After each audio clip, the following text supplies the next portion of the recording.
Okay, we're live. It's 7 p.m. EST. Ladies and gentlemen, welcome to Visual Thursdays with Anime Fan RK2K. I'm that person I just said I was. Playing some more Katawa Shoujo. We have the Shizune route that is coming to a conclusion maybe tonight. We'll see.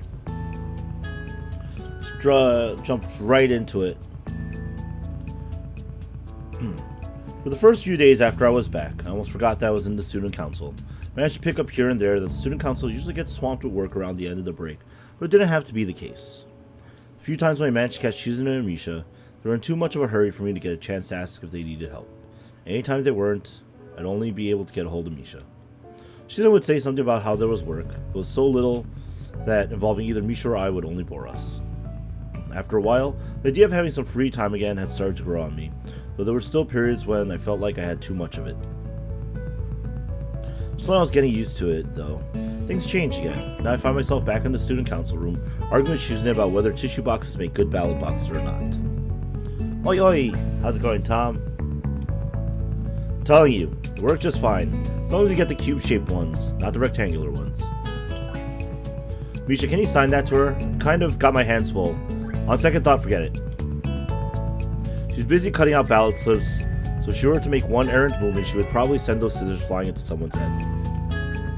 Grab the box of poster paints I'm carrying onto my little table in the student council room and cough as a wave of dust hits me in the face. It really has been a while. Do you think we should change the size of the ballot slips? What? But Shi-chan, I already cut out so many of them. You can make them smaller, be more efficient. Just have to shrink the font. More ballots will fit in a single box that way. Only need half the amount of paper then. The only time you get ads is when you watch me? That's kind of weird, Tom. Oh, it's because this is your Tom 50 one. And I think you use your Amazon Prime on your Tom 41, right? That's probably why. The format for voting can be changed. It could be more like a real election. Then we might be able to get away with buying less boxes. The money left over, we can get a pizza, or maybe Chinese, or a cake, or 3 bowls of new ramen bowl I want to try. Shizune excitedly rubs a finger along the frame of her glasses as she ponders more ways to cut even a half yen of spending off our budget. So I think she's the only one who even knows what our budget is. I'm scared to ask just how tiny it is for her to have to do this. What about all the ballot slips Misha already cut out? Don't worry. I can make them into memo pads and sell them in the school store. Oh snap! Oh, you actually subbed while you're half asleep? Fair. Shi-chan, they don't look very cute though. She seems to disagree. Now they're arguing, but it looks like it consists of nothing more than signing yes they do and no they don't at each other until they're so tired of it, they're just taking turns pointing at each other commandingly. You! Kind of thing, right?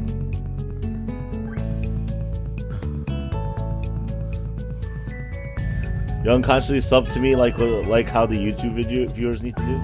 Fair. That sellout is so good. You subbed in your sleep one day? Oh man. It's strange, partly because it looks kind of ridiculous, but also because I've never seen them disagree. Then again, both of them have looked very stressed these past few days. Shizune has been increasingly absorbed in the idea of student council elections, but they're months away. I imagine this is how politicians act when they realize a regime change is imminent and their era is over. I'm having trouble taking student council matters seriously at all, even now. They practice my calligraphy on signs that won't go up for weeks. I can understand why Shizune does. For all, she has been student council president for 3 years. According to her dad, she has wanted the job for even longer. Guess 3 years is too short a career for her to leave feeling satisfied. Did the last student council go through this much trouble to make it a smooth transition for you? Yeah, I'm aiming to finish the route today, Tom. So it makes a contributing face that tells me they weren't very helpful at all. Guess you're doing all this to set a good example then. That only comes into play if they learn anything from it, Hee-chan. If they don't, I'll be hyper mad. If they turn out to be the flaky type, I'll definitely be hard on them. Doesn't sound very threatening when Misha is saying it. So you've already met them. Hee-chan, there are no candidates yet. What? None? What, it's gonna be 4 hours long? Well, I hope not. Not even for student council president. That's why I'm trying to drum up interest for the position. What do you think? She probably holds up a poster she has been working on herself. Looks very, military. Might be taking this a little too seriously then. Sid frowns and plays with her glasses, offended. Is that weird? Yes. She looks oddly happy that I'm disagreeing with her. I think that she weren't genuinely focused on what she was doing. She would try to argue with me just because it would be interesting to her. What's weird about it? Looks like she will do that after all. But then again, Shizune waves her hands dismissively, like she's trying to catch the words in the air and delete them. Instead, she catapults into insulting her future successors. Well, one thing that's weird is that in my old school, the elections would happen in about 6 months since, you know, we're graduating in March. It's pretty weird to think about them so early. It depends on the level of not focusing. Well, if you're the only one here, you can focus. Focus! It's a little different here. Hee-chan, I'll be discouraged if we don't have any replacements when I have to go, Shi-chan says. But it isn't like the school will stop running without a student council. It will be harder for them to hand out forms, though. Ha ha ha! Shizune isn't laughing, however. Misha's joke causes her to flinch, as if she were stung. But Misha didn't mean for it to come out that way. Her quip has had a callous cruelty to it in the end.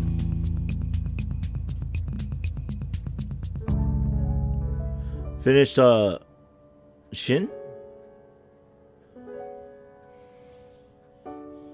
What's Shin?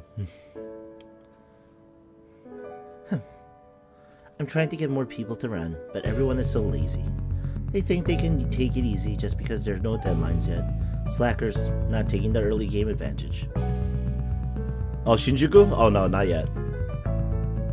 Still, 6 months away. They aren't making their move now. They don't deserve a vote. Do they really think it's such an easy job that they can do everything at the last minute and just coast into the role? Insulting! Really, really. I've not finished Shinjuku yet.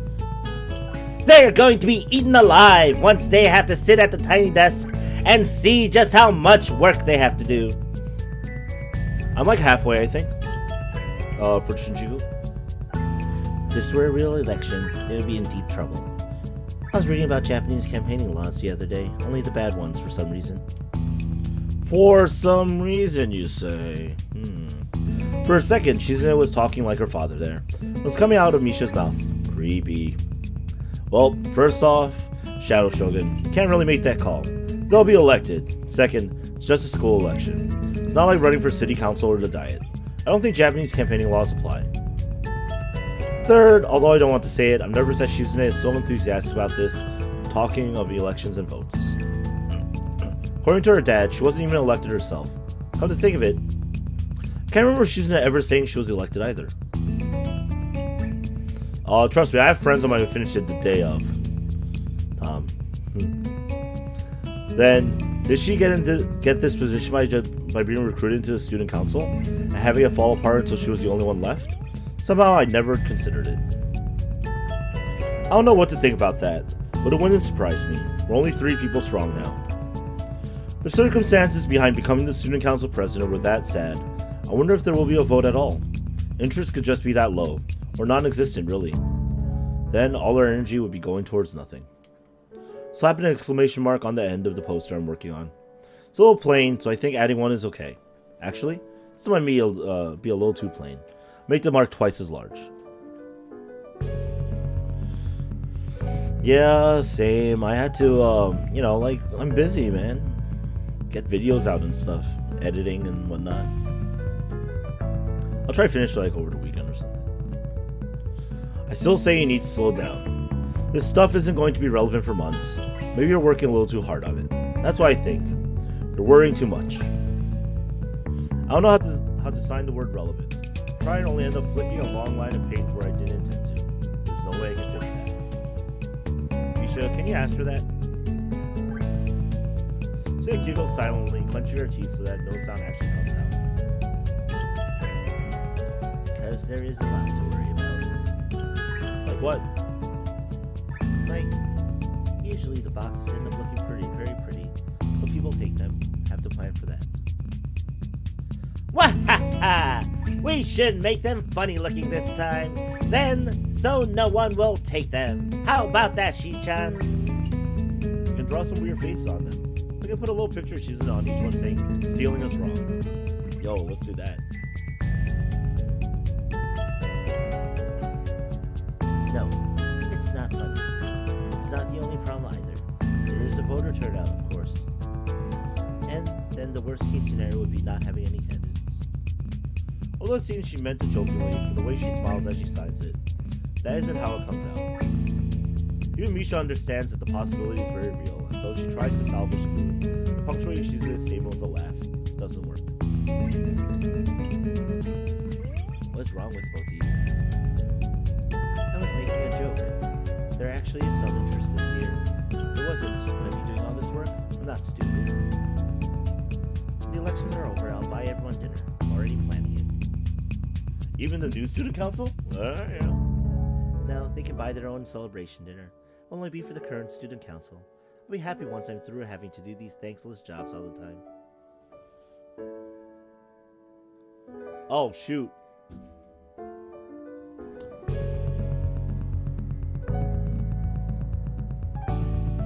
Yeah, my sound auto-adjusted, Tom. Thank you for pointing it out.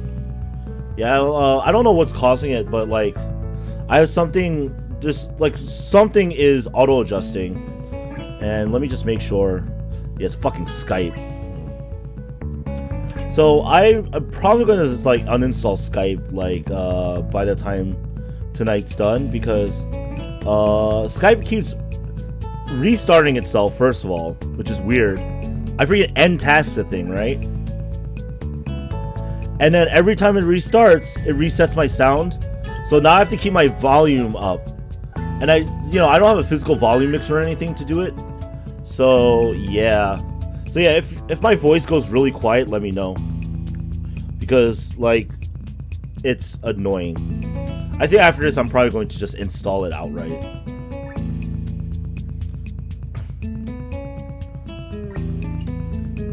Yo, I'm all about the hopefully not firefighting buddy. Zodiac represent. No, they can buy their own celebration dinner. It'll only be for the current student council. I'll be happy once I'm through having to do these thankless jobs all the time. A dinner just for us! Yay! It's like a little party, Shi-chan. Their cheerfulness is obviously forced. I say nothing. For the rest of the period, which fortunately isn't very long, we work in silence. Quietly working. After classes, I find the student council room locked. Strange, because Shizune was so busy earlier that I would expect her to continue working after school. It would be what she would normally do. Yo, if it's fire ground, I'd be very happy with fire ground. I like fire ground. Yo, I like fire ground combination. Yo, maybe she'll listen to my suggestion and decide to take a break. I'm hoping it's that simple. Diggersby? Oh, yeah, that was a Pokemon. Feeling a little uneasy, I take a brief stroll across the school. It's only half conscious. I can't remember when I started moving my feet.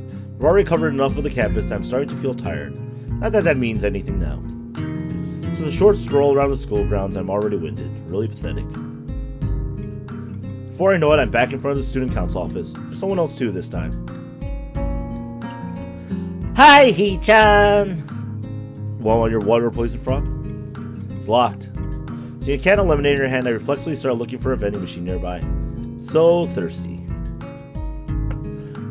I know that, Hee-chan. Shi-chan is somewhere else, I guess. Weird. Ah-ha-ha-ha! We aren't stuck together, Shi-chan. Misha takes a long drink from her lemonade, eventually just tipping it over and pouring the rest into her mouth. Feel like I am being mocked. Do you want one, Hee-chan? No, it's okay. Can't take someone else's drink. It's rude. Besides, making fun of me, aren't you? Saw you inhale all that. I have another one in my bag. I was prepared. See? I'm just like Shi-chan.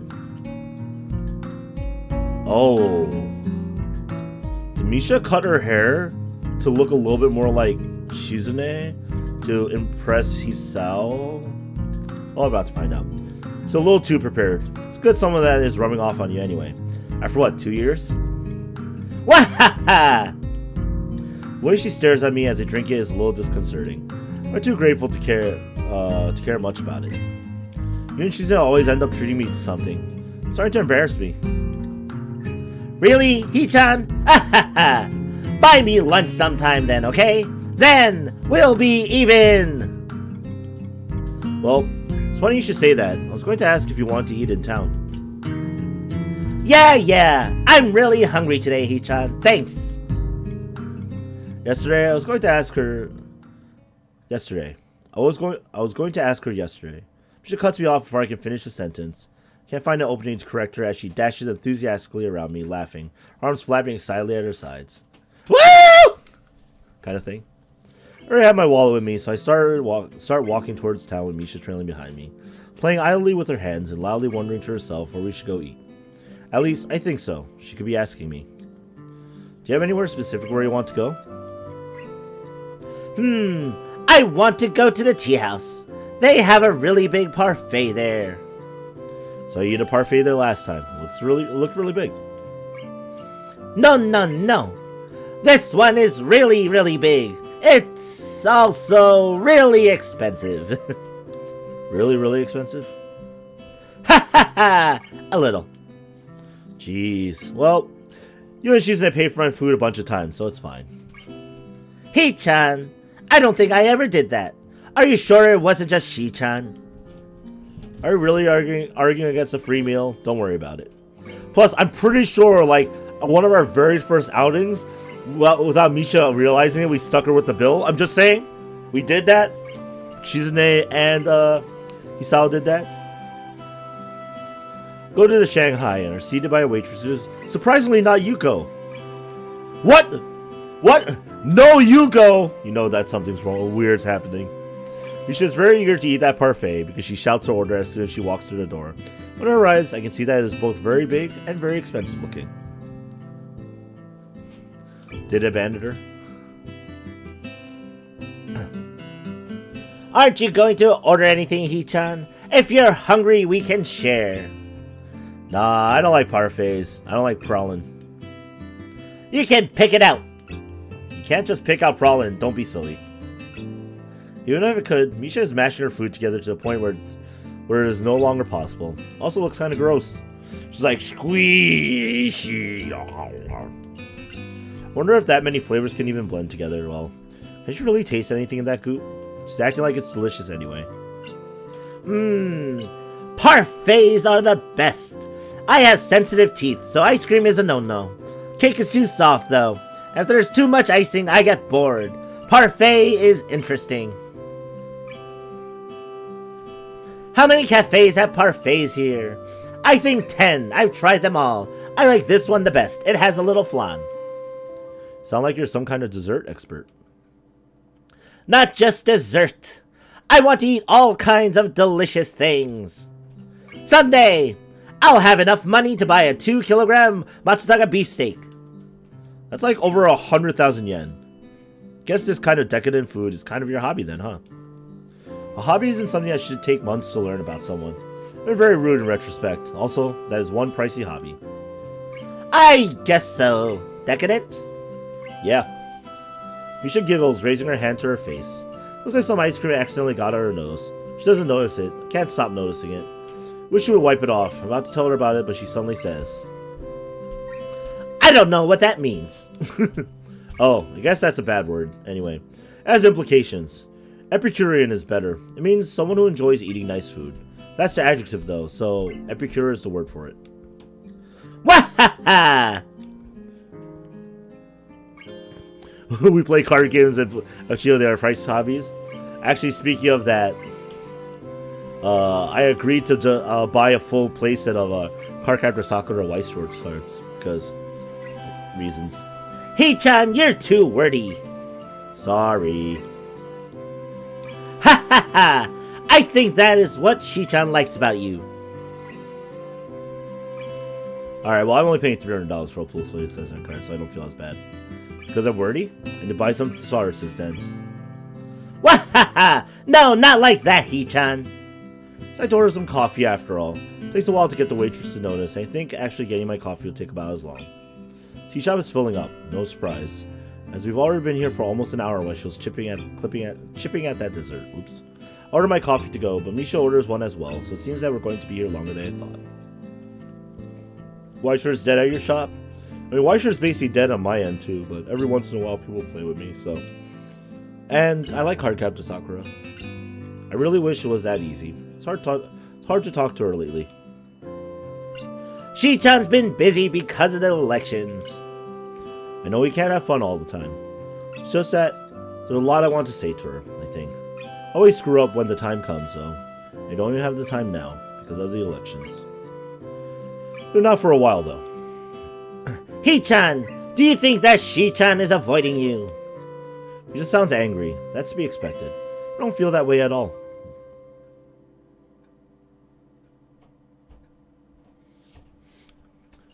No.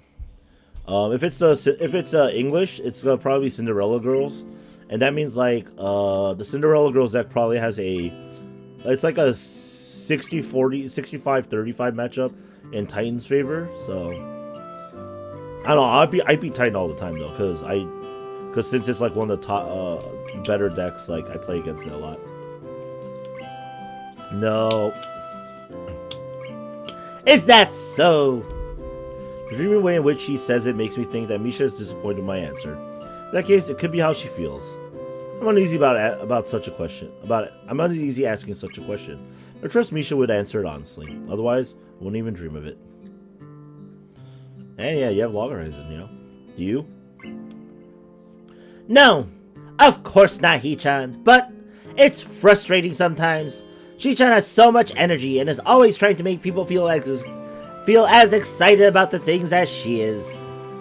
But it's like Shi-chan doesn't know how to handle things when everyone gets really hyped up. Or, I think that she wants to make sure nothing goes wrong. When I want to help out, Shi-chan always pushes me away. It's frustrating. I'm just overthinking it, probably. Right? She takes a big gulp from her cup of coffee and sticks her tongue out. Ow! Hot, hot, hot! Thought it would have cooled down by now. Has it really been that long? Check my watch. It hasn't been very long at all, but looking outside, sun is already starting to set. Not really. Huh. Got dark out pretty quickly today, though, so I can understand why you might think that. My words, Misha looks outside, yawns almost immediately. She looks sleepy. That's funny because, are you sleepy? You were wide awake like just 2 seconds ago. I feel tired when it gets dark, Hee-chan. We're still in chapter 3, right? Yeah, I think so. Just like that? Are you a bird? Ah-ha-ha! Pick up my own coffee and have a sip. It's not very hot at all, but very tasty. Down it as quickly as possible because now I want to go back to my dorm room as well. Misha tries to emulate me, still too hot for her. While I wait for her to finish, I start to wonder what she meant back then about Shizune liking something about me. Suddenly I'm very curious, but dragging that back up now feels like an unnecessary action. Try to weigh the option again, but I'm interrupted by Misha slamming her empty cardboard cup down on the table with a loud pop. Done! She lets out a short laugh, seemingly very pleased with herself. Kind of like a toddler. Wonder if she had that drill-shaped haircut when she was little too. Was it something more like her current look? It would make more sense. Guess we should head back then. Can't see the waitress. Try not to fall asleep while I pay for the sundae, okay? Not a sundae, a parfait, Hee-chan. Wahaha! You have ice cream on your nose.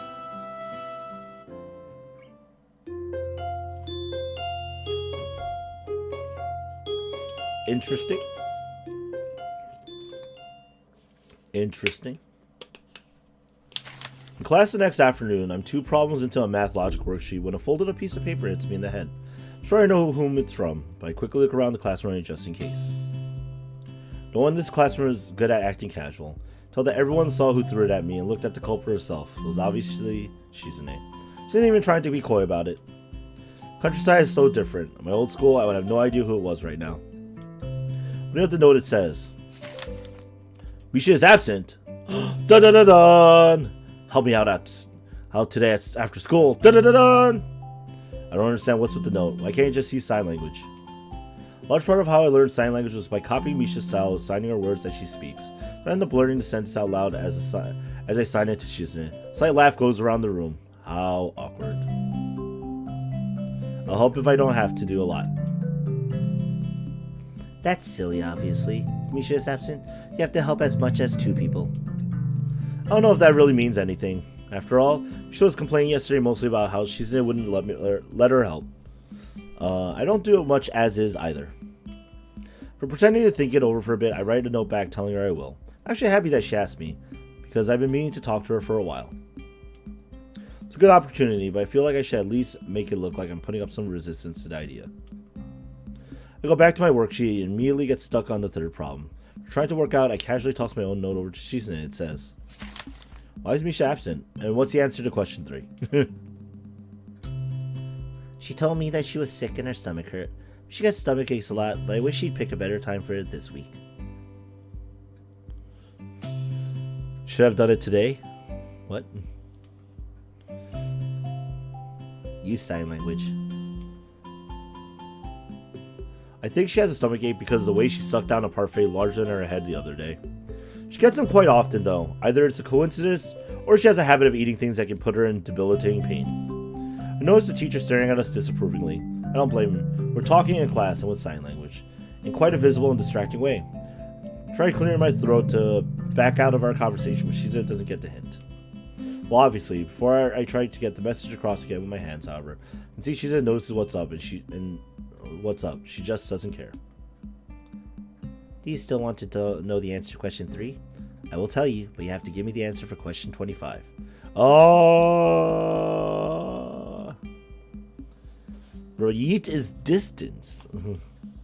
Hey, I was just thinking about how a teacher who didn't know sign language could think we were abusing it and using it to cheat.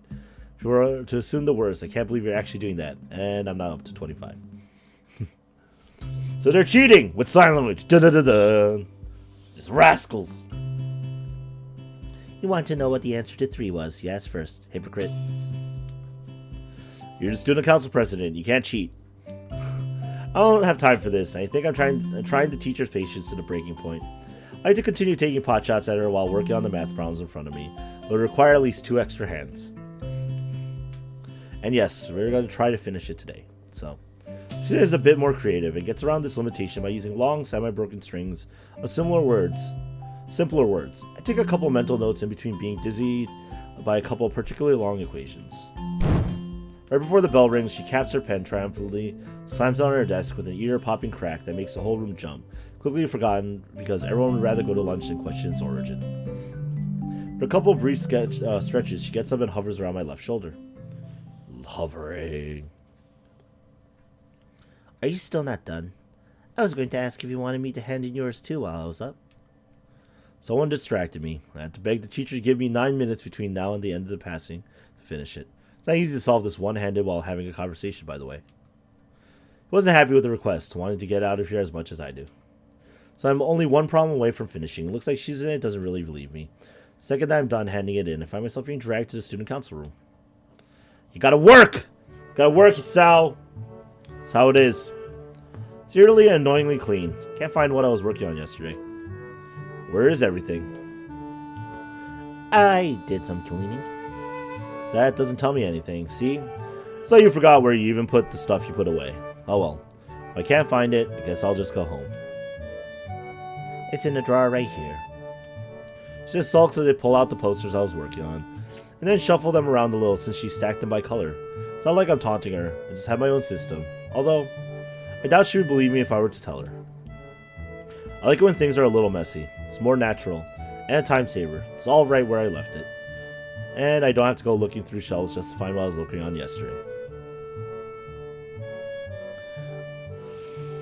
Well, he actually secretly admitted he's not being taken away his will. He's just acting the part, so it's fraud. Hisao is guilty of fraud. He's a fraudster.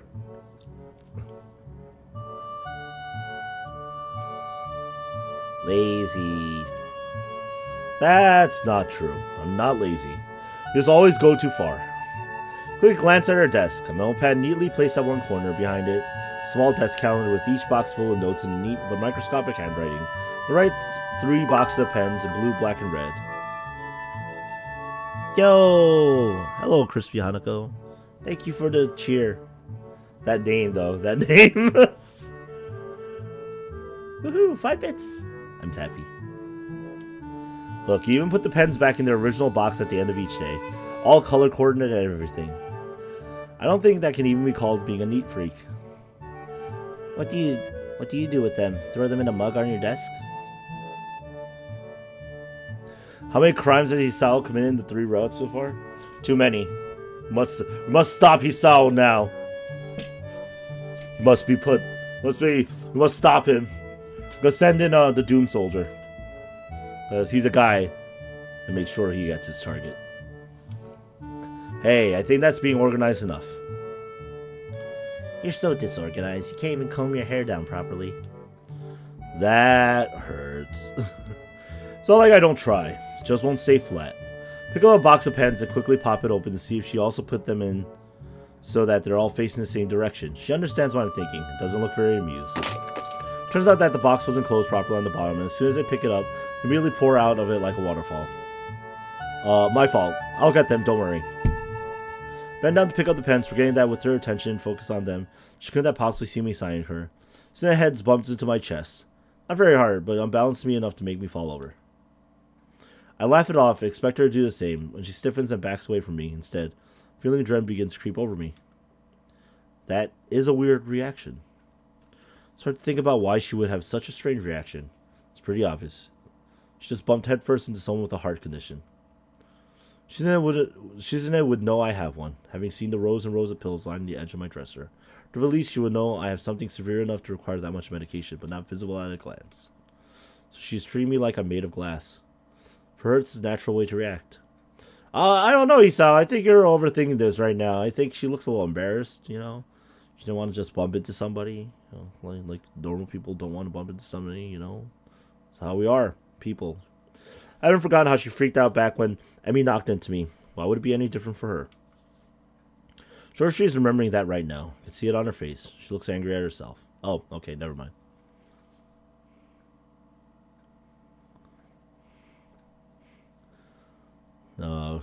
King, you are not the one true hope, Bagel. Be a good opportunity to bring up that time, even though I don't want to drag that back up. It would be a good idea to clear the air. So I'm afraid I end up saying nothing, probably because as I imagine having to draw her attention from the floor and then having to sign what kind of cripple I am to her one gesture at a time, it begins to seem more and more depressing. Taking a seat, I decide to just try and finish up these posters to get my mind off it. There's some that I don't remember making. From the wall-to-wall text and ultra-neat handwriting, those Shizune must have done these. That means that the remainder must have been done by Misha. They are a lot more visual, with cute little stylized pictures of us on them. I don't know how I feel about being used as a mascot character, but I'm not really thrilled by it. Alright, well, some time passed, you know? Alright. Just gets awkward, time passes. I feel like Shizune routes have been a lot of this. Just like, well, things are awkward. Next scene. Some time passes. Long enough for the sun to start setting. I hear Shizune putting down her pen and cracking her knuckles methodically, one at a time. So loud in the silence of the room that I look up, wondering if she's trying to get my attention. Although it wasn't what she intended, when she noticed me looking at her, Shizune begins to sign without skipping a beat. Let's take a break. I'm surprised you would say that. It's okay. I'm almost done anyway, and I'm hungry, aren't you? A little. I'm really hungry. You can order something. I was thinking of you. I already have something to eat. Where? Produce a cinnamon bun from her under her desk, raising it to the head level slowly like a magician levitating a rock. But there's only one. Not enough for both of us. Ah, how dramatic. You can tell what this means. Feeling a deja vu briefly washes over me. Deja vu? Okay, never mind. We could just split it. That's no fun. So boring. Let's play shogi for it. Okay. Yeah, things happen, man. Life is life. Shori has the board out. That desk must have everything in it. Not chess? Chess has boring promotions. This is better. I don't know about that. Well, I'm actually pretty decent at shogi, so this is fine. Tom is now stuck in deja vu. Is that so? Okay, we can make it a little more interesting then. Each move has to be completed in 30 seconds. You can add a rule too. No thanks. Anything I could add would only hurt me more than it would help. 30-second time limit is already too tight for me. Soul Burner deck? Wow, cool. Make me regret thinking it was alright to brag a little. After Shizune wins the right to go first in a quick coin toss, she immediately starts playing with the aim of promoting all of her pieces as soon as possible. Seems like a very basic playstyle. I can't help thinking it might be a trap of some sort. It's not though. The draw of this game to Shizune appears to be the fact that she can upgrade her pieces in skill 9. She's very good at it, but it makes her predictable. I'm doing a little better than I expected to. I mean, you know, you could brag about getting that rare Bandai version of Yu-Gi-Oh cards, but I live in a place where like a ton of people I know have those. The 30-second time limit is pretty painful though. The game ends in a draw. At this point, I think you're supposed to either go for a rematch or tally the piece up for points. She doesn't want to go again in the interest of time, but winning on points clearly doesn't satisfy her. Sits there shifting a silver general from one edge to the other as she contemplates which of these two options she'll go for. It takes so long that I think she has forgotten about the bet. Have I tried Jump Force? No, I haven't, and I'm probably not going to. I feel like it doesn't have a good representation of all of the Shonen All-Stars. The Shonen Jump All-Stars, so I felt in that regard it's kind of piss poor. So I'm probably not going to. And King, I wouldn't just outright say ew Jump Force. There are people who enjoy the game. You know? I'm just saying that I don't feel like it. It's not gonna be a game I'm gonna get. Yeah, and that's the thing, Tom. Like, I feel that having only 2 JoJo characters means that it's it doesn't have good representation. As one My Hero Academia character, as only 2 JoJo characters, has no Gintama, doesn't have Black Cat. It has Rurouni Kenshin for some reason. That's old. If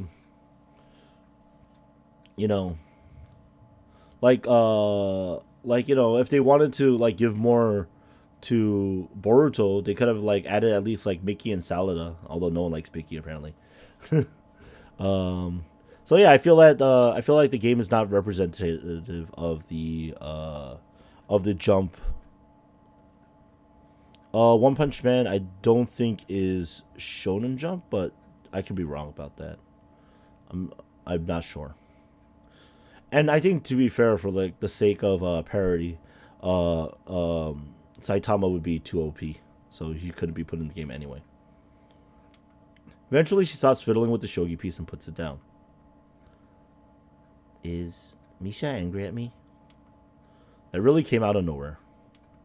Shin's frankness is disorienting, because with her, any kind of candor is a sign of total seriousness.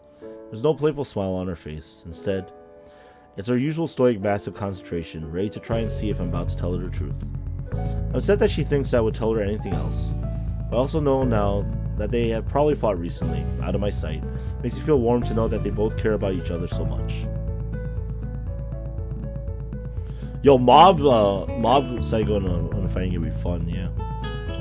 Yo, Shokugeki no Soma would have been good too. Exactly. Like, there's a lot of things that they just missed. And that's why I'm not gonna get Jump Force, because I feel like,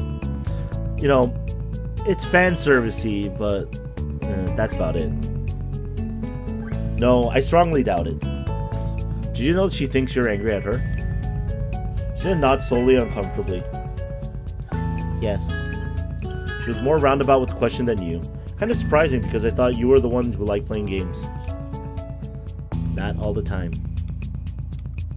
Are you two having some kind of fight? It's shit fan service. No. It's very quick to deny it and not happy with the thought. Feel like I stepped on a landmine. Sorry. Actually, yes. Just a tiny one. I know that she has no interest in the student council. She only joined because of me. I'm so grateful. So happy she's my friend. But I don't understand what she is upset about this time. Why don't you just ask her? She won't tell me. I'll figure it out by myself instead. I was sure that was very perceptive, even if I can't hear. That was dumb. I know better now. It is probably something that is my fault. She doesn't elaborate further on what it could have been. I'm sure that it is because she does not fully understand the situation herself. It's odd to think that she's not usually so sure of everything. Could be scared by a little argument with a friend. The more I think about it, the more it makes sense. They're a lot closer to each other than normal friends. And Shizune is pretty isolated from other people, in a way. The fact that she is deaf is no small part of it.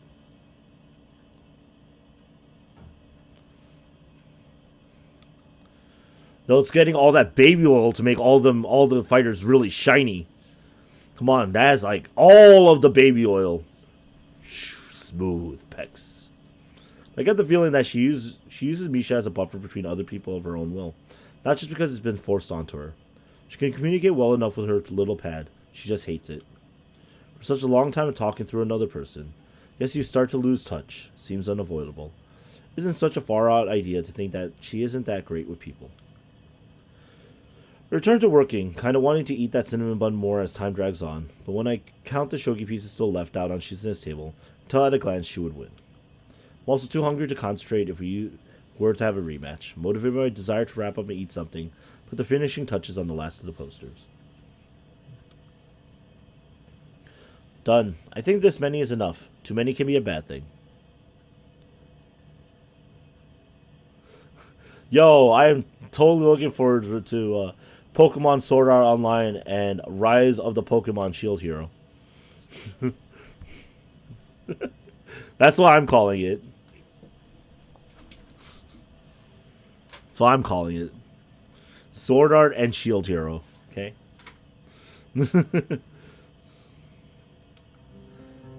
Okay. That's it? Just okay? I'll probably do some myself after I'm done picking what photo format to go with. Oh, too many posters is bad too. Haven't you ever heard of oversaturation?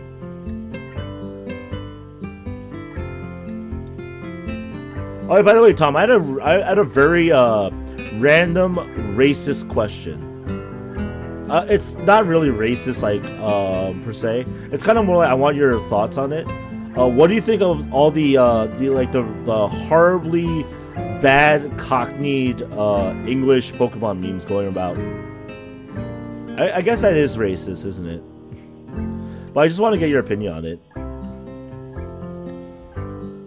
I really think you're trying too hard. Tenting her fingers, Shizune looks like she could almost admit it. Maybe. It's what Misha thinks too. Watch as her fingers continue uneasily twining around and pulling at each other in a miniature tug-of-war. I don't mind. But I asked around in a couple of classes today, interest is low. It's like you said, so...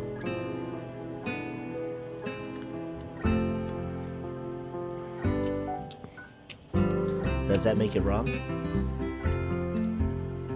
To be honest, you find them funny? Like, because, Tom, my problem was, like, come November, because we all know it's going to come out in November, because all new generation Pokemon games come out in November. But, yeah, when it comes out, later this year, quote-unquote, November. I was thinking to myself, man, Tom's going to kill me. I have a terrible terrible English accent.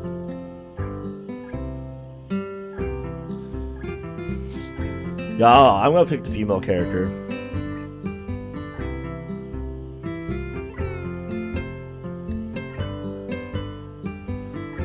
Well, the thing is, like, everyone in the Pokemon verse speaks the same language, right? No, but it does make it kind of pointless. Did you hear my English? Oh, it's terrible. Alright. I'll try on the next Hisao line, okay? It's not. Yeah, but to who? And not even Shizune truly believes that. I'm not doing all this work just for my own ego. Let's see. How would I sound English? I have spoken American English all my life, and I do enjoy my occasional BBC show. But now that I think about it, I'm sitting here going, how do I say this in English? Real English. Oh yeah, you're right, King. You're right. I forgot about the guy in Gold and Silver. Yeah. Yeah, I forgot about that. Like, that isn't what I mean, kind of thing. I don't know. That might have been too. All right. All right, Tom. On a rating of 0 being the worst and 10 being the apparently English enough, rate my English accent.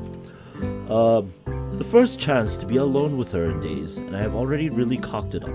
Still, she doesn't actually look angry. It's more like she's frustrated that she can't express herself clearly enough. Since she's an expert in sign language, I wouldn't think that would be the case.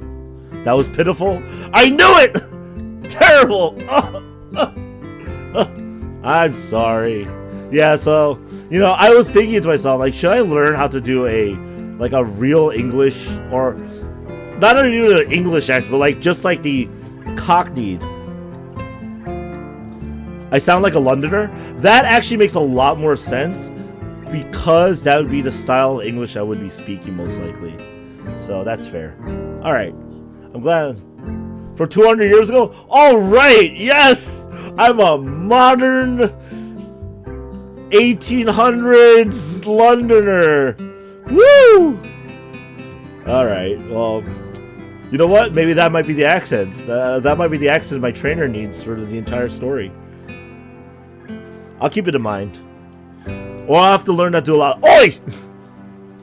Get some more Manchester blood flowing through me or something. I'm Victorian English. Well, that's a start. I wonder what advantage being able to speak would offer to her, and if she has ever thought about it. It's another project of mine, just like the festivals. I'm going to do it because it's my job. Just that a student council election isn't as fun as a festival, so no one cares. She briefly touches her fingers together, as if to say, but maybe there's some truth to it, but Shizune doesn't want to say anything that could be boiled down to something so glib. You don't need more Manchester? Aw. Turn scouts and start yeah, I know, right? Fair. That's fair, Tom. But I don't care. I want to get people riled up, but it isn't about me. I don't want to be involved at all.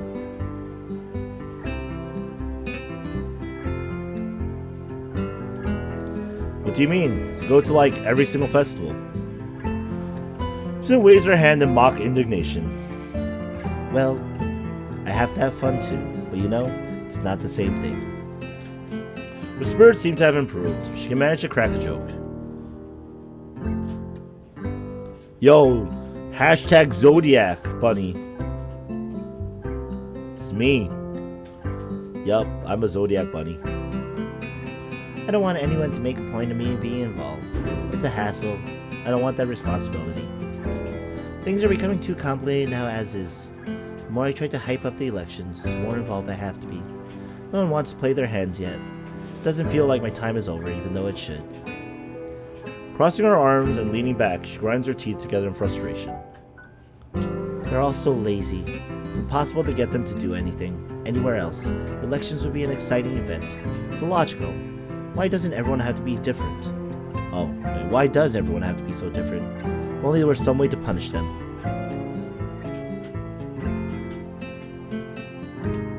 Meth has taste? I don't. Tom, guess what? You and me, 1v1. You're gonna win because you chose a water type and I chose a fire type. Never mind. You already won that battle. I'll sit here.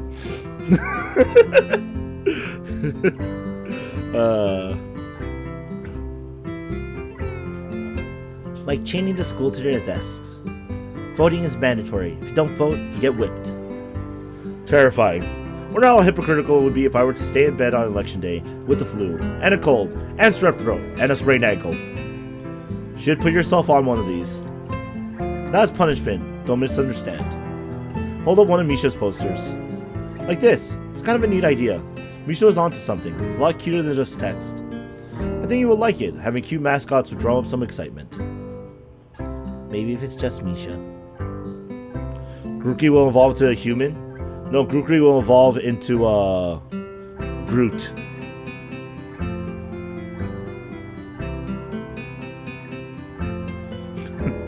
Tom, don't you know? People are Pokemon.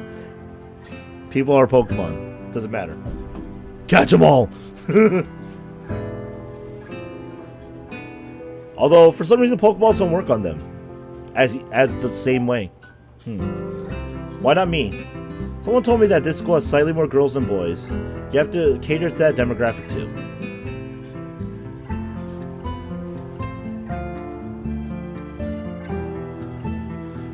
King, I'm not reading theories on the Pokemon games, man. Like, literally, they just announced these yesterday morning. From my time. Like, I'm not gonna be here theorizing about them. First of all, I already know I'm buying the games. Not a problem. I just want to know how many outfit choices I have. That's all I care about. I want my trainer to look good. Shizune giggles, audibly this time. I'm surprised, and when she sees my face, so is she. Her face flushes pink, embarrassed to have let out a sound. It's really confusing, to say the least. Why don't you put yourself on it? Just waves my question away. It's troublesome. Yes, me too. I need outfits. What do you mean troublesome? Everyone knows that you're in the student council. My stomach growls, making me realize I'm hungrier than I thought. Should have used a moment to deflect my question by changing the subject. King is just racist.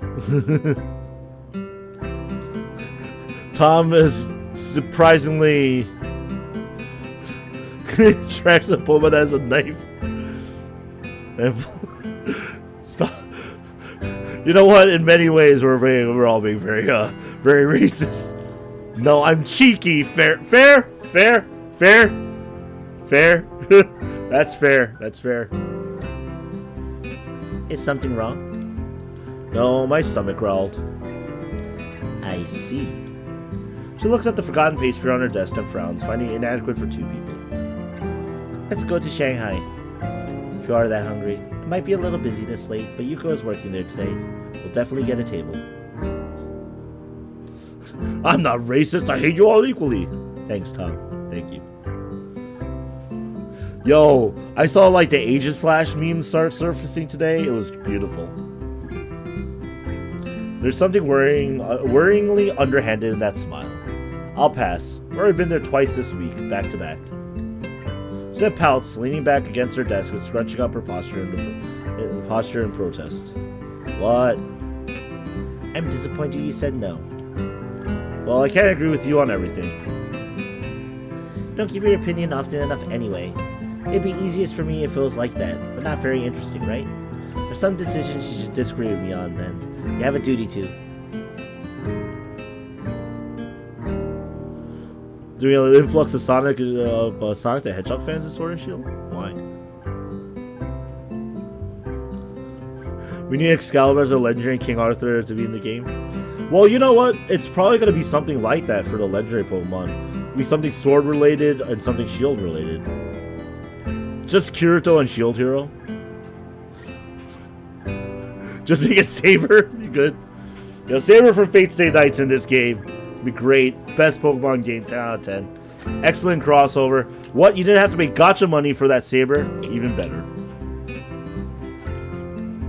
UK has a strange amount of love for Sonic. I think that's overgeneralizing Sonic fandoms. How am I supposed to know which is which? It's easy. No, it's not. Sometimes it's hard for me to tell whether you're joking or serious. Although, since she communicates entirely in sign language, that would seem pretty obvious. I wouldn't say that that's all there is to it, though. Remember when I had my heart attack? Iwanako wouldn't stop talking at first. Eventually, I wished that she would just shut up. Or I would have. If I had been happy to have any kind of company at all. Gradually, I stopped being so grateful. When we talked, I felt like it was nothing more than ritualized exchanges of politeness. Iwanako tried extremely hard to obfuscate how she felt, which is that I was hopeless. In the end, her outer behavior matched her inner feelings. For that reason, I was able to accept it when one day she stopped showing up. I was no longer surprised by the time it happened. Even though she considered herself a master at hiding her feelings, I was not surprised. Get shield for best Kohai. Yeah, there you go. See, at least if you just start the game, you get a shield hero. A much better shield. Heard that games like shogi and chess can tell you a lot about a person. I wish I knew what Shizune thought they said about me. It could be that I'm a little more like Iwanako than I think I am. Than I like to think. We can only tie with Shizune by retreating. Suggest that we should order out.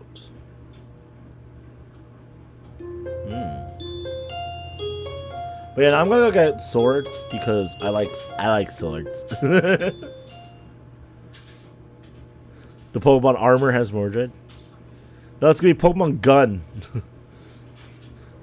Next day, I walk up to my usual vending machine at lunch, only to find that it's out of my favorite drink. Secreted so far away from most of the classrooms between the storeroom and the library, it's like no one knew about it. I expected a vending machine so close to the library to be booming with customers, but then again, the library is empty most of the time, and anyone who goes there is only doing it to look for stuff to pad a paper with. We're not American? That is very fair. You are absolutely right.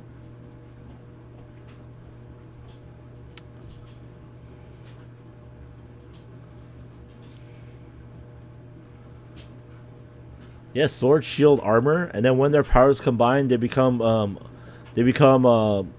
roll on the gacha. And fate go. No one stays there longer than they absolutely have to. For the past month, it's been working out in my favor. Trade-off with a vending machine no one knows about is that it's never restocked. Settling for a can of orange soda. The Kel loves orange soda. That's a reference and no one's gonna get. Never mind. Silent drinking it here instead, waiting until I get to the cafeteria when the library door opens next to me.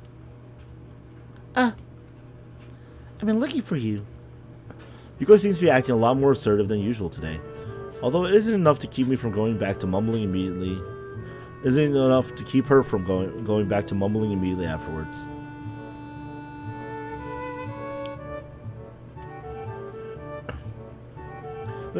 Return your books, please. I mean, the library's books. The books you checked out are really overdue. Some of them are on waiting lists. Oops, I forgot. I keep checking out new ones and forget the return of the old ones. You got that Keenan and Kel reference? Well, someone else is old and watched American television. Hell yeah. That happens to me all the time at the university library. It's so embarrassing. Did he send someone to try and get you to bring them back? No, the university library is bigger. They don't notice if I happen to borrow something longer than normal. It's convenient because their policy on keeping books too long is really stricter than here.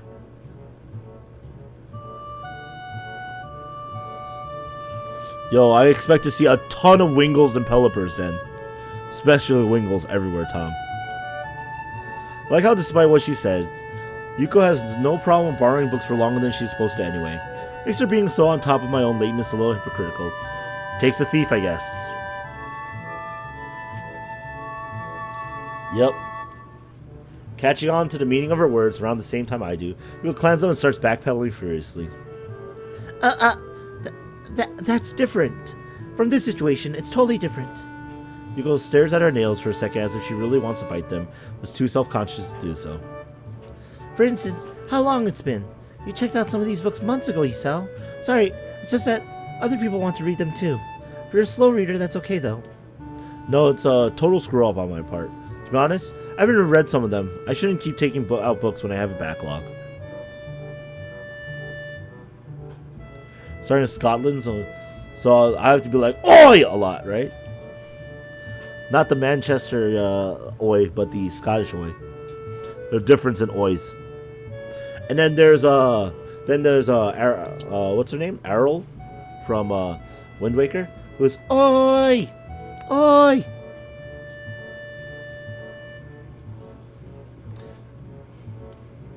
That's not good. Yeah, it really isn't. I'm starting to copy your habit of trailing off quietly. Awkwardness is very contagious for some reason.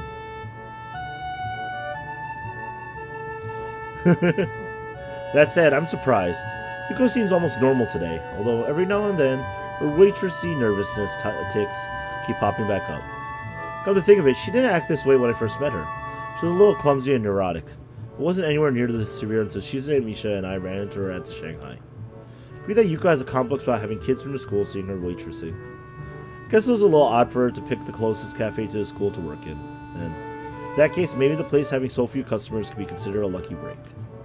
Well, I get it. I'll return them right after school.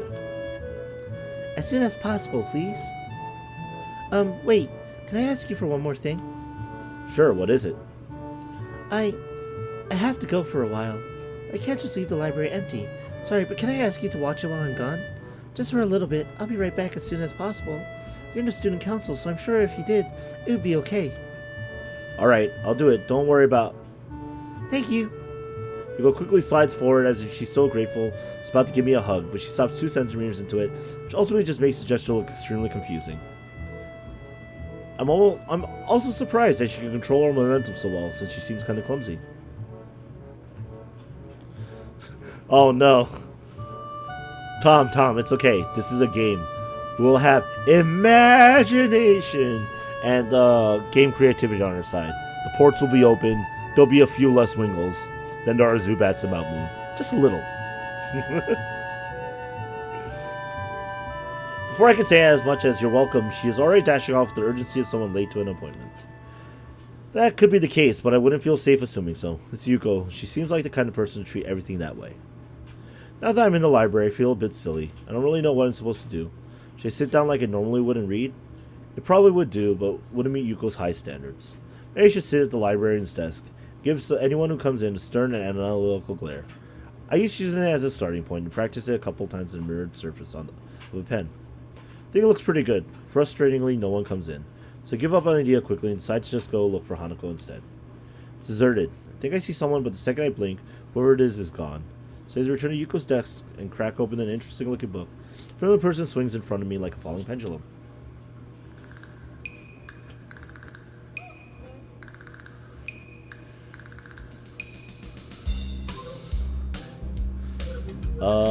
You know, guys. Yeah, that was just PETA, and no politics. No politics. If the game is political, I don't know, man.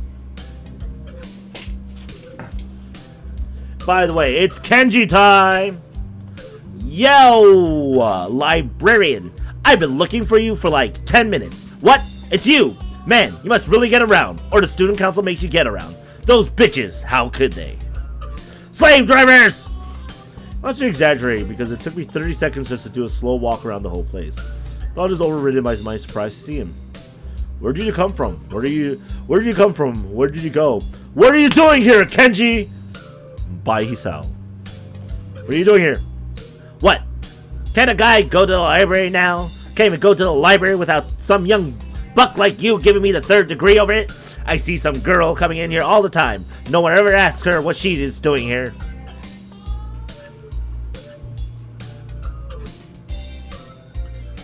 I mean, hoping that the Queen of England is in the game is not political. It's just you want a very, very famous person in the game.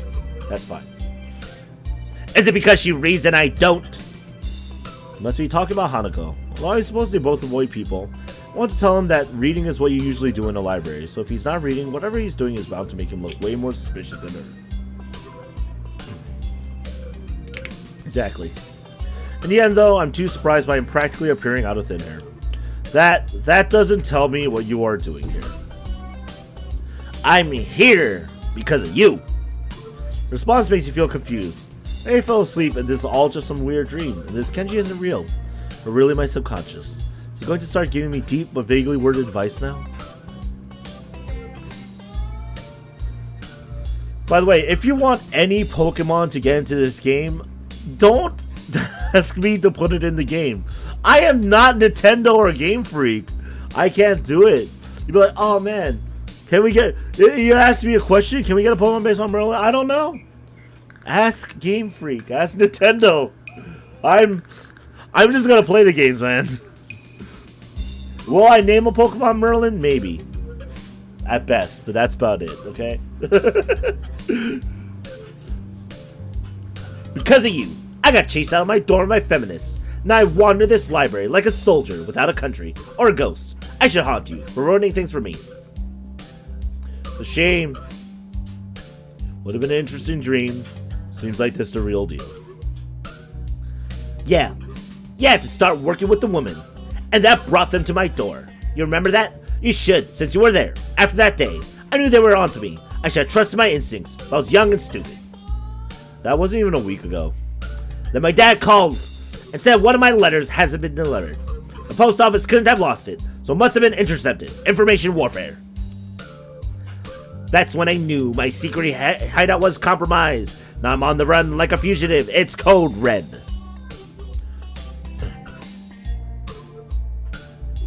No, Tom. I'm not Game Freak. I can't control this. Not Game Freak. Can't do it. Dorm rooms aren't secret. They put your name and number on a board right in the doorway. I know. I saw that. They're diabolical. Why not just put up a big Wild West wanted poster if they're going to be like that? Wanted, dead or alive. Probably alive, so they can clone me or turn me into a grasshopper. Jumping without warning into an empty chair opposite me, Kenji takes out a cigarette and starts spinning it between his fingers. Never seen him smoking before, so it must be for effect. I can't even live where I want to anymore. This is where it all begins. Tactical brilliance. I mean, once they're in your home, it's over, like termites. The feminist plan for dominance starts there. Where the fuck can we go? The only question is how. How they could take a page out of the termite playbook when women are naturally repelled by wood. You can never go home again. Is that how the saying goes? Man, I don't know about never. I was just there. I don't know anywhere else I can shower and get new clothes. And eat, and use the bathroom, and watch TV. I have to keep watching the news to keep informed.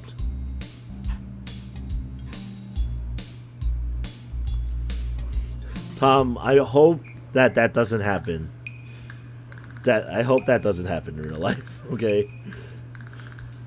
For someone ousted from his dorm room and living on the run, sure has no qualms about going back through there several times a day for long periods of time. But by now, he's slowly turned away from me and is talking to a revolving display of murder mysteries. There's really no point in interrupting him, I guess. You can see it happen. Finish off my soda and throw the can into the basket near the door. Hits the rim but goes in anyway, and silently pump my fist. Yes. Kenji quickly gets up and starts to head toward the door. I wasn't really paying attention. I hope I didn't fist pump it at an inappropriate moment. Where are you going? You kept sucking down that juice. So, it wasn't even juice, it was soda. And it's gone now. And what do you mean, sucking it down? I had 2 sips. Yeah, right. You had like 50 million sips. It's not even possible. Maybe for you. I go beyond the impossible all the time. Okay, whatever. Now I'm thirsty too. I'm gonna get my juice. I'll be right back. He does come almost right back, so quickly I suspect he knows about my secret vending machine. I got one too. Hope you like grape juice. We're even for the pizza now. Thanks. I wanted to tell him that I lent him nearly 10 times the cost of a can of grape juice. That might make me seem petty. Unopposed, Kenji sits down and starts furiously drinking juice like a man with a vendetta against grapes. You know, a lucky break for me that I managed to run into you here, man. Kinda need you to do me a favor. Although it's cynical, I wonder if him getting me juice was so he could ask me for a favor. If so, it's very transparent and poorly timed. Now Kenji would think about something so deeply though. Just asking for things straight out. It's more his style. I need you to recommend me some books. I thought you didn't read. How did you know? You told me. So you think people discriminate against you because you don't read. Well, they do. And I do read. I read audiobooks, because that's the way of the future. I have to read a book a month for literary studies, though. I found out that the school doesn't really accept such classics as advanced cryptography. If I don't read a bunch of books, they're gonna fail me. Can't fail literary studies. That would make me illiterate. That would mean my mom was right. My mom can't be right. I'll just have to study literacy as much as possible. What about doing some extra credit? No thanks. It's bad enough I'm going to have to carry around these stupid things now. Picks up a dictionary, flips through it, and places it on the murder mystery rack behind him. Can't believe this is actually the medium that our ancestors used to look at porn. I spit my drink all over the book I'm still holding, damaging it beyond any hope of repair. Quickly check the back and see suggested real price is 7,900 yen. Think I might have a heart attack. Wow, destroyed. Shouldn't have done that though. They take vandalism super seriously here. You gotta get caned. He chortles amused before taking an extremely long, loud sip from his can of juice. It's not vandalism. It's not vandalism. I didn't do it on purpose. You made me do it with your words. It was funny. What do you mean caned? I don't want to be caned. Wait, chill out. I didn't mean they actually cane you. Just make you pay for it and really, really yell at you. It's like they were going to bite my ass off. Still not a big deal. I don't care if it's figurative. I don't want to get caned or get my ass bitten off. Or any kind of punishment. You dumbass! What I gotta do, I'm the only person here that she knows of anyway. Can't even throw the book in the trash. She'll be found, then she'll know. Damn, dude, stop being so weird. How's it weird to not want to be fined? Man, stop flipping out, man. I'm not flipping out. I'm trying to save money. So cheap. I'm about to strangle him when I hear Misha's "Wahaha!" coming up the hallway. Apparently Kenji hears it too. He uses the opportunity to quickly vanish behind the autobiography section like the wind. Hi, Hee-chan! Misha shouts exuberantly, dragging an embarrassed Yuko behind her. Hee-chan! Were you talking to yourself? On one hand, saying yes could make me look kind of crazy. On the other hand, below Kenji's cover, he might go off and make me look crazy by association. Yes. Ahaha! That's okay. Don't be embarrassed, Hee-chan. I do it too sometimes when I'm alone. La la la. Nothing happened while I was gone? Absolutely nothing. Nope. Nothing at all. Didn't damage a book that cost $80. Nope. It smells like grapes. I'm wearing grape scented cologne. Totally left grape scented cologne. You heard of Calvin Klein? This is Calvin Vine because it's grape from the vine, if you know what I mean. I lie brazenly and obviously. From her reaction, I'm going to assume that she knows I'm lying or thinks I have an abysmal sense for colognes. So the can of grape juice I drank from is still right there.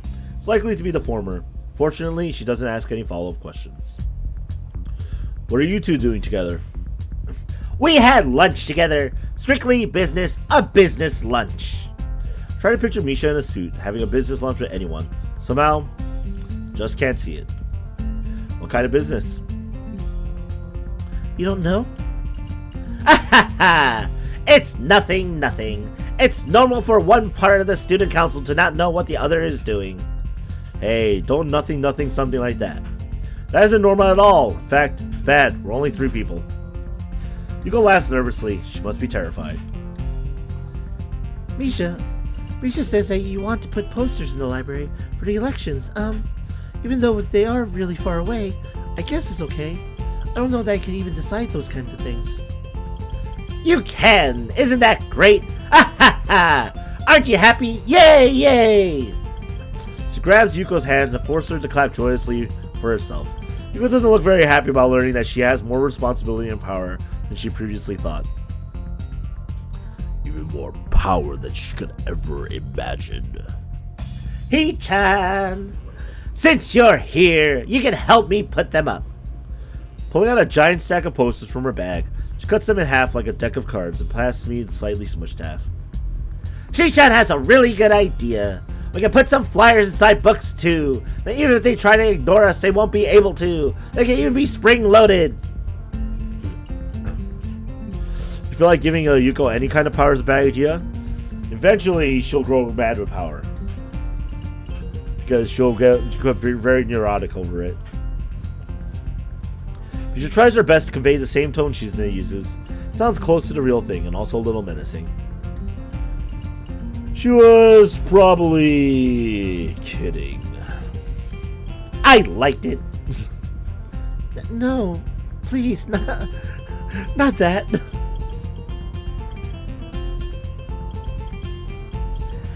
super ultra aggressive marketing blitz. We're going to start going door to door too. That's a terrible idea. Misha pouts in her best Shizune impression, fingertips tapping together rapidly in annoyance. Hey-chan, you think every idea is terrible.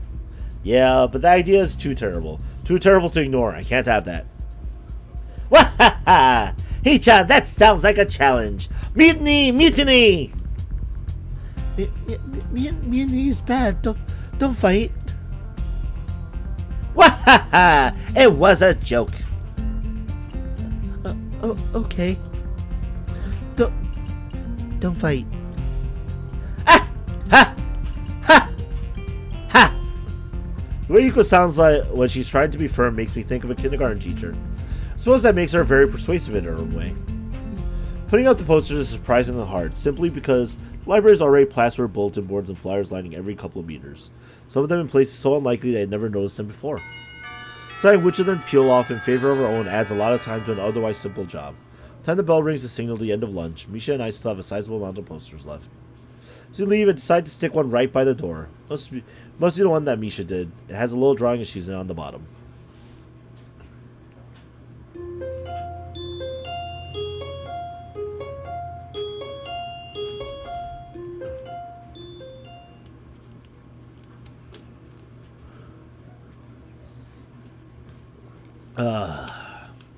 A couple of days later, Shizune heads off to go eat lunch by herself and doesn't come back. She must really be swamped with student council work, although I know that she probably made most of that work for herself. When I get to the student council room, I find the door unlocked. Before opening it, I hold back for a second to see if I'll hear Misha laughing through it. Nothing. I almost take that as a sign that no one's in, but Shizune wouldn't leave the door unlocked in that case. She's at her desk, sleeping in her chair, with her arms folded over her chest. With a stiff pose, one for her eyes being closed, there'd be no way to tell that she was asleep. In fact, I can't even be sure that she is asleep now. Normally I tap a desk to wake anyone else up, but don't work with her. I immediately start thinking of tricks I could play on her if she's sleeping. It's disappointing that my train of thought goes those kinds of directions.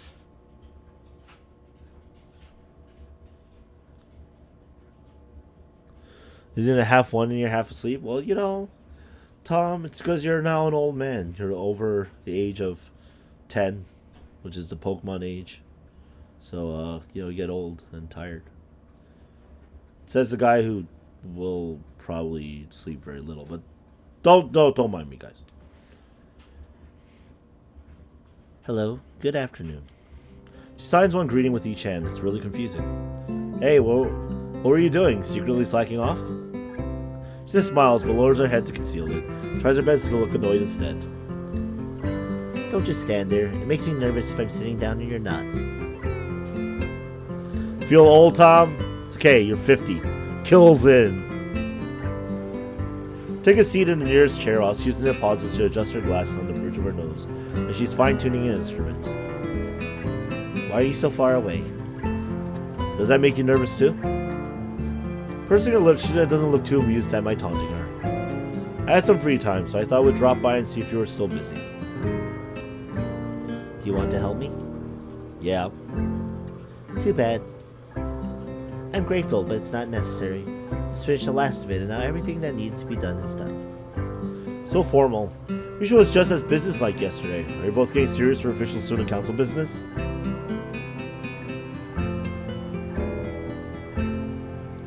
You have a problem? It's okay, Tom. No one has a problem with you. If they do, you're a mod. You can deal with them.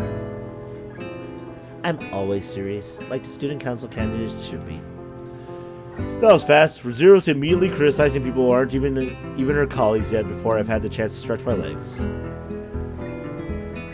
At least the presidents. They need initiative. Then maybe they can motivate everyone else, or at least strong-arm them along. But even though there's a bunch of them, they're also wishy-washy. There's no one running for vice president, so they all want the big prize, but none of them have the right drive for it. And then the treasurers are always so flaky. So I had to use my power to just eliminate the position. Wait a second. Wait a sec, please. Can you even do that? I don't think it works that way.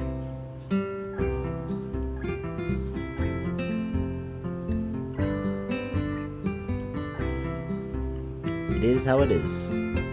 That Shizune stares grimly into the distance, rubbing the frame of her glasses. Doesn't answer the question, future dictator. I'm disappointed. They should want me out of here faster because they want the job. At least disagree with me having the job. I can't mobilize a bunch of student council wannabes for either reason. All my work will have been for nothing. If they are going to be so slow about it, I'll just hold on to my office as long as possible. So punctuates the sentence with a snap of her fingers, creating a sound as sharp as a gunshot. Wonder if she knows how loud she can do that. It's definitely an attention grabber, so I can only see it as invaluable to a mute. She might have practiced it because of that. All of it, huh? It's too harsh.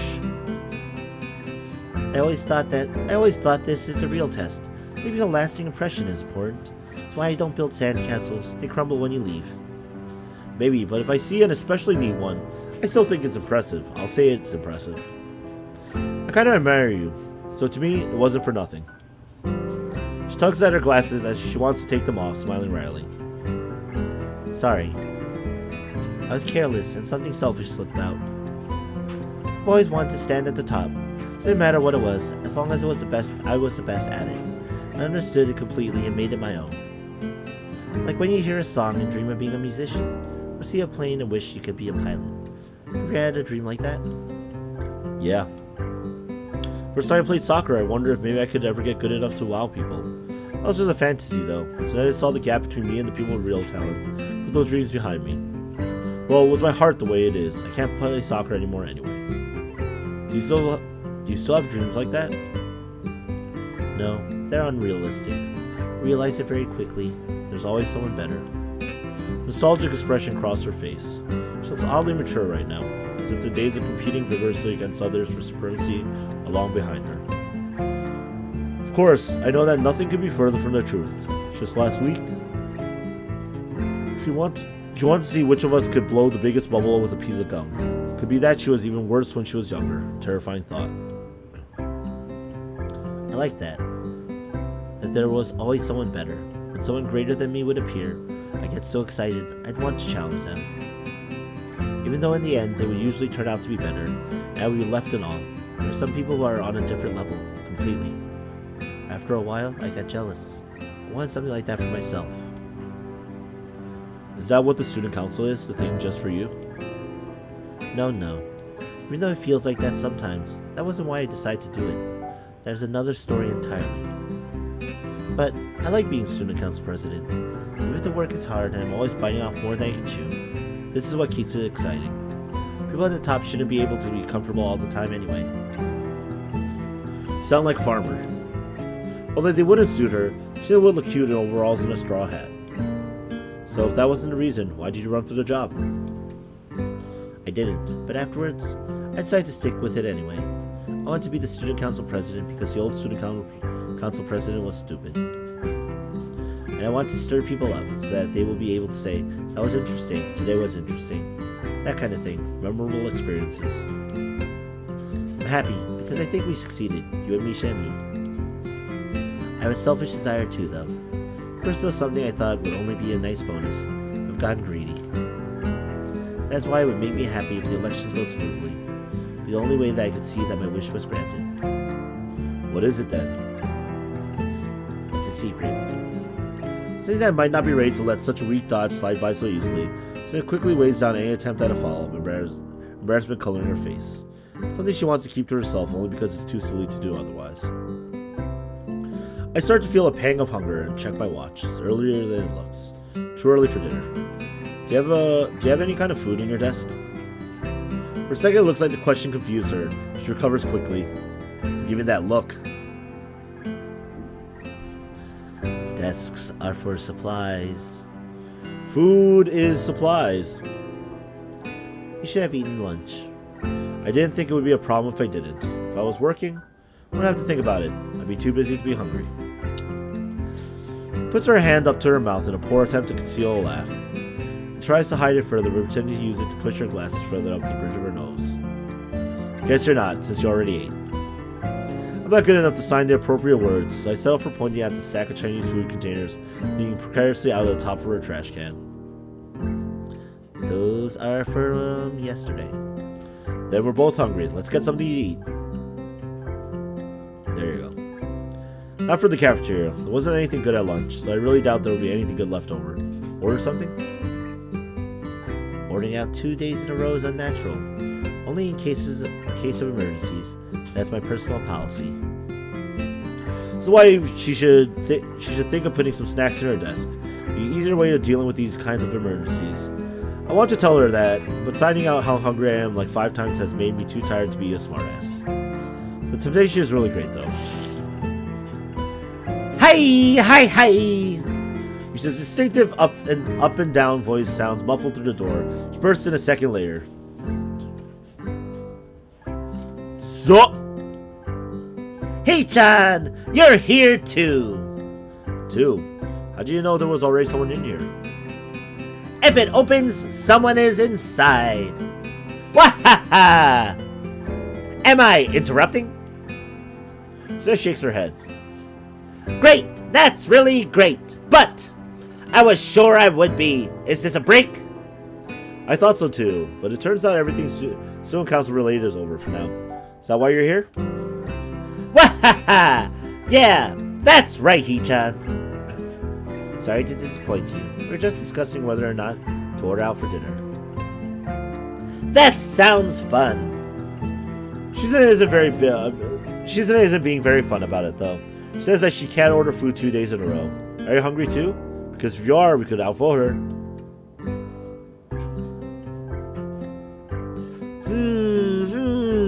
That sounds fun, Hee-chan. And I am a little hungry. I feel like Misha would be the worst person to marry if you were a morning person. Well, I'm a morning person, so I guess that means she would not be the worst person to marry in this case. I thought you would say it sounds like mutiny. It pinches the frame of her glasses, clearly thinking that it does seem like mutiny. But being outvoted by a clean 2-1 margin, there's nothing she can do. She already has her phone out. It's awfully garish. You go mental in 5 minutes. It's okay, Tom. We'll definitely wake you up for like breakfasts if you were visiting. Kidding. I'm not evil. I'm normal human being. Normal, not a plushie at all. Anyway. Chi-chan, you promised we would have a student council thing just for us, right? Right. This can be it. So only shakes her head. Last party she will be able to attend at Yamaku's student council president is too special to her. Put that label on our spur of the moment early dinner. Though I'm sure the real thing will be just like this, a meal like any other with the 3 of us. You're a grouchy bastard in the morning, Tom? That's fine. Not everyone has to be a morning person. After we finish eating and clean up, I say goodbye to them and head to my dorm. Though I don't feel particularly tired, I think I'll just go straight to sleep tonight. If I were back home, my mom would nag me not to go to bed right after eating. But what she doesn't know won't hurt her. She finds out. Take a look at the clock as soon as I get in, and realize it's a lot later than I thought. Also feels a bit silly checking the clock when I have a phone and a wristwatch. Take off my watch, hold it in one hand, while holding my phone in the other. Makes you feel powerful and stupid. I try unsuccessfully to go to sleep, and I'm glad when someone interrupts me by knocking on the door. For only a few minutes. Figure that it couldn't be anyone but Kenji, which is why I'm surprised when it ends up being Misha. Hi, Hee-chan. Oh yeah, I saw that they were gonna remake the Mewtwo movie. Yeah, no, they already announced that before prior. You don't look happy to see me. No, I'm just kind of surprised. Does Shizune remember something that she wants me to do after all? It's late, but whatever. I guess it's good that I didn't change. No, I just thought I'd follow you back, Hee-chan. For fun? No, of course not. It's because she wants to talk. So we have something important and something she doesn't want Shizune to know about. Do you want to come in? Yeah, thanks, Hee-chan. Save? Oh, I'm being told I need to save. Important save. I'm assuming that's something important.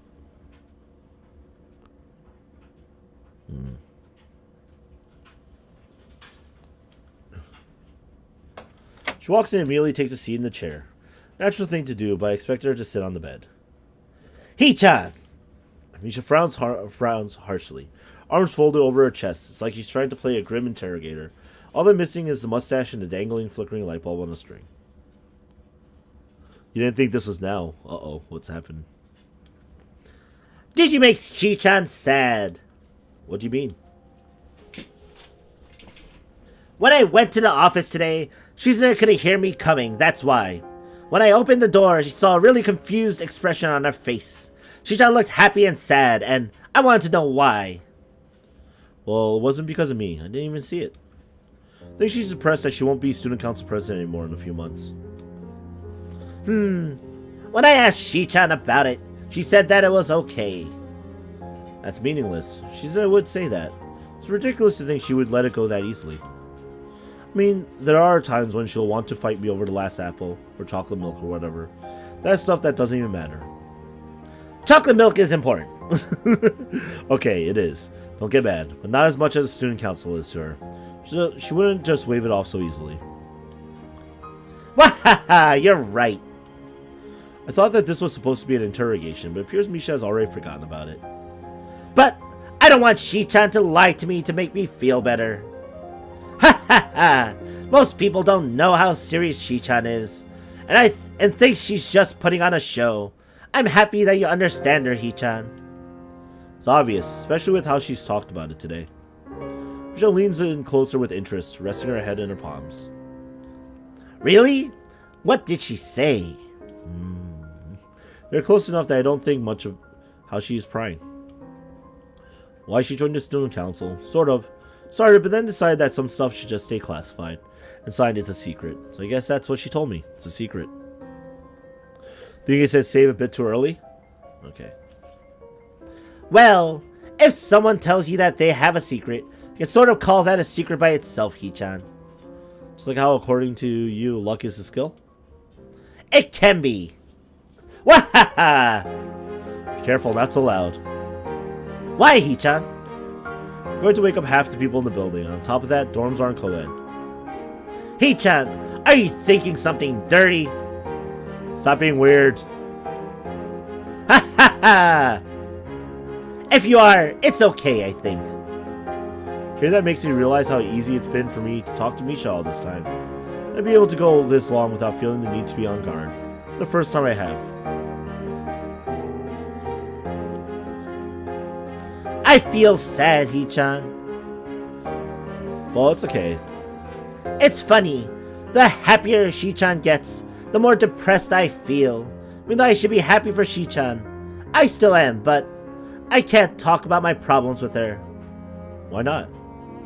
Just like Shi-chan can't talk about her problems to me. It's the same thing, Hee-chan.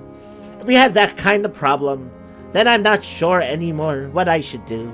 I wonder if I'm being a bad friend. She gets up and quickly drops herself on the bed, till we're sitting only a few inches apart. Just a couple of seconds later, she pushes her head forward, gives me a light kiss. Misses my lips, more due to bad aim on her part than because of me. What are you doing? Although it's just a formality, I'd be stupid to not know what she's getting at. It's just that it seems so unlikely that I'm hoping there will be some way I won't have to deal with it. Now she decides to be shy and giggles embarrassed.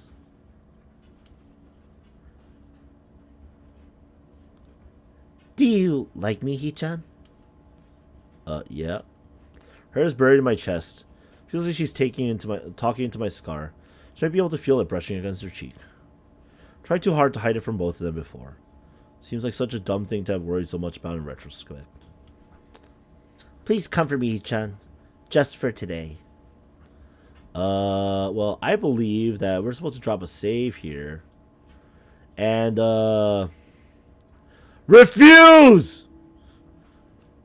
Alright, guys, this is a Shizune route. There's no Misha route.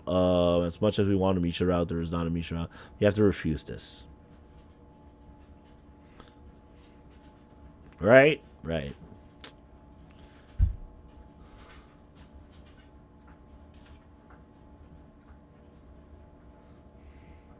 Why no comfort, Tom? Because we're going for the ending where we're supposed to go for the Shizune route. Before I can answer, she pushes her whole weight against me, and it balances me enough to send us both onto the bed. If I don't answer quickly, the situation will only become more precarious. Know that I should have never let things get as tangled as they are already. So even though it isn't the most tactful way to refuse her, push her off me. She falls backwards onto the sheet so softly it seems like she barely fell at all. Eyes closed, she stays like that for a while before getting up with a hollow laugh. You're right, Hee-chan. I'm sorry. Sure how I feel. Regretfully, slightly, even though I've grown to hate regret. Sad for a multitude of reasons. Just see the food alone at the checkpoint? Dude, if I'm gonna do that, I might as well just watch the entire scene and go, man, shit happened. Just like when you wanted me to see the lemon lube party, whatever it is. That scene was hilarious. Even though I've grown to hate regret, sad for a multitude of reasons. I'm also a little angry, both at her and myself. The way it even seems like I'm not really feeling at all. Don't be. No, Hee-chan. It's okay. I am really... But just asking was enough for me, I think. Yeah, that's why we have to refuse, because if you don't... I'm happier that you said no. Is that right? Well, that's good. Yeah, it is. Thanks, Hee-chan. She pulls herself up and leans against the wall. I'm assuming she is. My head hurts so much that I don't bother opening my eyes. Lie in my bed, listening to the rustle of my hair brushing against the sheets and the grass waving in the wind outside. Guess that I should say more to reassure her. I wonder if that would really help. Maybe it would be better to say nothing. I just don't know. Well, although I think that in this situation, there's no one right thing I can do. Why no snoo? You know exactly why no snoo. Good night, Hee-chan. That she leaves, the door clicking shut behind her like a guilty whisper. It's because I'm eager to put today behind me. After Misha is gone, I find it much easier to fall asleep. Do so almost instantly. Oh, the drama! Dramatic happenings. The following morning, I wake up thinking that most of my time is going to be spent trying to avoid Shizune and Misha. What happened last evening still makes me feel uneasy. Thought that sleeping on it would help alleviate that feeling. Feel like an idiot for believing it would be that easy. I think about whether or not Misha might feel the same way. If so, she probably won't show up to school today. I consider doing the same, but it would be pretty suspicious, and staying inside all day in fear doesn't appeal to me. Never really has. Like I thought, Misha isn't in class this morning. She said it is, but today is a busier day than most. She gives her all concentrating on her classwork. That means there's a little idle time for her to start up conversation with me. You feel like this is gonna get awkward? Well, things are gonna happen, you know. Grown so used to seeing Shizune and Misha together that I hadn't realized until yesterday how much that hasn't been the case lately. It's a shame because the empty seat next to her reminds me that they are a pair. So yesterday is something I'll take to my grave. Feel this way about it. I wonder how Misha must feel. Just as regretful? When she came on to me, she was more depressed and sexy to start with. Can only imagine how much worse it would be now. Thinking about it like that, I want to see her again. Only half-heartedly. The other half of me is still terrified. No, I hate to use that word. It makes me feel ashamed, but I'm sure it's the only way to describe myself right now. Spend the next couple of periods in the library, not in the mood to sit in class for the rest of the day, but I'm willing to walk back to the dorms. While I'm lazily flipping through the pages of an uninteresting historical fiction novel, she drops herself into the chair across from me, pouting. I think it's sort of pointless to come to school and then skip every class. Sorry. At least tell everyone that you're sick. I'm just not feeling it today. Yesterday I was fine though. Tomorrow, probably fine. Taking a sick day in the middle of the week is just too suspicious. That 24 flu thing or whatever won't fly. It's not suspicious. It is. Now you feel bad for hating Misha? Well, here's the thing. When you, it's the idea of propinquity, I believe it's called.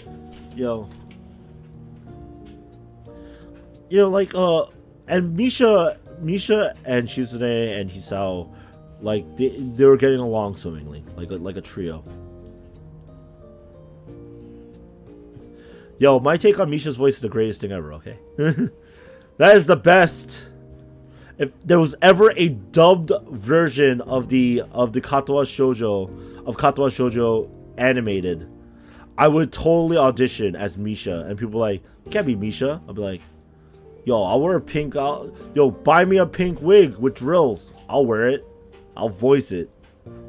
I'll wah through it. It is. Turn back to my book, but Shizune gently pulls it down. In contrast with her expression, straddles the line between concern and anger. Is something wrong? What? Is something bothering you? Because you're acting a little suspicious today, in a different way. If there is, just tell me, or I'll be mad. I'm not good at reading people. What a ridiculous thing to say after picking up my mood so easily. I'll cross-dress at Misha. You know what? If they want me to cross-dress for that role, for Misha, I will do it. Because I think voice acting Misha is a lot of fun, actually. It's killer to my voice, but a lot of fun. She's only half kidding, but there is some truth in it. After all, she can't hear tone, and has to rely on reading to communicate with others. It's as if you could only ever have conversations with someone through text messages. It has to mess with you in some way. It's probably why she stares so intently at people, in order to gauge their reaction. Or maybe it's why she pushes people so hard to get them to react.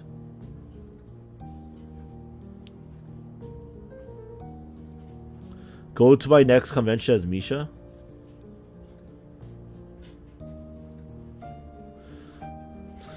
Dude, I'm just gonna name my entirety Wahaha King for you. Then.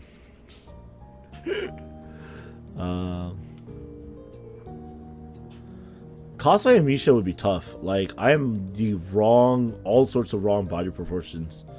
Unfortunately. Like, height and everything. Plus, I would have to lose a lot of weight. And, I have this terminal thing called, I love eating. So, that's really tough for me on a regular basis. And to counteract the fact that I love eating, I exercise, but unfortunately I don't do exercise that really slim me per se. The ultimate catharsis. Well, what if I win though, King? That's a bigger problem. I mean, granted, I haven't played competitive Pokemon in a while now, since Gen 5, but that's besides the point. Thought about it before, but it's too hard to say for sure what Shizune's exact motivations are for anything. So I wonder how much of that was a joke. Sometimes, it's easy to tell. This time, it isn't. Assuming it wasn't a joke, I can't tell her anyway. Because it's sign language, there's enough time to collect myself and lie effectively. Nothing. That's a terrible... That wasn't even an attempt at lying! Hisao. Oh, you would just force me to stay there until you... until you won? That's fair. That's fair. If your true goal is to get a win, then yeah, that would be the ultimate way to do so. I've just been thinking a lot about the student council's future lately. I believe Misha is doing the same. Well, in her own way. So am I, but she isn't here today. Wish you would have let me know something, because I might need her help later today. Yours too, unless you're busy. I'm not. Thank you. I feel like I'm losing a lot of people close to me lately. Can't think of a good way to respond to that. Something reassuring and confident, telling her not to worry. I'm here for you, not one of those other people. Then who is? And it seems so forced. Manage a wave of my hand that seems extremely callous as soon as I do it. You shouldn't feel that way.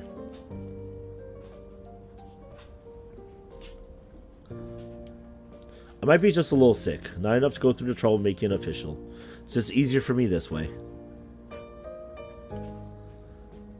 It's the wrong way. I've heard the hard way and the right way are usually the same thing, so it's not a big stretch to say that the opposite is true. Well, fine. If you say you are alright, that's good enough for me. Wait. You asked me, so I'm turning it around. Is everything okay with you? Yes. She signs it without a moment's hesitation. After that, she then waits to see if I'm going to follow up on it.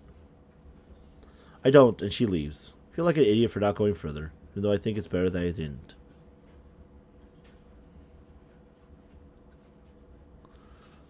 I'm not Tom, you're asleep, Tom? That's fair, Tom.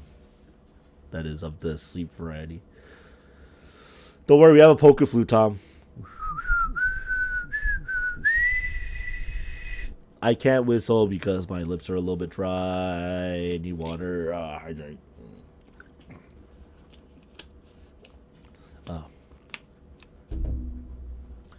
I've been in the library for quite a while and decided to go up to the roof for a change of pace. Fresh breeze hits me the second I open the door. It's really my favorite area of the school, I think.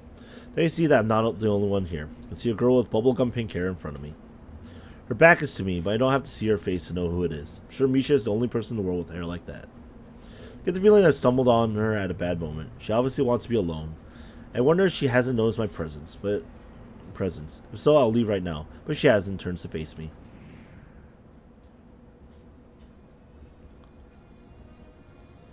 Oh, Hee-chan. I thought someone was behind me, but I didn't think it was going to be you. This time, you surprised me.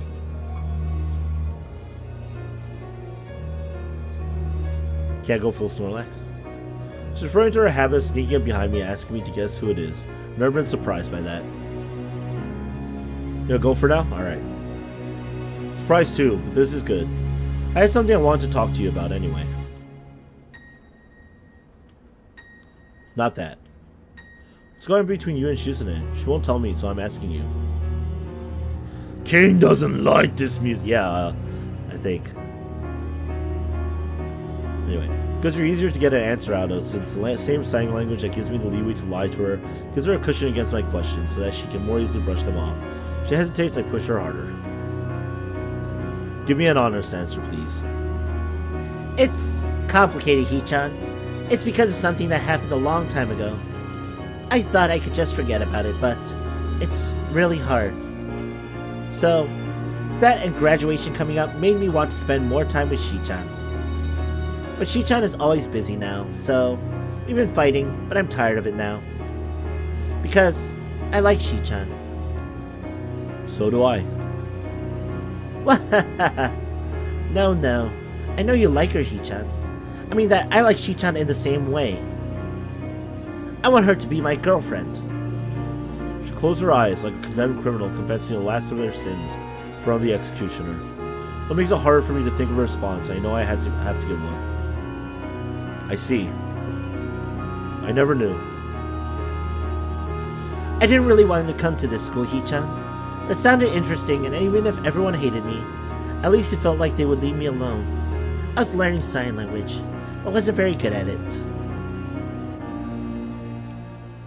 Shi-chan was trying to get people to join the student council, because only her and Lily. Then she came up to me. I couldn't understand her at all. But Shi-chan wouldn't use her pen and paper. She knew that I was taking sign language classes. I was exposed quickly. I didn't know any. That only made her try harder. I hated Shi-chan and thought she was making fun of me. That wasn't the reason, though. So, I slowly fell in love with Shi-chan, and I told her that I loved her.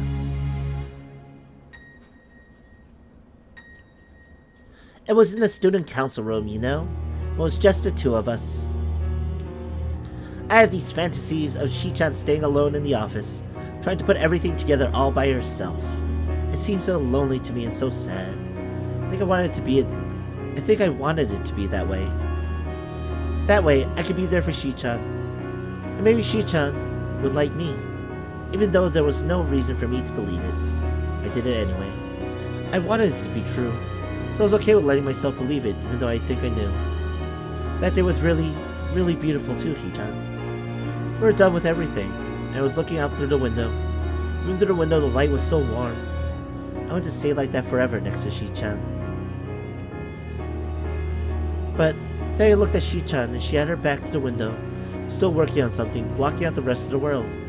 The light was on her shoulders, like when I would put a blanket on my shoulders as a little kid. She just stopped for a second as if trying to hold on to the image of Shizune in her mind. Shi-chan looked... It was like Shi-chan looked in a way that made me want to be with her, but I felt like it would be hard for that to happen. That was a really long time ago. My hair was different back then too. A little messy. I cut it because Shi-chan was always talking about it. Anyway, I told her right then and there. I confessed. I was rejected. So, I thought that was it, Shi-chan. But Shi-chan was always trying to find me. I hated Shi-chan again for it. When I asked her why she was doing it, was because I was her friend. Cheeks have a hint of red in them. Wonder how much experience she has had with crying, that she can keep herself from doing it so well. She didn't pause to wipe her eyes. I might never have noticed. Having Shi-chan say that made me happy, but also sad. And even though she never meant to hurt me, it still hurts. Even now. Shi-chan's a way of manipulating people, Hi-chan. Sometimes she wants to. Sometimes she doesn't really, but it happens anyway. Sometimes, I'm just not sure exactly which one it is. And I feel doubt. I just wish that Shi-chan liked me instead of you. Made me wonder if I was starting to hate you and Shi-chan. Just a little. I didn't like that.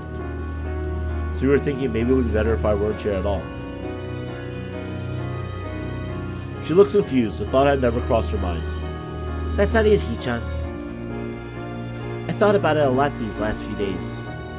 And I don't want to hate anyone. You or Shi-chan. It's so stupid that I ever felt like that, isn't it, Hi-chan? I don't want to think about that kind of stuff ever again. And missing people, and being apart from them. I'm tired of it. I don't want to think about it anymore. I already did, though, so I'm still really the worst kind of person. I wasn't thinking that it would be better if Hi-chan had never come to this school. I was thinking, would it be better if I just died? She pressed herself harder against the fence at her back as if hoping to slip right through it. Not really thinking about it, I grab her hand. My reflexes are terrible. I managed to only grasp onto a few of her fingers, but it's unimportant. Sorry. So you said something pretty weird just now. Yeah. I guess that's right, Hi-chan. Yeah. Do you want to know what I think? Shizune is the type of person who won't let anyone close to her Shizune is the type of person who won't let anyone close to her except on her terms. It's frustrating sometimes. It's even infuriating. It probably would have bothered me. When I was in the hospital, anyone who shut me out was dead to me. Forgotten all about it until recently. Got a letter and it was all about that. I was mad. I thought, how can you accuse me of closing myself off from everyone and giving up? Isn't that what everyone else did to me? What else am I supposed to do? What can I do? Yeah, even now. I know that's how it happened, but she was right too. I did close myself off. So I made up my mind. I'm not going to let that be the case ever again. The hospital? Hi-chan. Is that what those pills are for? Just listen, please. Shizune is the opposite of how I was. She's always wanted to draw people closer to her. That's the only reason Shizune was interested in me in the first place, I think. I think I was determined to not let that happen in a way. She should cast her eyes downward, understanding perfectly. I never realized how hard that can be. Now I feel like I'm going to return the favor, if it takes twice as long. I already learned a second language just to get this far. It wasn't as hard as I thought. It was definitely hard. Sometimes I felt like I was clawing my way up a mountain, with how my hands hurt. And you did the same thing. It was for the same reason, wasn't it? It's really amazing. It's why it makes me sad and a little angry that we say a stupid thing like that. That's just what I believe anyway. Her shoulders slump and Misha almost slides to the floor like she is drained of all energy. You're too dramatic, Hi-chan.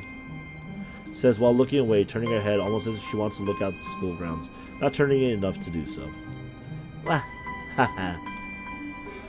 The door behind us opens, the sound only barely able to be heard over the ambient breeze. I've been looking everywhere for you two. Is this some secret meeting? God damn it, Shizune! Really? You're the mood breaker here today? That's actually pretty awesome. She walks over to us, leaning against the fence next to Misha. She needs to stop and catch her breath before pushing herself off it and continuing.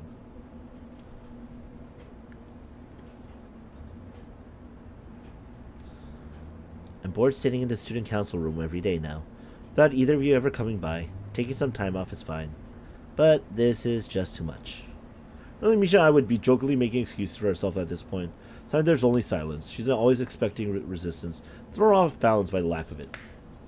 A few seconds pass in uneasy silence, which Shizune breaks with the ear-shattering snap of her fingers, smiling as if to say, Eureka. Let's go do something together. Like what? Anything. We should go to the student council room first, then figure it out from there. That seems like a trick to get us to work instead. Very funny. Misha laughs, managing to let out a restrained wahaha. Shizune can't see that Shizune can't see it to makes you feel better. It means that it wasn't only for her benefit. I was thinking that you both actually could help me with something. What else is there? Can't go out to eat. Already ordered in yesterday. That was already breaking policy. 3 days in a row would be unforgivable. But that was ordering in, Shi-chan. Going out to eat is different. Yeah, totally different. You're both kidding yourselves. Before I can reply, Shizune grabs my hand, limiting my ability to do so. My options cut down so drastically, I have no choice but settle for making a face at her instead. She makes one back before extending her hand to Misha as well. Misha is reluctant to take it. Walk forward as far as holding onto Shizune at the same time will allow me to take her hand myself. Ha ha ha! She only has a second to smile before Shizune starts pulling us impatiently towards the door, binding us together like a human chain. Although it's dangerous, none of us seem to think of letting go any step of the way through the school, out of the doors and across the grounds. This feels familiar, as if we walked like this before, three of us hand in hand. Of course, the mood was a lot happier then. I can see the lingering sadness on their faces, and it makes me wonder if anything has really changed. If this is all just a distraction or not. I think it's just me slipping back into being cynical because of the moment. It's a start. And there's a girl in the back with a parasol. And now we begin.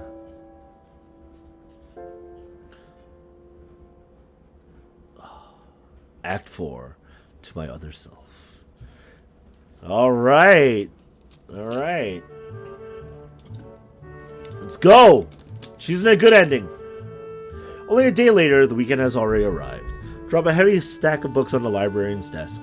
Not meaning to slam them, but they weigh so much that it happens anyway. Yuko bolts out of her chair with enough force to dislodge her glasses. She barely holds on to them. That was a really good scene, yeah. Oh, hi. Sorry, I'm here to return all those books I was supposed to. That's great, but I wish you had brought them back sooner. It wouldn't be a problem if the library had more copies of everything, but it doesn't, and they act like that's my fault. They? Other students. They can be, pretty pushy. Sorry, just kind of slipped my mind. It's been a pretty rough couple of days. Oh, I suppose you don't want to talk about it. Yuko meekly turns to the task of logging all the books I brought back as returned, treating them with extreme care and precision, like she's a bomb disposal technician rather than a librarian. I knew where it was going. I mean, no, I didn't. I pretended to expel all that foresight from my mind. Anyway, over the past couple of days, I've been thinking about something Misha said. Of course, I thought about everything she said. One thing in particular keeps coming back. Talk about how she didn't want to miss people or think about being apart from them anymore. Go through the bad ending version? No. No. So, okay. For anybody who's still watching, and that isn't that many right now, but anybody who's rewatching this on YouTube as well, just so you guys know, I'm actually getting the best endings only, or the good endings only. Katawa Shoujo is a free-to-play game. I suggest you go get it. Find a guide. Just so you guys know, I've been using a guide on GameFAQs, actually, that I actually have bookmarked. It's relatively spoiler-free. But it's a Katawa Shoujo FAQ walkthrough by Mega Man Zero with a 3 instead of an E in the 0 part. And it's a really good guide, and it keeps the spoilers to a minimum for the most part. Although, as Tom pointed out, even sometimes seeing the choice might be a spoiler, so take that with a grain of salt. But no, this is considered a Nukie, a crying game, and the reason is because the bad endings are a lot worse. So if you want to experience that for yourself, yeah, Tom's also great. Like he knows he's pretty good actually, pretty thoroughly as well. Like I was using Tom to bounce off of, and then he led me down the Hanukkah route, which realistically I let myself get led down the Hanukkah route, but whatever. That's a different time and place. But no, the bad endings are in theory going to be very bad. So, but the game is free, and I think it's worth playing just because it's not the best grammar, but a lot of the heart is there that makes this game really good. So that's why I'm playing it, and that's why I'm enjoying it.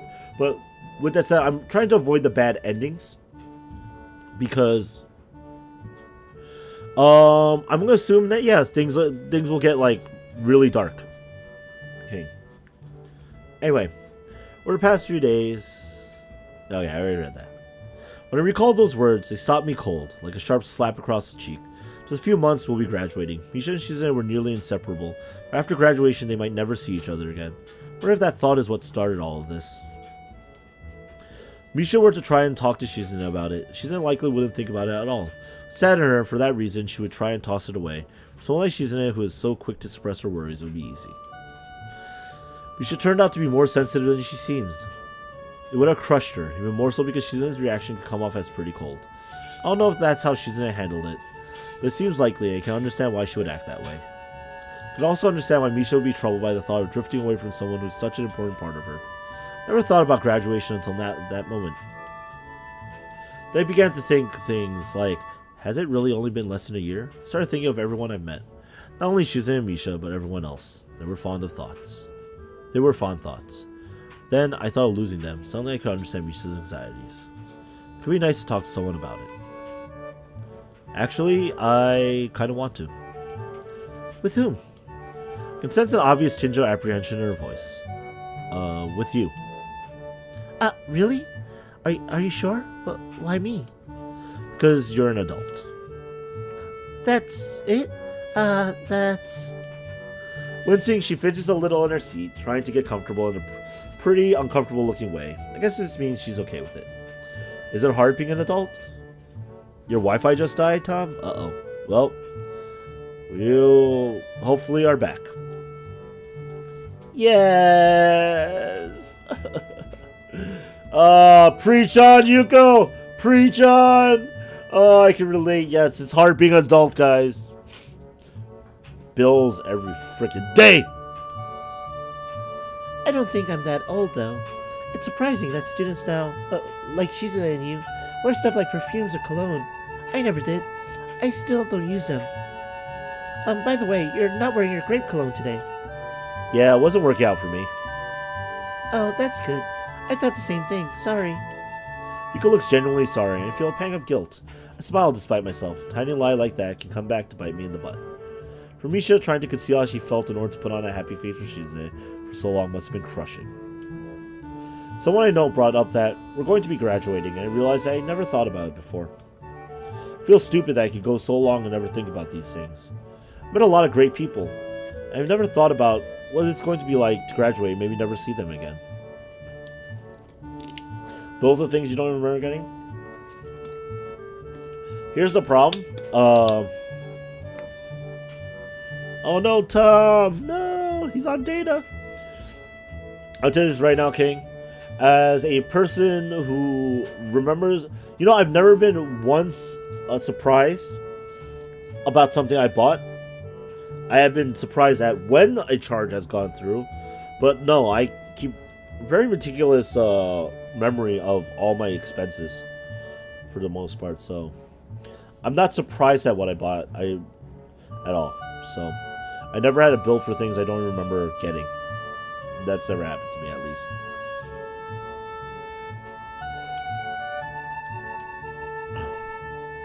There are still ways you can keep in touch. Yeah, I guess. I feel childish. Not everyone is going through the same thing, probably. But you hear this kind of problem a lot. No. I haven't been working here that long. I worried about the same thing when I graduated from high school. I didn't go to school here, though. I also miss my friends. I wish I kept in touch with them better. I should have tried harder. Yuko isn't really helping me feel better. She clamps up quickly when she sees it on my face. Your Wi-Fi's back! Yay! Tom's Wi-Fi! I don't want to look back and have those same regrets. I wonder if Shizune even thinks about that kind of stuff. She goes on sometimes about how she doesn't want to live with any regrets. Wow, that sounds impossible to me. I nod, only halfway wanting to agree. Even so, I think that is kind of admirable too. Kind of brave, don't you think so? Now you have a cat? What? That happened. Brave is a new way to put it. Yuko shakes her head insistently. It's true though, and also kind of intimidating. Jeez, you shouldn't be intimidated by high schoolers. I'll try. She turns away to start folding a sticky note over and over. Pretty idle behavior for a university student. More importantly, I wonder if I said the wrong thing to her. Being around Shizune for so long, I can't stop reading as much as I can into every moment of silence. If Yuko were the type of person who didn't get intimidated by high schoolers, it probably wouldn't be so easy to talk to her. It's all too easy to want to shed some negative qualities of yours. When I think of everyone I know, it's those qualities that I like the best. Ah, fair enough, Tom. I don't think I really regret it. I thought as long as I could remember the good times, that was enough. I don't know. Sorry. Notice a couple students starting to trickle into the library and decide that my time is up. No, that was helpful. I feel like two of my friends are fighting because one of them is taking the fact we might not see each other again after we graduate really hard.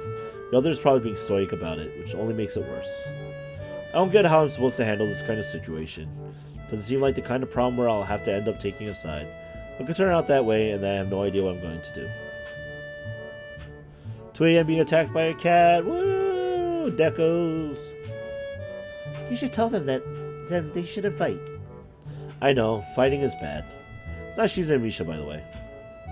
Okay, I wasn't really thinking that though. Embarrassing, even though I knew it would be. I still feel my cheeks reddened. And even so, I still said something so transparent and blatantly a lie. But it could be that sometimes that is the right way. Do you have any books about people who have to make hard decisions? We have a lot of self-help books. It's funny that I could find that surprising, because I wouldn't have only a few months ago. I meant about, not for. There aren't many, right? Yes, not many, I mean. I feel a bit apprehensive about it. I want to talk to Shizune. I don't understand why I feel nervous about it. That disgusts me a little. It also motivates me to look for her right then and there, although I don't have to look very hard. She's in the student council room as always. Worryingly, Misha isn't with her. When Shizune notices me and looks up for her paperwork, the first thing I ask is where she is. I don't know. There's so much uncertainty in her answer that I can't let it go just like that. She's missing a lot of school. Are you the attendance police? That's really strange coming from the student council president. So hides a laugh behind a cupped head. I start to think that I might be worrying for nothing. Then her laughter slowly fades away to a more serious and pensive expression. You're right. Yesterday. I catch a hint of an annoying smile on her face when she sees my poorly hidden panic at the word. Despite her best efforts, she can't help being satisfied and eliciting a surprise from everyone else at the very end. Even then, I can see that she has bigger concerns from how quickly her smile vanishes. Before either of you noticed me, I saw what you were saying. I'm not stupid. If I hadn't, I could still see through Misha while we were walking back. She hadn't told me everything later. She didn't make a big deal out of it, but anyway. You look at it, it's my fault, isn't it? What did she tell you? She winces at the question, though it's clear she's been expecting it. She follows up with a very grand gesture. A lot. Like, that I can be selfish and confusing. I try too hard to bring people around me and then push them away. I didn't know what I should do. I thought she was right to mention all of those things, so I just agreed with her, but that only made things worse. I don't understand. Just to your glasses, she looks pretty tired. I hope it isn't because she's been busy avoiding Misha, but I can't help considering the possibility, seeing where this conversation is going. It's true. Even the student council being this small, and us always being swamped with work is my fault. Might even ended up driving a lot of people off and away from the student council acting like that. Sam wags a finger mischievously, acknowledging that might is an understatement. However, from how wearily she does it, it's obviously humor is only to put me at ease, therefore not genuine.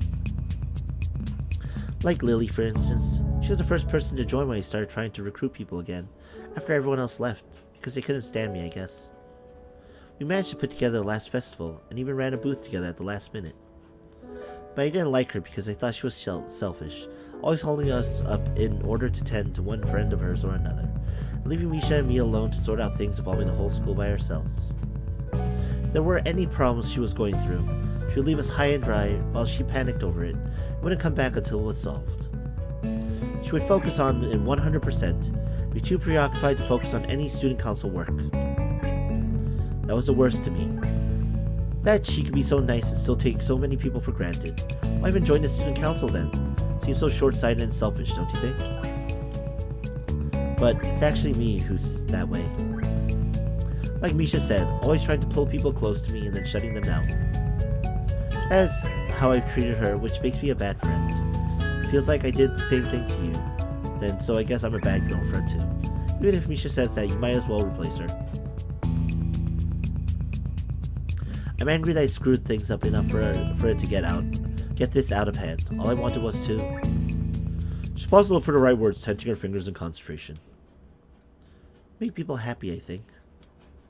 Even though that seems like a simple way to put it. She rests her head against her hand. Shina's bangs fall delicately across her eyes, hidden behind those polished glasses, reflecting just the tiniest bit of light. Maybe wrong to think so, but right now she seems especially beautiful, like a more complete person. I feel like this is my first chance to respond to her outpouring of emotions. Placing Misha as Shizune's interpreter, Misha must be joking. Took all my energy to keep up with her just now, the signing filled with gestures I have never seen before. Likely their habits picked up from Misha, developed from years of them being together, can never replace someone so close to her. I like you because I like you, not because I got tricked into it by you. Despite how hard she tried anyway, and continues to stare back into her eyes, sharp as ever. The first time I saw them, they had seemed a bit intimidating to me, like the eyes of a predator. That hasn't changed, which I find reassuring. I still want to make everyone happy. Starting with Misha? Sino looks a bit annoyed that I would imply she would start with anyone else, smiles confidently, as though a friend's sadness is a physical opponent she could just strangle into submission. Of course, obviously, naturally. Oh, snap! Yeah, we're gonna be good friends with everyone again, guys. Come on, let's do it. Taking off her glasses, she leans back in her chair and lets out a sigh. First I've seen her without them on. I don't get a good look before she slips them back on. Really? I get a great look. I just wait and just sit here and be like, oh yeah, look, she's there without her glasses. But I'm too tired to start today. First thing tomorrow. Do you want to help? Yeah. And I have other student council stuff you can help me with while you're at it. Well, it turns out that there isn't much other work at all. Alright. This is the good ending route. Time to use friendship powers to solve all our problems.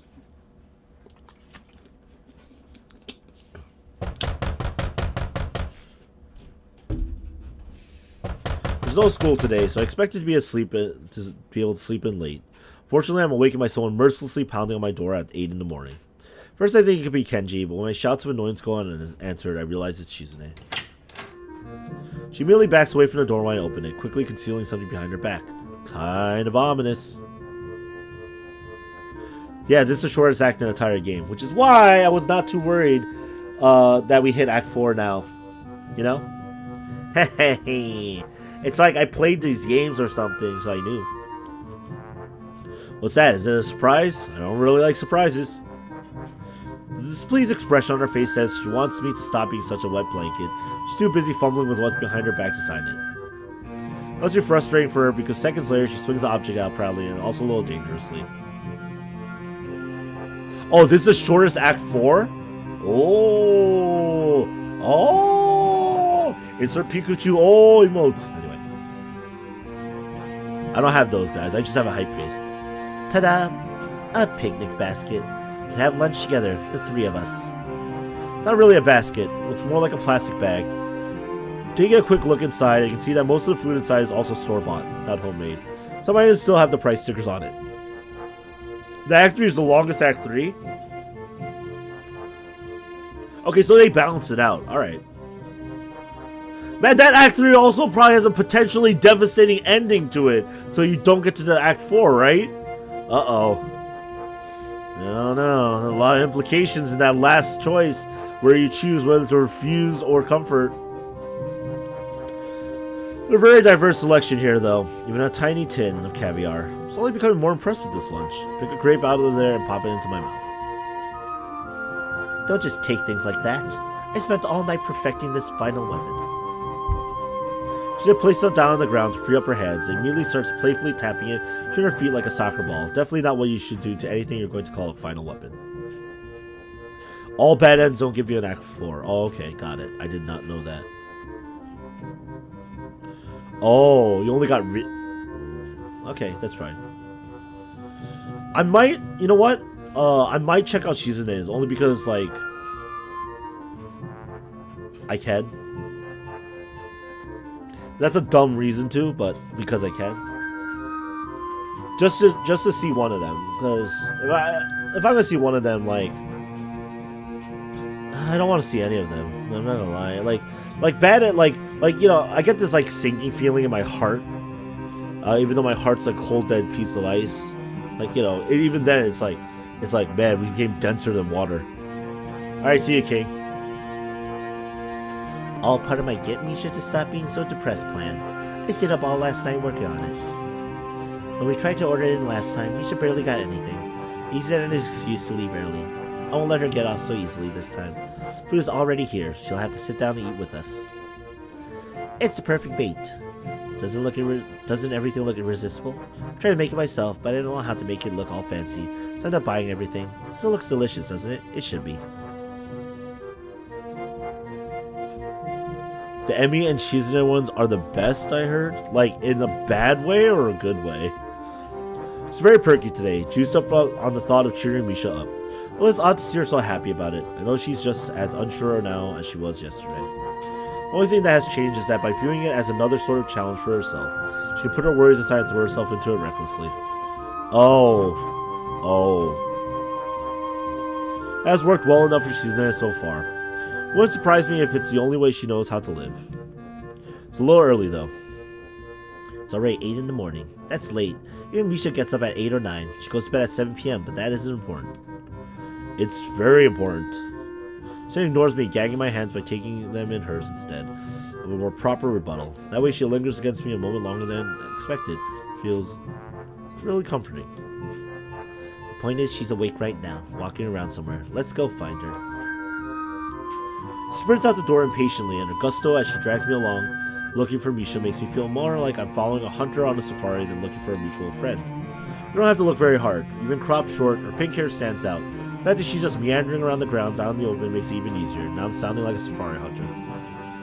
Oh, we have found the Misha wandering the campus of Yamaku. She is completely unguarded, unawares that we are about to kidnap her for some picnic. Misha! Huh? We were just looking for you. It's a good day for a picnic. You should join us. We even have caviar, not sturgeon, of course, but it's really tasty. Caviar? Sturgeon? Apparently finding it annoying to have to explain everything at length with one hand, so it gives up quickly. Fish eggs. Try him is bad at all. What? It tastes good. Sorry, Shi-chan. I think I'll pass for today. Misha starts to walk away. Shizune holds the bag out toward me, needing me to take it so that her hands can be free. As soon as it's out of her hands, she darts in front of Misha, cutting her off. I made so much food, though. Sorry, I'm just not hungry right now. When are you going to be hungry, then? Shi-chan, that's impossible to know. You can guess. Tension between the infuriated Shizune is trying to deal with it by trying to tear through it. That approach isn't going to work. Thought and hoped that Misha had gotten herself together, because she was just cut too deep by what happened. That case is really out of anyone's hands. I believe that Shizune might understand that on some level. If she didn't, she wouldn't have any doubts at all. Because she can't speak, though, I learned to notice her hesitation. It's very clear. She might as well be screaming. Misha waves her hands in front of her, not wanting to continue the discussion any further, and quickly slips away. So I fume silently, reluctant to let her go, but having no way to keep her here. So Misha's back grows smaller in the distance. I wonder where she's heading off to. She's not wondering the same thing as she bites her lips in frustration. With a touch of reassuringly on the shoulder, I stop myself, not knowing if it's the right thing to do. Not because she looks fragile, vulnerable, or sad. It's the opposite. For a while, her expression belies no emotion at all, only contemplation. Suddenly she whirls around. Now all this food is going to go to waste. Yeah. That makes me mad. Although it's obvious she's just more hurt than mad. The bag dangling from my hand feels like it's filled with lead. Let's go on a date. Let's use it then. Where do you want to go? I don't know. The roof. It's my favorite spot. A wry smile appears on her face, disappearing just as quickly. On the roof, I immediately crack open the caviar, ignoring a derisive look for Shizune all the while. I end up putting it down immediately. Where are the toast points? I didn't make any. Like I told you, I bought everything. Not toast points, though. Why is that important? Anyway, they don't sell just toast points. That'd be stupid. I bet they do. Maybe in stores for the exceptionally lazy, but not here. Why don't you use a tortilla chip? Tortilla chip is not the same. They're both triangles. Stop being such a princess. I didn't know there was a proper way to eat caviar. This is the first time I'm hearing it. It's not the same thing at all. Wish the game had a proper hair event? I don't. I like this. I like going through each individual one. Experience it. I can't be decadent like this. And anyway, how could she not know? She lives in a huge mansion. She never takes the opportunity to scoop half the tin onto a single chip in the meantime. Hey! Sure, it doesn't even taste good like that. There's too much food here for two people. Because we can't communicate with each other while we eat. Both Shizune and I have a lot of time to sit in silence.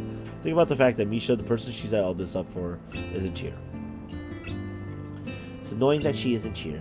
I can't even enjoy my meal like this. Stare at the paper cup next to her, still half full of juice. Thought you didn't want all this food to go to waste. You prefer Harriman instead of the Kenji-en? I have to go get the Kenji-en? Yeah, that's fair. That's like the true ending, right? The last ending we will get, right? I wanted Misha to be here too. That was the whole point. I wasn't able to accomplish what I wanted to, so it doesn't taste good. You should eat it. Eat more. I want the fried things though. You keep eating them all, though you say they don't taste good. Fried things are always delicious. There's always an exception for them. You'll get fat. I think you're being too aggressive. It's like I told you yesterday. I'm only trying to cheer her up. Yeah, but it seems more like you're planning a military campaign. I'm only trying to take it seriously. And this is the only way I know how to do it seriously. I feel so powerless. I hate it. Can't even yell at her too, even though I want to. Yelling's for serious occasions, right? Yeah. You should yell at Misha for me. And tell her that I want her to stop being so down. If she feels sad and alone, there's no reason to stay gloomy forever. Why don't you? I already did. Over a game of dice. Over, to be exact. I won 5 times. Only 2 of them would take so much pride in winning games with pure chance. Then, I tried to talk to her, but it didn't go so well, obviously. Well, so did I. I tried and failed. My goal has always been to do everything better, though. Yeah, your one-upmanship is really something. Kenji's bad ending the best ending in the game? Man. By the way, how's it going, Aerosmog? But I failed too. That's why I want you to help. I don't understand what I'm supposed to do anymore. Someone like Shizune has only ever interacted with the world by locking horns with every obstacle in her path. Understanding only goes so far. I want to tell her that she doesn't have to worry, and she is great at cheering people up, because she managed to cheer me up my first week here. In retrospect, I must have looked like kind of a dick, being in such a sour mood from the moment I came here, even though I don't think I was being unreasonable. Even having months to digest it, finding out that you have a heart defect like I did is hard to deal with. I'd have had much less time to mull over suddenly being transferred to Yamaka on top of that. Spending the festival with Shizune really helped me out of a rut. I was happy enough to forget that the entire time, and I felt as though she was manipulating me. I understand now that I had allowed myself to be manipulated. Make it a drunk stream? We could all, we could always do something special for the Kenji route. Even though I felt like I was at the bottom of the world, I still want to have a normal life again. Sure, because I enjoy what I have now. I think it must be the same for everyone, including Misha. Everyone wants someone there to pull them up out of their self-pity. Just that Misha always wanted Shizune to be that person. Because they can't be together, I think Misha feels that she can't accept Shizune's hand. That frustrates Shizune, but if she could cheer up a stranger like me, then she'll die trying with Misha.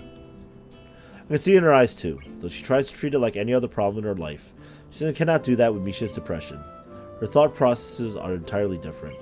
In some ways more careful, in some ways more reckless and frenetic. She cares that much more. I ended up not saying anything, partly because sitting next to her like this, just the two of us, is pleasant enough in itself that I don't want to interrupt the moment with a question, and partly for a more cowardly reason. Started thinking they weren't, but I don't know for actions that they might not have been an afterthought, or even a fluke, just a collection of coincidences. I don't know if that would change anything, but I'm uncomfortable thinking about it. Friends behind me tremble slightly, and I turn to see that it's because Shizune has fallen asleep leaning against it. Considering she was up all night, it's not surprising. Where does all that motivation come from? Not just in regards to Misha. I'm cynical, so it's hard for me to just accept that anyone can simply be that strong. First thought was that maybe it's because she hates herself. It's very plausible. Leaning against her, I feel sad knowing that might be the case. But it could be that we're similar and that we both want to be better people.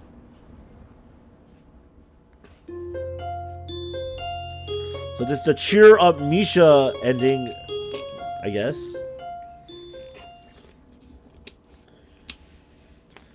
Let's hope it goes well, right? Seems like I ate too much yesterday because I wake up in the morning feeling just nauseous enough for it to be a problem.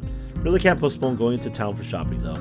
So despite wanting to roll over and sleep it away, I force myself to get up and dress instead. Somewhere between buying toothpaste and a few other groceries, I end up walking it off. Then I feel hungry. And stopping for breakfast, it hits me how much time has gone by. I didn't expect to be out this long at all. Not even sure if I bothered to lock my door. I should really get back.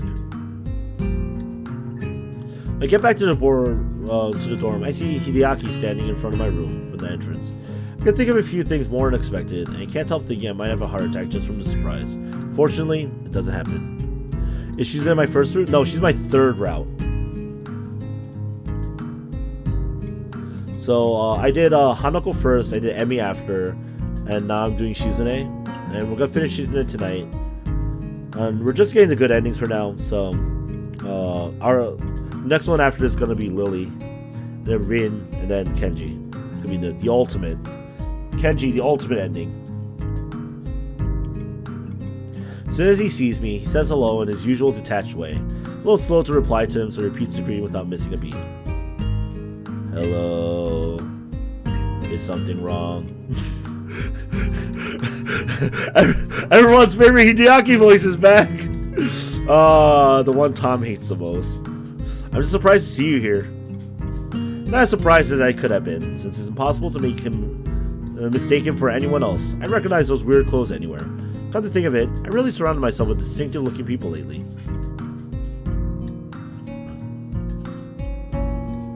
Okay.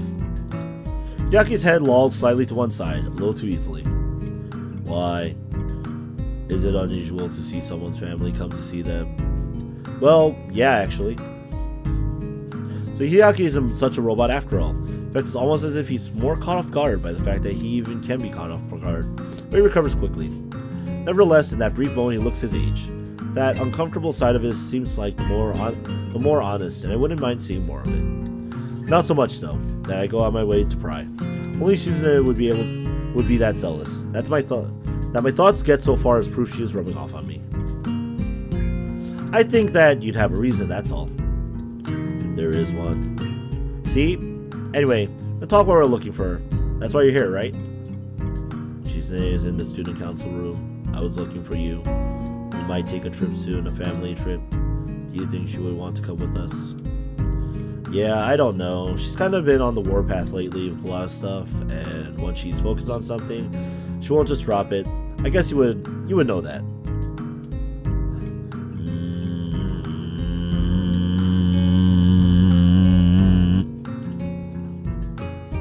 Hideaki looks much more at ease walking around than I did my first week.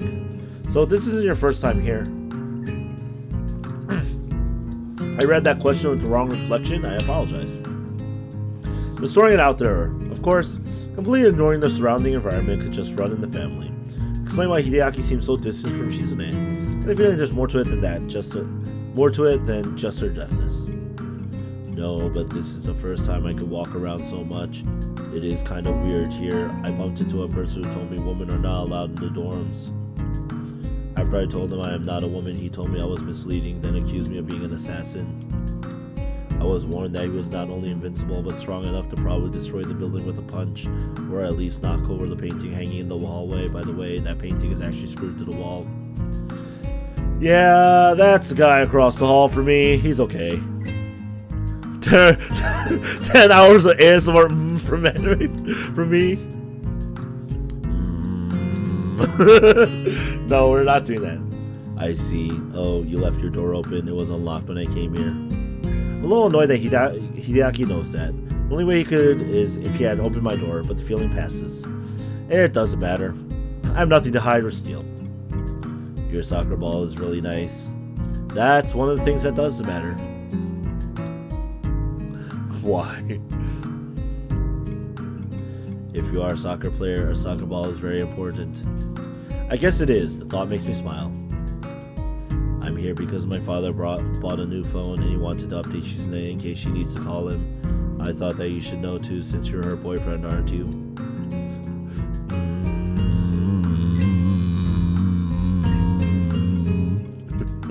Yeah.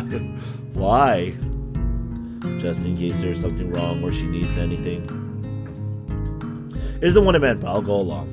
Even if she did, she probably won't call. That is how she is.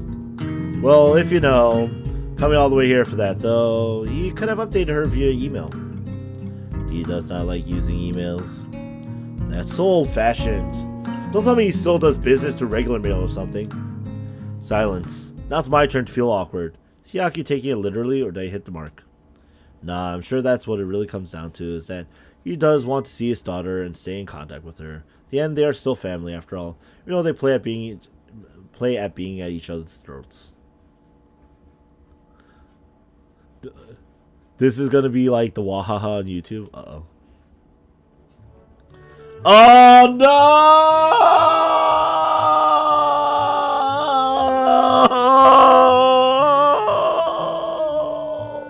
Why is he here? My voice is gonna be destroyed. Guys. Oh my gosh. We're not gonna do ASMR. We're gonna do the Hideaki voice ASMR. Is that what you want? Is that really what you guys want me to do? A minute of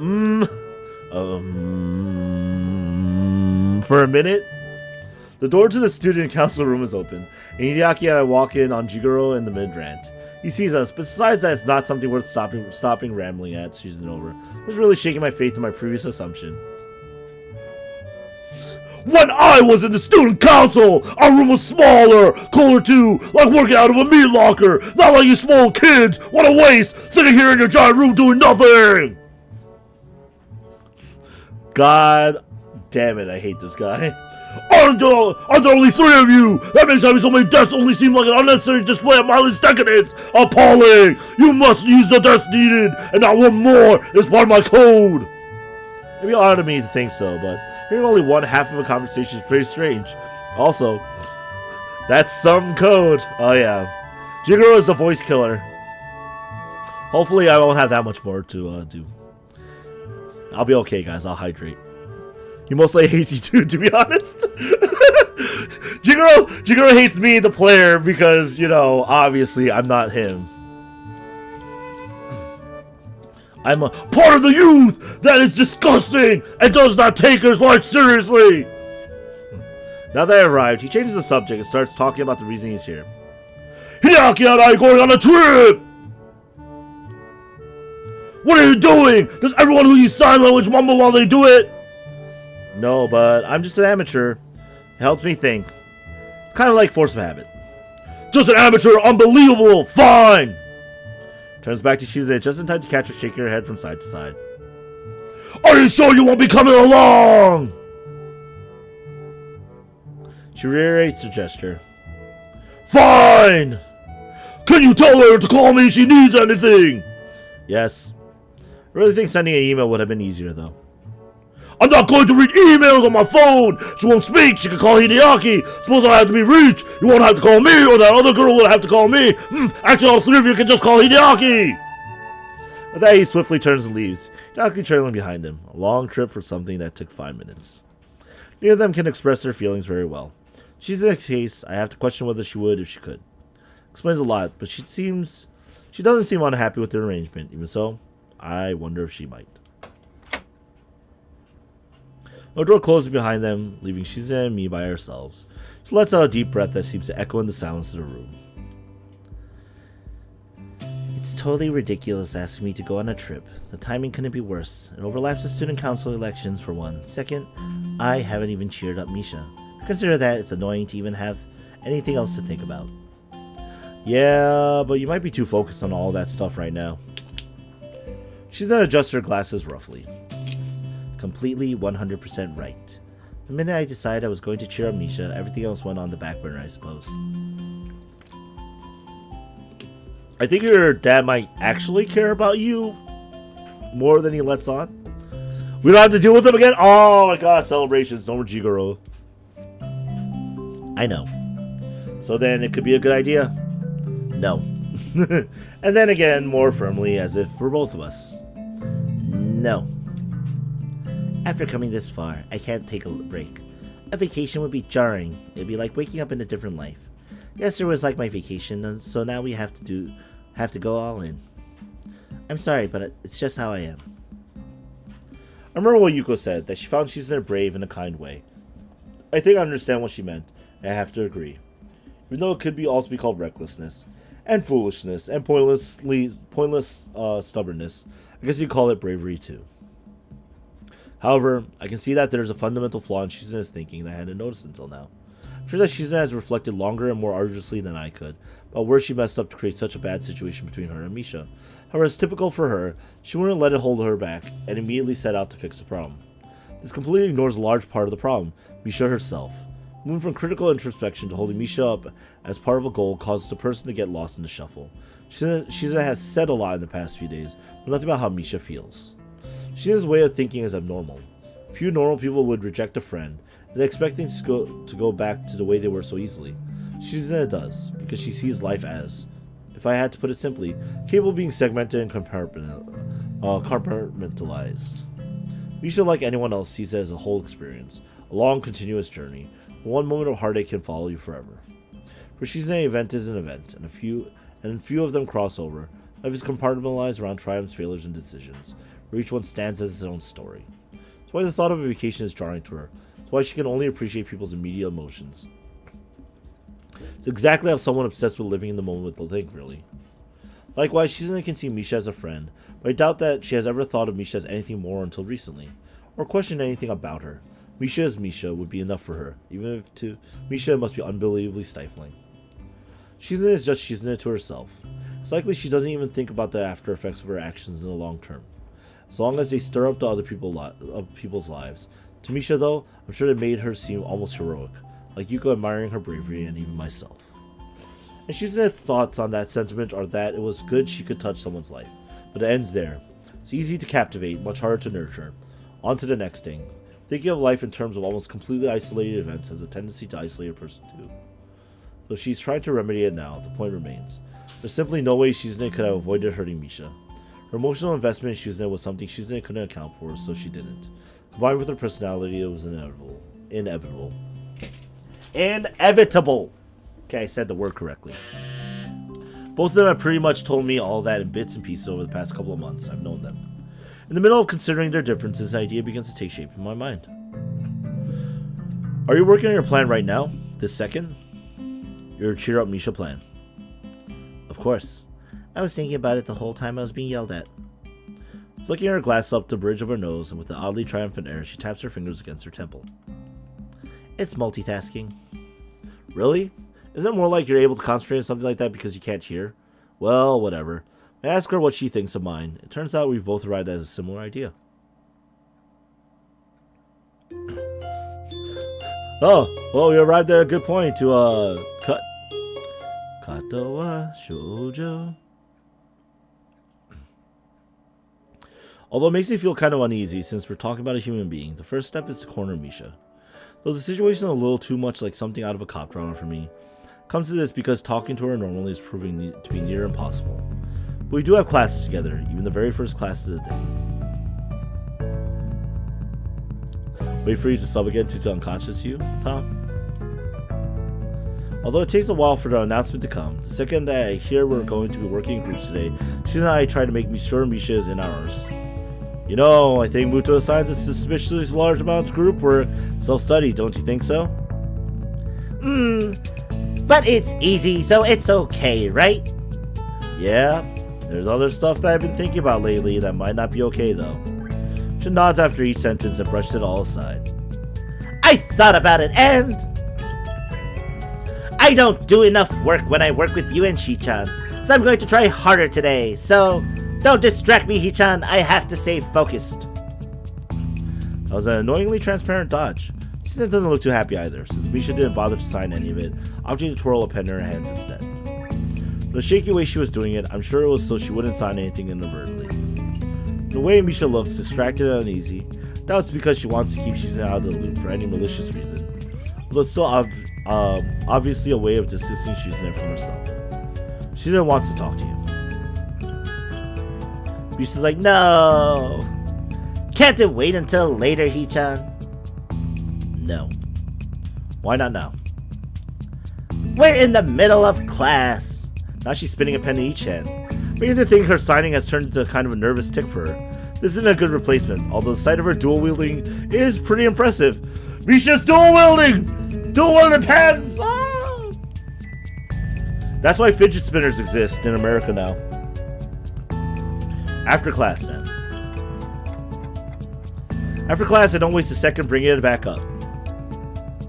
As everyone else files out of the classroom, leaving the three of us alone, Misha takes increasingly longer glances in every direction except forward. Do you want to get something to eat? Why do you and Shi-chan keep asking me if I want to eat something, Hichan? Because we're all headed to the cafeteria and we haven't eaten together in a long time, so why not? Is this about the student council? Taking Shizune's lack of reply as admission, Misha sighs.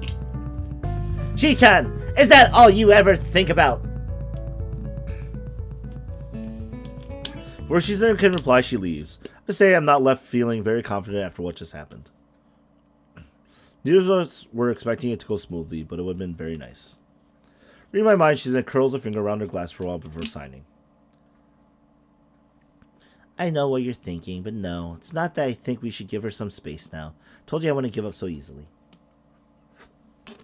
Yeah, well, now I'm starting to wonder if it's not too soon. Cold feet? Well, I'm not going to. That would be giving up on her. The fine line between helping someone and smothering them. But I just want Misha to pull herself together and stop acting so weird. I know she can do it, even if she wants to try. People don't change overnight. If they could, the world would be a much easier place. Okay, you win. Then I guess this is the part where we split up and look for her. Well, I'm the only one who is really supposed to find her. If I run into her first, I'll call your cell phone. Smiling, Shizune takes out her cell phone, turning it on to prepare. Notice that she has an extremely high number of unread messages. Looking at her expression, so does she. Pulling it around by the strap a couple of times, she grimaces. I don't like using this thing.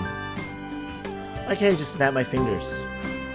Then what? I'm not a dog. It doesn't travel as far as the phone signal. You're having a lot of fun with this, aren't you? Shaking her head from side to side, she continues. It's obvious where she will go. Can't look for her on the school grounds. She would want to go as far away as she can. Check the tea shop. It's usually empty this early. Misha loves to go there if she feels like skipping class. She loves the parfaits they have there.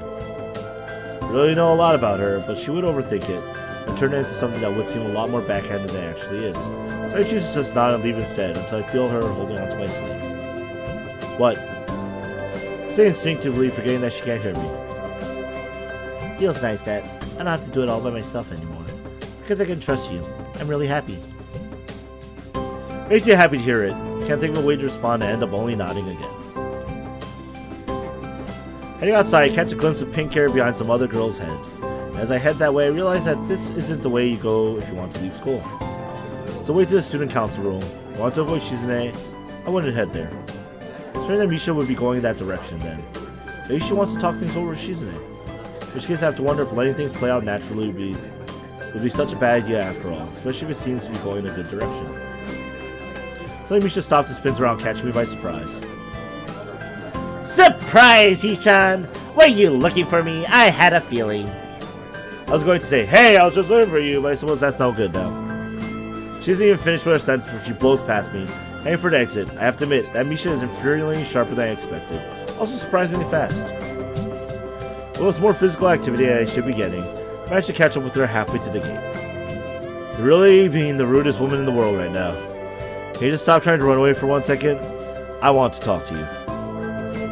She turns on her heel, looking mildly amused, raising her hands as if to tell me to go on. I got her attention, though it's hard to think of the right thing to say. Where are you going now? The Shanghai!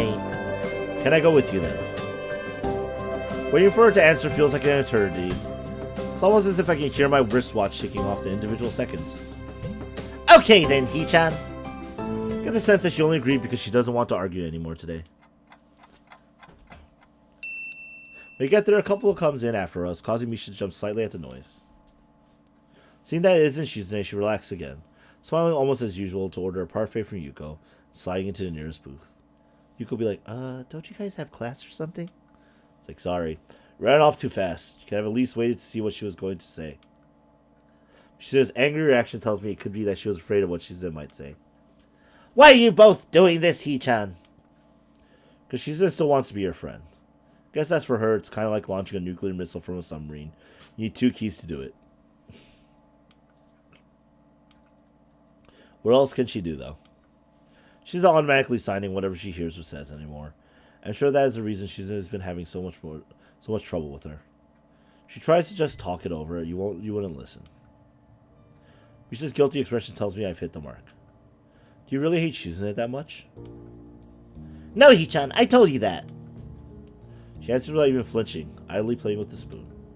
Yeah, I know. I'm sure she knows it too, but I wonder if it might be easier if you did. The only thing she really thought about for the last week is how to make you happy, since Shizune is still attached to you. Yesterday, though, she thought that maybe it would be easiest for you if you just hated her. Since you didn't tell her you hate her, she thinks that you can both still be friends. She's like that, only thinking extremes. Parfait is starting to melt, the ingredients coming together in tiny rivers that remind me of the growing roots of a tree being shown through time-lapse photography. That's stupid! Shichan isn't that stupid, Hichan. Don't be ridiculous! It's got nothing to do with intelligence. Smart people can do stupid things. And anyway, isn't it true? I was terrified last week when we talked, but at the end I was relieved because it sounded like things might go back to normal. You got last to stream, so no sub today? Okay. I wasn't expecting you two to have a fight right after. It wasn't a fight, Hichan. It was just me yelling at her. Notice that Misha's voice never really changes in tone, just volume. So low with guilt that I can hardly believe it came from her. Oh, okay. I said it too loud. Either way, I was happy because I thought you and her could still be friends, since she needs you. No, she doesn't, Hichan. So, how do you know that? A lot of things she doesn't. Vocalize, say, talk about. Afraid if I say the wrong thing, it'll ruin the mood. To finally have a conversation with her, I don't want to screw it up. Or if this is the first time she's had an honest conversation with me. Just because she didn't tell you doesn't mean she doesn't like you. That doesn't make sense. Yes, it does. Otherwise, she would argue back. Wahaha! You don't think so?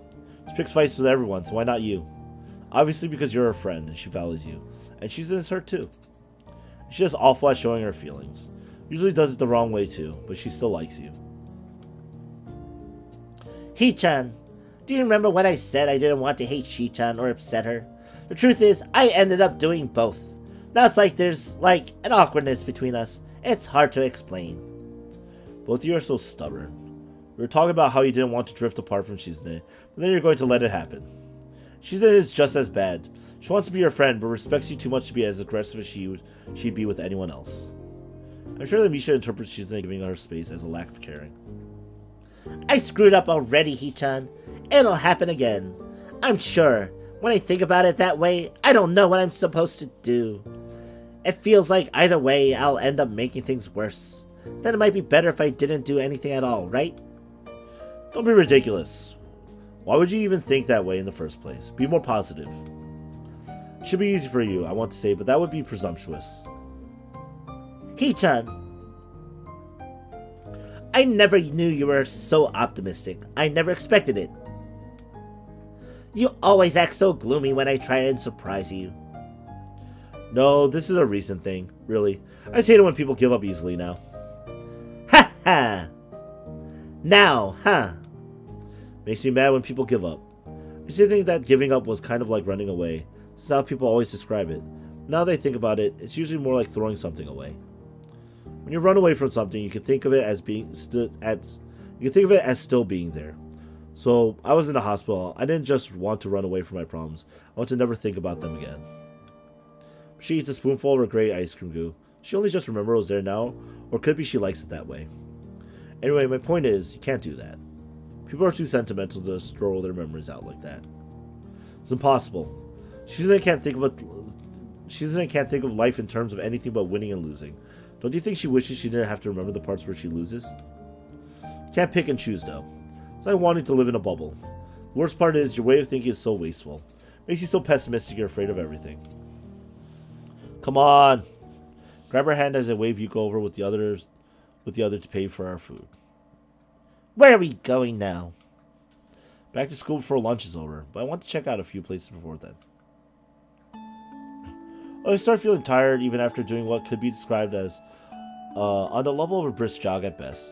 Misha and I eventually make it to the gate of the school with a little over 10 minutes to spare. I didn't even want to really come to this school, you know? I didn't have a choice. When I got to this gate, sure, a part of me was thinking, what a depressing place. Doesn't look depressing at all, though. Well, I still thought I had everything figured out. I felt practically like another person. If I could, I'd go back and tell myself to stop thinking he could write everything off at a glance, acting like his life is already over and he can never have fun again. School grounds are still littered with quite a few people. It's lunchtime, so it's typical. This is where you and Shizune had me helping you put together 2 festivals. What a lot of hard work, I thought. I don't have time for this. When I look back on it, though, I didn't do all that much. I also didn't have anything better to do. I'd have just spent the time alone. Drag her to our homeroom next, which is empty except Muto trying to eat a sandwich before class resume. Yo, what are you doing here? Every time I thought of either of you, I wish you would leave me alone, whether it was here or...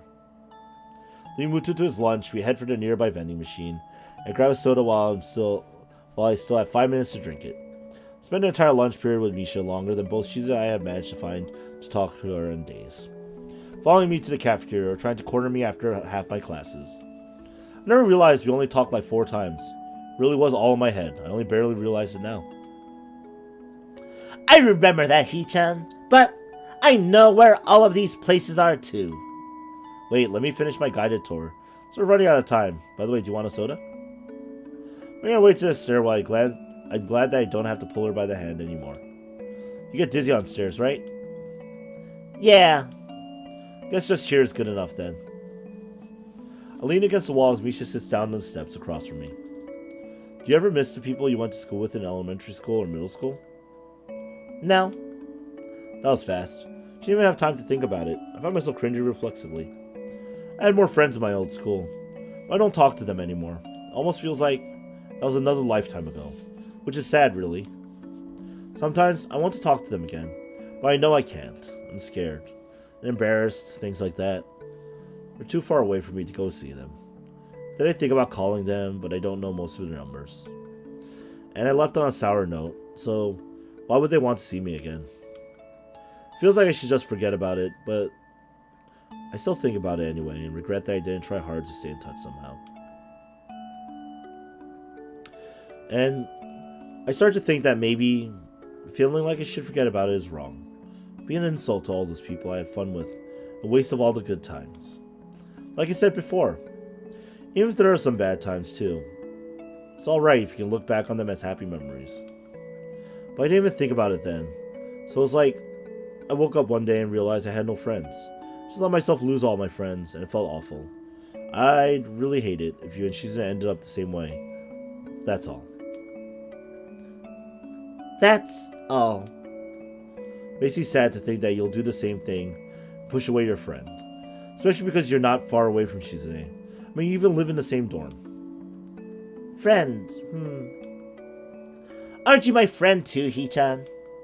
Yeah. Slept through all of it, but the fireworks were really nice way back at the festival. First time seeing fireworks like that, my first time really seeing the sky in a while. I never really looked at the stars before then either. I thumbed through a book about them while I was in the hospital though, and learned a lot. Like that stars aren't just burning, they're more like a constant chain of explosions so far away. Some of the stars I'd be seeing would have been burnt out for thousands of years already. That their light would only just be reaching Earth. Saw a mock-up comparing the size of the planet to our sun, and that to other suns. Japan wasn't even visible on the tiny Earth in that book. You know what I never realized? She looks at me expectantly. They're amazingly shiny. Ha ha ha! It's true. Why are you doing this, Hee-chan? Doing what? I'm not stupid. I don't know. Bunch of reasons. Because you're Shizune's friend, and I like how close you were. And maybe I'm trying to tell you that we all have our low points, but giving up was stupid. Anyway, it seems worth the trouble. That's the only reason. And you're my friend. That's it? Can I do something for no reason? Wahaha! You can, but I want to know. Well, what else do you want to hear? The bell rings before Misha can reply, so she ends up laughing instead.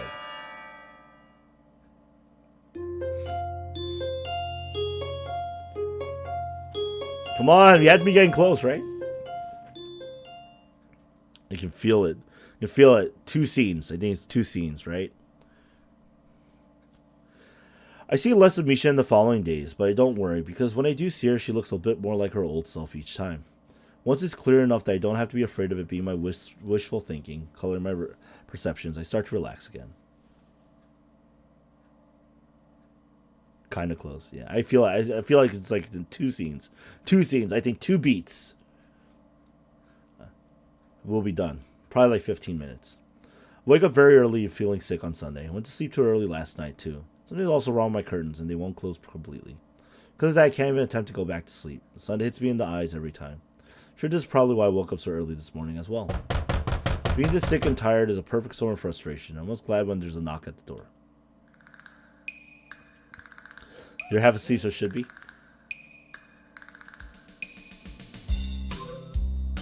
It's a familiar person holding an almost completely eaten apple in his hand. Taking one last bite, he attempts to shoot it into my trash can and misses completely and smashed apart on the wall 2 meters too high. To be fair, most of the pieces afterwards do manage to fall into the trash can.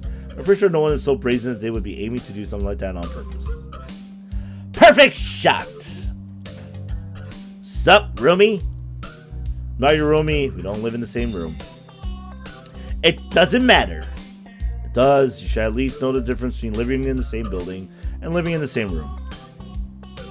I need to use your room. For what? Messed up. I should have said absolutely not. Student council keeps delivering my mail, even though I asked them to put it in my locker or something.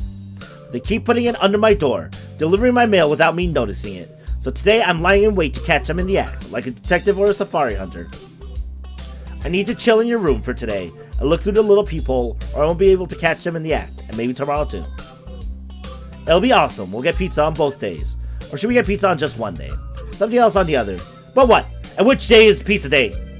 Not today, never. You know, I'm in the student council.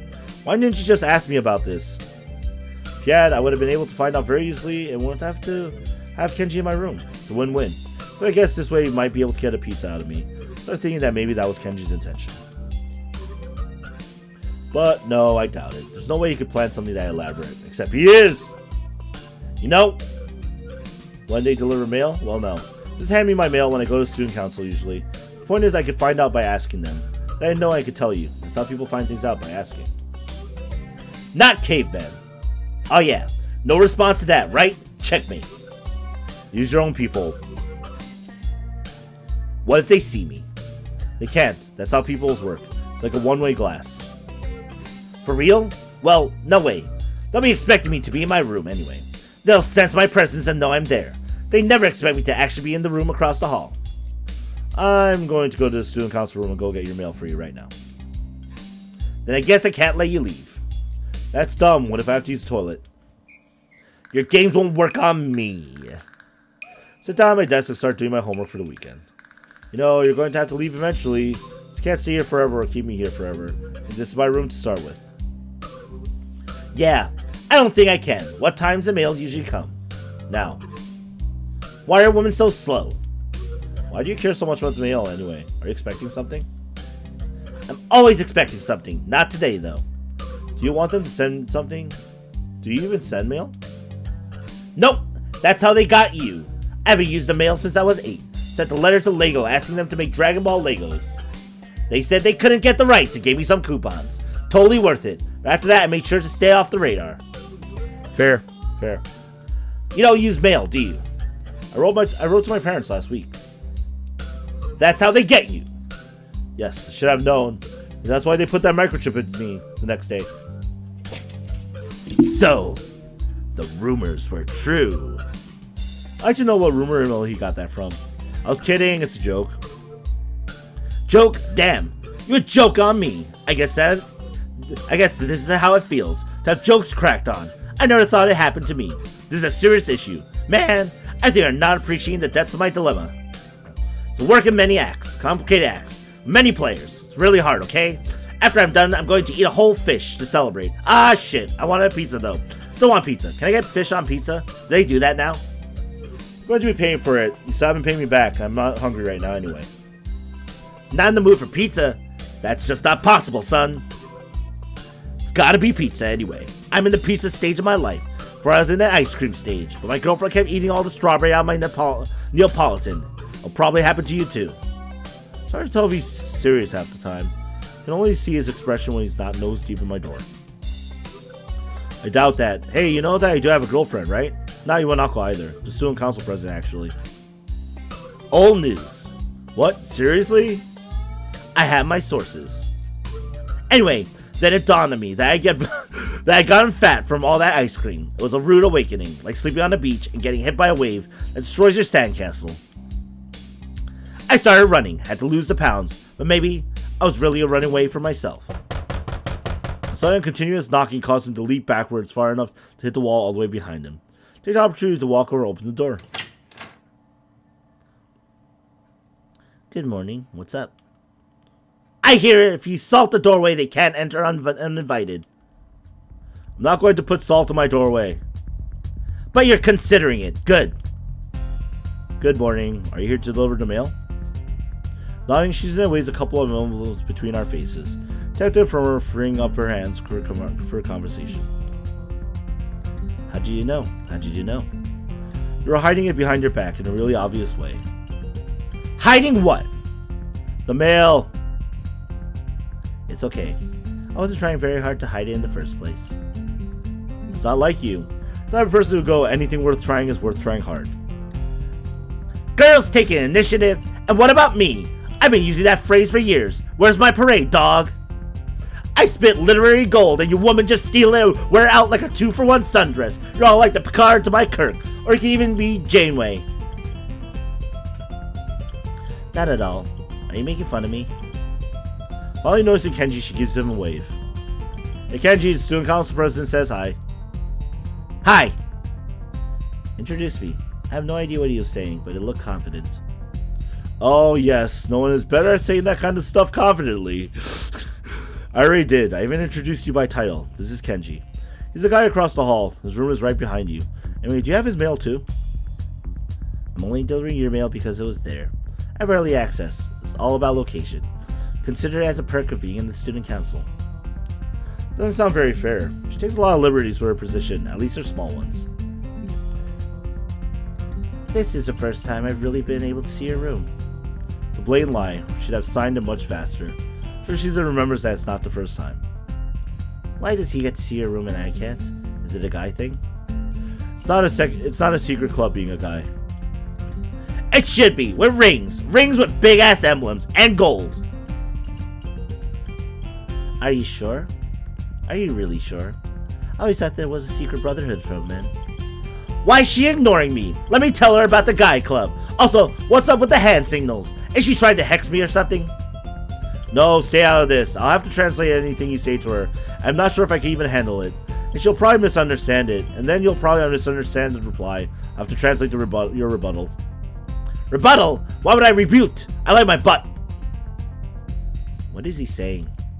He says he has no rebuttal. Rebuttal to what? I haven't even begun to challenge him yet. I don't like the way she put that. It appears that she wants to, but about what? Doesn't matter since it wouldn't end well. Don't pick fights where there are none. I've never met your friends. Why can't I? It looks like he's being passionate. I suppose with the way he's flaying around, it would be stupid to expect Shizune to think otherwise. Anyway, I better change the subject. Not that would be likely to work on her, but I'm sure that she has to have come here for a reason other than just drop my mail off. With something that tiny, she wouldn't even have bothered knocking. You didn't come here just to give me the mail or chat about my friends, did you? She snaps her fingers in mock frustration. It's as cringe-inducingly loud as ever. You're right. Let's go somewhere again. Do you have somewhere in mind already? You're right again. Let's go to the usual place. She whips out a bag of neatly wrapped containers from just outside the doorframe. Gets in there filled with food, and this time it doesn't look store-bought. Setting it down between her feet, she continues. Is that for me? This was a real surprise, see? I have to have something over everyone at the very end.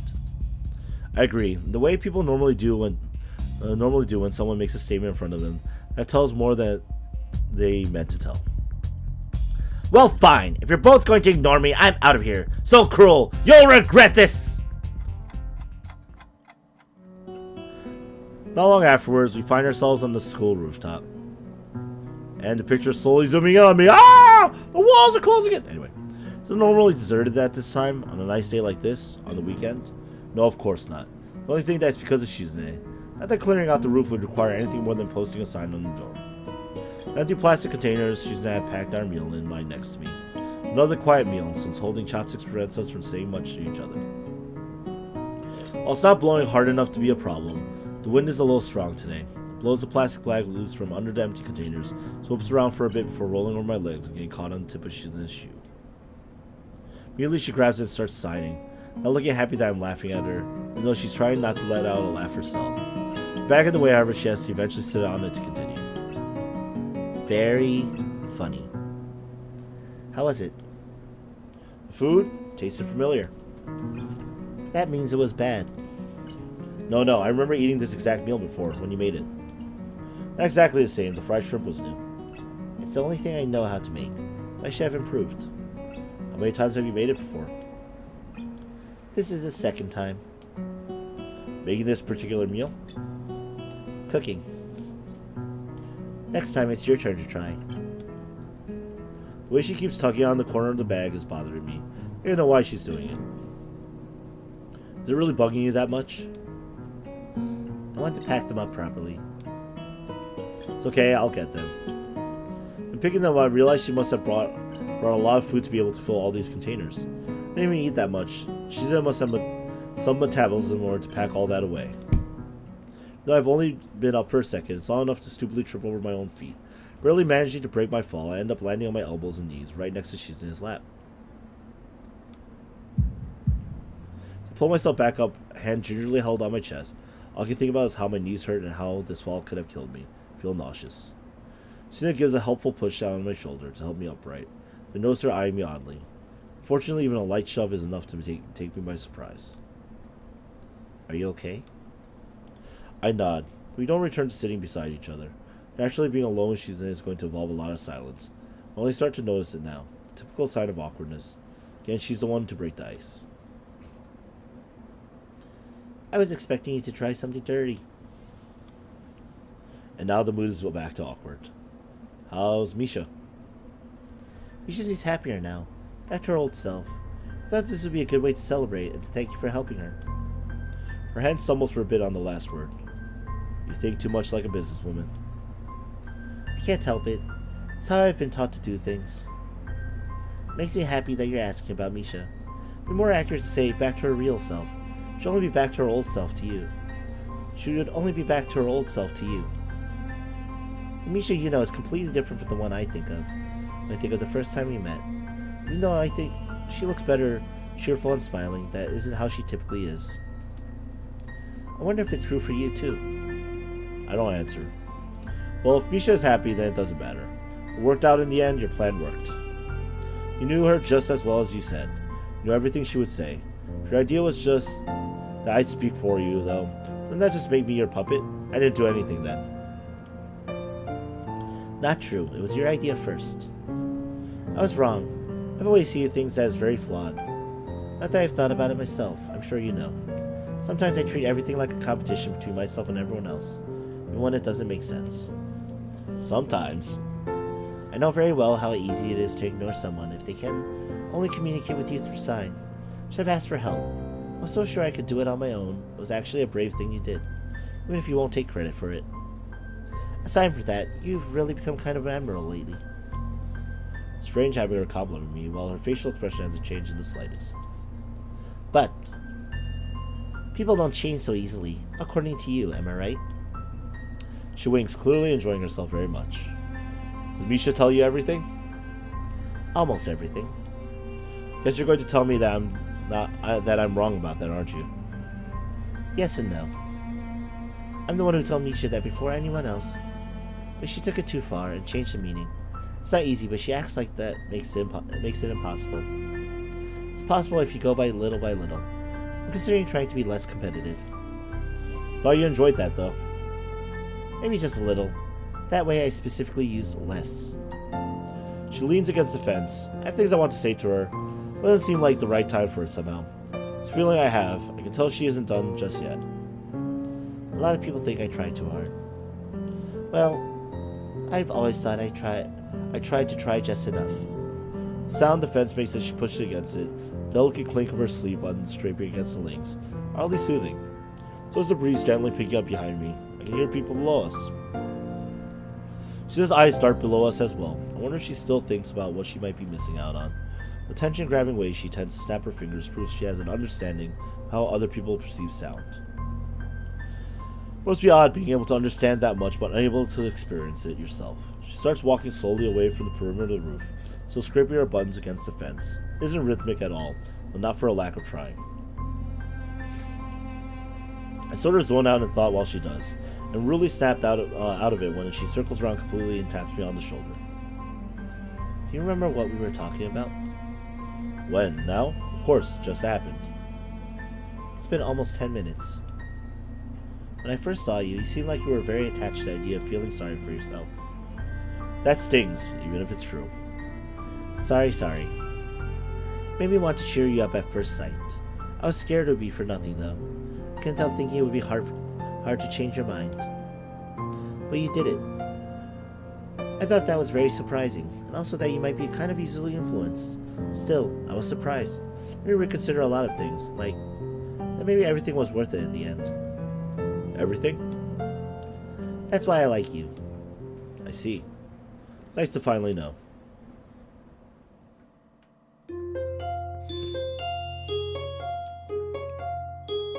Yeah.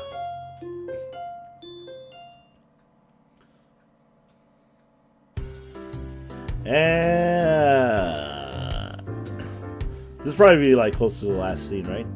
And remember, you have to take this job seriously. Too many people think you can just slack off. That isn't important. It's a dangerous way of thinking. Definitely, you can't take it too seriously. If you aren't always thinking big, thinking positive, if you show any sign of weakness, people will start to think you're incompetent, you know. And soon you won't be able to do anything because your power is going to be delegated off to others piece by piece. And we left with nothing. That's what happened last time. So remember, it may seem like an easy job, but a lot of carnage can happen in this room. Ha ha ha! And out of it. Dealing with school staff too. Even trying to get a budget report from a class rep can be a fight to the death. Sometimes.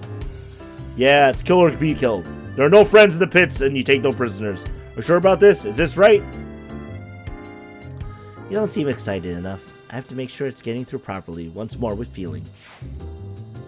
She twists her hands like a maestro for emphasis, visibly intimidating the two girls standing at attention in front of us. They think this all started because one of them asked if she wasn't taking her job too seriously. Do you understand? Do you understand? Pretend I'm shouting it. Okay, Arg. This student council's so weird. Yes, sir. Sir, who are you guys talking to anyway? It's not weird. You have to think of it as a job. If you want, think of it like they're paying you with the right to use this great office. You want another lecture? No. You can go now. Just like that, the hour-long student council orientation is over. Personally, I thought it was about 50 minutes too long, and found it funny that it incorporated a tour of a school we had all been going to for a while, but I guess it didn't hurt.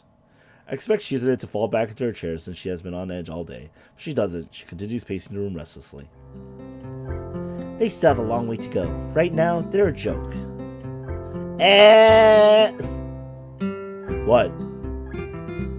They think they can be this new student council. They're so unfocused. You can really see the lack of experience. This is our best year yet. I don't think they have what it takes to be our follow-backed. And I know there are more of them than those two girls. Where are they? They're like the heavily marketed but mediocre big-budget critically panel sequel to the acclaimed low-budget sleeper hit. Eventually she does stop and sit down. Are you going to miss it? Obviously. I'd be happier if I didn't have to leave too.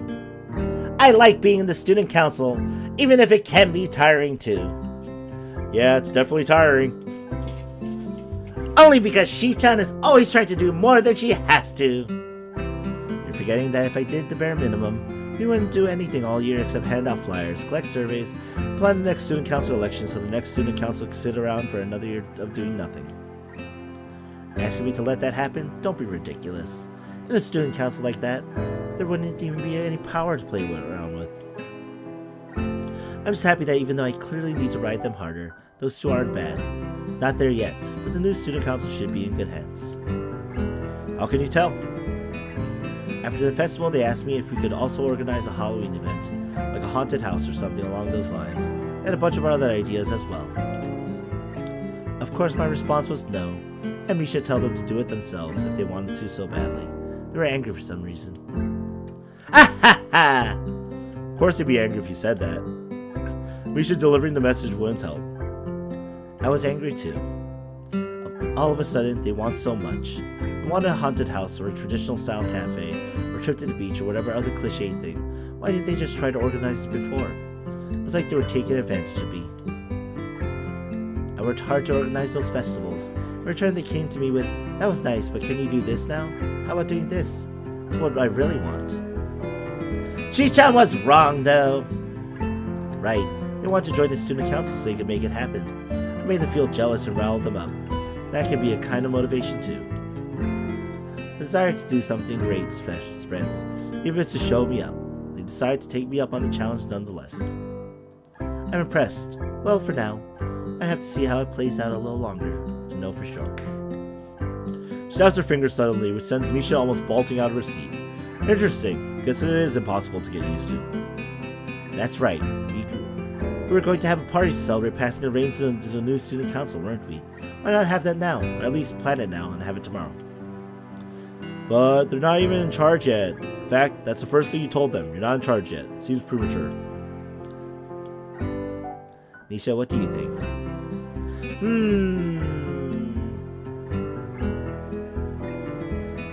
I agree, it's too early. Plus, I don't think I could go anyway. Sorry. In fact, I was going to leave right now. Why not? No comment! Come on, tell me. Well, okay. Wait to not crack under pressure, Misha. I thought about it, and even if I didn't want to go, I would say yes. Usually. It's the kind of person I am. I really should stop doing that. And this is a good place to start, I think. If it's a celebration to say goodbye, I don't want it. It'd be too sad. I want to do something else instead. And after all, Hee-chan, you and Shi-chan will still be here tomorrow. It doesn't seem right. Besides, I have other school things I have to do today. I can't drop them just like that. We can postpone it. No early goodbyes. She looks very firm as she says this. Aren't you going to go now, though? Oh, that's right. Wahaha. Okay, besides now, no too early goodbyes, okay? I get it. Okay, later. With that, it's just Shizune and me left alone in the student council room. Sunset slowly changes to night as we sit in silence, both searching for something to say. Would it really be that bad? Yeah, I didn't think about it like that, but Misha's right. Party set a mood, and it would be a sad one. Sad party doesn't sound like a whole lot of fun. Why would it be sad? Is it a trick question? I'm sure of it. Shizune's eyes pierce into mine, waiting for my answer with a detached, analytical stare that I hadn't seen in a while, but feels familiar anyway. Consider my answer carefully, but also what it means for her to ask me. It could be that Shizune finds it depressing as well, or it could be that she doesn't understand why anyone would find it depressing. Both are equally plausible. I had a thought that when you graduate, that's it. It's going to be the end of the student council. I was wondering if you had the same idea. Don't be stupid. I look forward to it. I won't be a student anymore, so the expectations are going to be completely different. People's expectations of me, my expectations about everything else, seems exciting. As for the student council, it should be good enough in hand. Be in good enough hands. I don't have anything to be sad about. I don't think you're being honest. You looked upset about having to give the student council up not even a few weeks ago. It wasn't about leaving it to a bunch of newbies either. It was having to stop doing student council work at all. Unexpectedly, Shizune smiles. So you're not disagreeing. That doesn't make sense. Why would you want to have a party about it? I'm trying to get over it. Besides, goodbye celebrations are very important. People say the first step is the most crucial. Following it through and finishing cleanly are just as important, right? I guess that's true.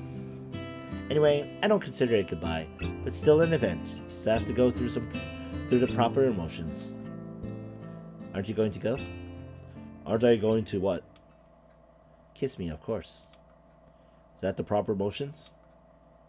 It would be normal, wouldn't it? The natural thing to do. Time to act decisively. If I don't, I'm sure my heart will explode. Kiss her immediately, so quickly that I don't even have time to enjoy it. Though she was prepared for it, she's in a blush a deep red. I feel a similar heat rising in my neck and cheeks. Moving for another kiss, but as I do so, she moves backwards at the same time and impatiently jumps onto the cabinet behind her. Alone in the total silence of the room, we just look at each other for a while. I decide to kiss her more deeply. Her lips are light and dry, open a tiny bit. I'm only able to appreciate the sensation for a moment before Shizune starts kissing me back forcefully. Her bangs brush against my closed eyelids as I let myself sink deeper into the kiss. I feel the shape of her body through her clothes, which only makes me hold Shizune tighter.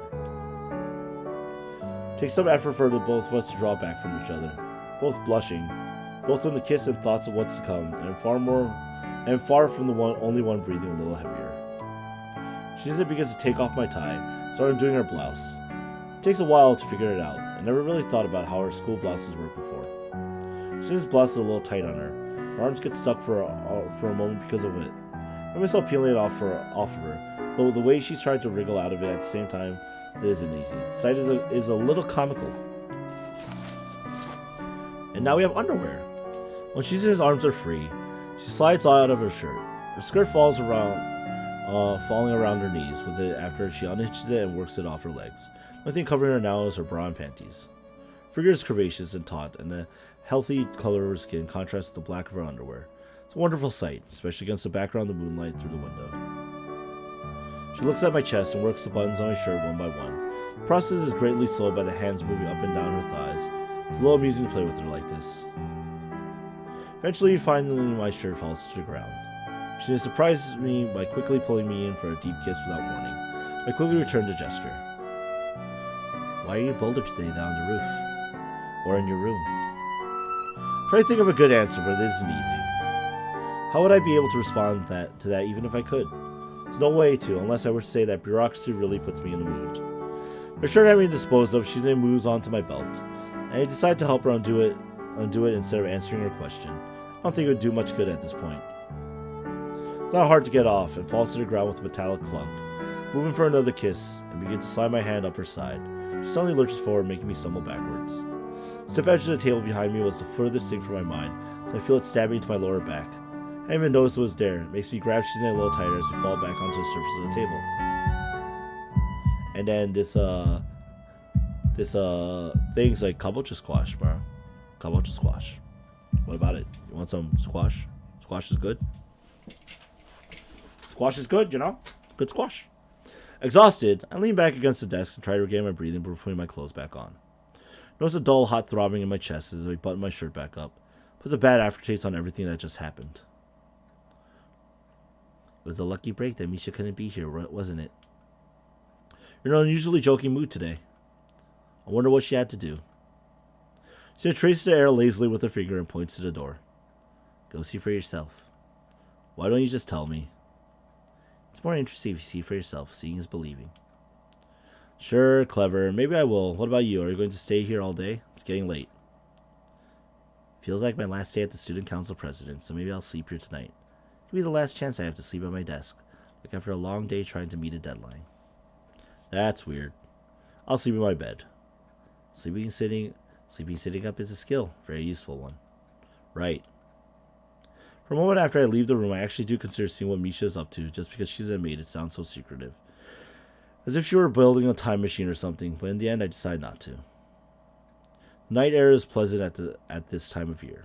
It's refreshing and a little humid, but not so chilly as to make it uncomfortable to stay outside for a while. It's late enough for the courtyard to be all but deserted too. Shizune and I said our farewells to each other, set out to return to my dormitory room. I didn't even make it all the way there, though, before getting distracted. Doesn't seem like a bad idea to go see what Misha is up to. Nothing better to do, no homework, I'm out of anything worth reading, type that I simply want to know. This isn't my first time being in the main building after hours, but usually says I'm leaving the place with Shizune and Misha after a long day at the student council, not entering it alone. The atmosphere is quiet, a word I would not normally use to describe these halls. It's a little creepy.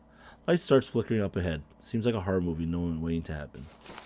Feeling a hand on my shoulder, I stiffen reflexively. It's not Misha, or else there would be hands clamped over my eyes and a sing-song, "Guess who?" accompanied by them. So who is it? I hope it's not Kenji, or at least that it's someone I know, or this will take a turn for the weird. Whoever it is quickly slips in front of me. It's Shizune. What are you doing here? I'm so relieved that I forget to sign it. So I puts her finger up to her lips. Because even though she can't hear, she has some idea of what loudness is. I can tell from my expression that I was being loud, and apparently being loud isn't a good thing right now. Then why is Misha her interpreter? Oh, very funny. Why are you here? I was waiting for you to come see. I knew you would show up. It took you a while, though. Been waiting here? Yes, but this isn't important. You have to be stealthy. If you don't want Misha to detect us, tell me if I'm not being stealthy enough, okay? Then Shizune starts slowly tiptoeing through the middle of the hall. I pat her on the shoulder to get her attention. That's not stealthy. Why do we have to be stealthy? She refused to answer, probably because signing and walking stealthily at the same time doesn't look easy. For I know we're in front of our homeroom. Suddenly a sound like the crack of a whip pierced the air, a familiar expression of frustration. To a sound like that isn't good for my heart, not to mention everything sounds a million times louder with how silent it is. Coming from inside the room, I settle up to Shizune to get a look inside.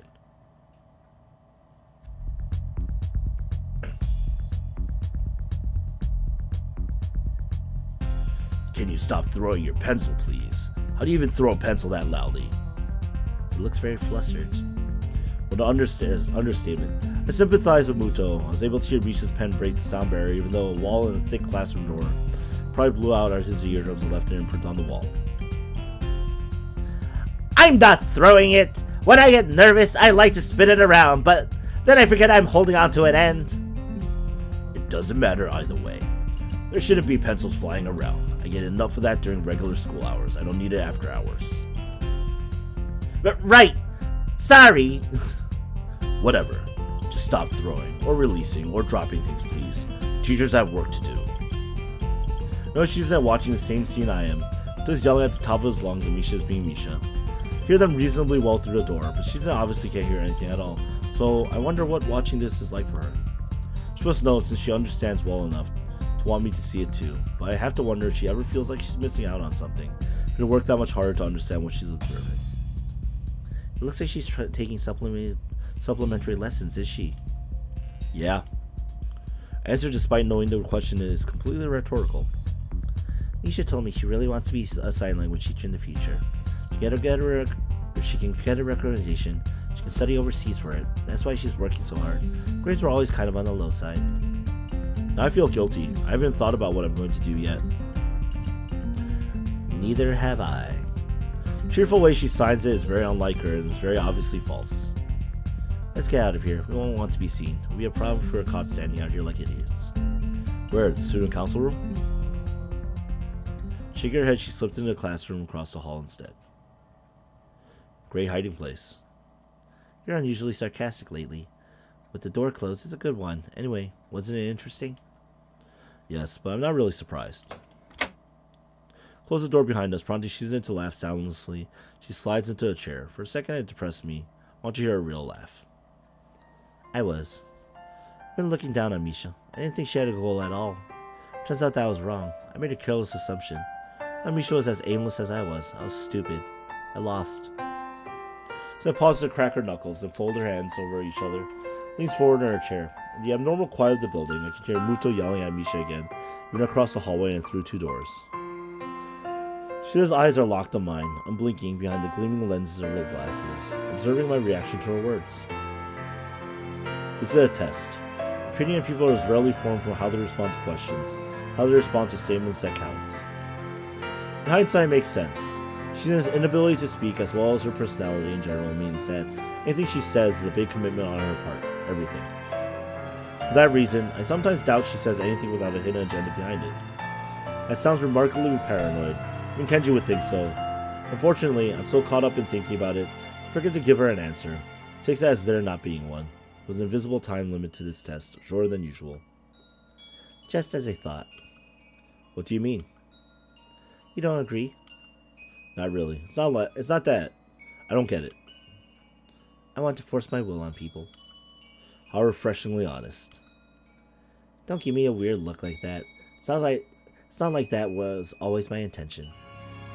At first I was just bored. I wanted to see someone's passion for something. Then I could try and beat them. I want to test their ability or their convictions. But it was impossible. No one has any passion for anything in this school. They just want to keep to themselves. I can't believe it. It's too boring that way. I thought there was no way these drab people could be for real. It goes beyond not wanting to make waves. They had to have some interests. They had to be hiding something. I want to expose it and reveal it and drag it out. One of the most successful ways to get people to open up to you and cheer them up is to open up with a story about yourself, and then you ease them into telling you about themselves. It's like give and take, with an element of manipulation which makes it interesting. I can't do that. If I attempt to have Misha talk about me, for me, it makes me seem arrogant. The message has to go through a messenger, standing next to Misha, telling her to tell someone about me. You don't have to be able to read sign language to see that. If I were forced to sit through that, I would think I was arrogant too. I was frustrated. I couldn't figure out a way to have a conversation with anyone but Misha. No one would open up to me. I came to the conclusion that I can't make people confide in me, or believe in me. I can only hope to create things and show them to people. I hope they make them happy. I could be more forceful and hope it would eventually stick to someone. I guess that would be me. Feels vaguely depressing. Somewhere along the line, I think I started to ignore Misha, or see her as less of a person, or something like that. I took her for granted. I think would be the best way to put it. It was like she was just an extension of myself. I forgot that the whole time Misha was there, opening up to me, and giving 100% every day. I missed what I was looking for, because it was in plain sight. How stupid of me. Really did become arrogant. That's why I've lost. More short-sighted than I was back then. I went in reverse. She's pacing back and forth now, almost brooding, yet still filled with so much energy that she can't stand to stop moving. If I got her to hold 2 wires, I'm sure Shizune could power a light bulb. It's odd that I could have such a light-hearted thought when she's being so serious. And in spite of that, Misha tells me that I'm her inspiration. Isn't that ridiculous? Not the kind of person who can inspire others. Even if the person who inspires you is flawed, it can be acceptable. Thought about this. There's even acceptable hypocrisy.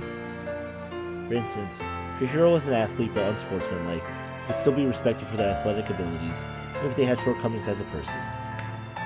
However, she snaps her fingers briskly. It's like a thunderclap in the empty room. She takes a few seconds to stretch her fingers. Come to think of it, this is the most she has ever signed.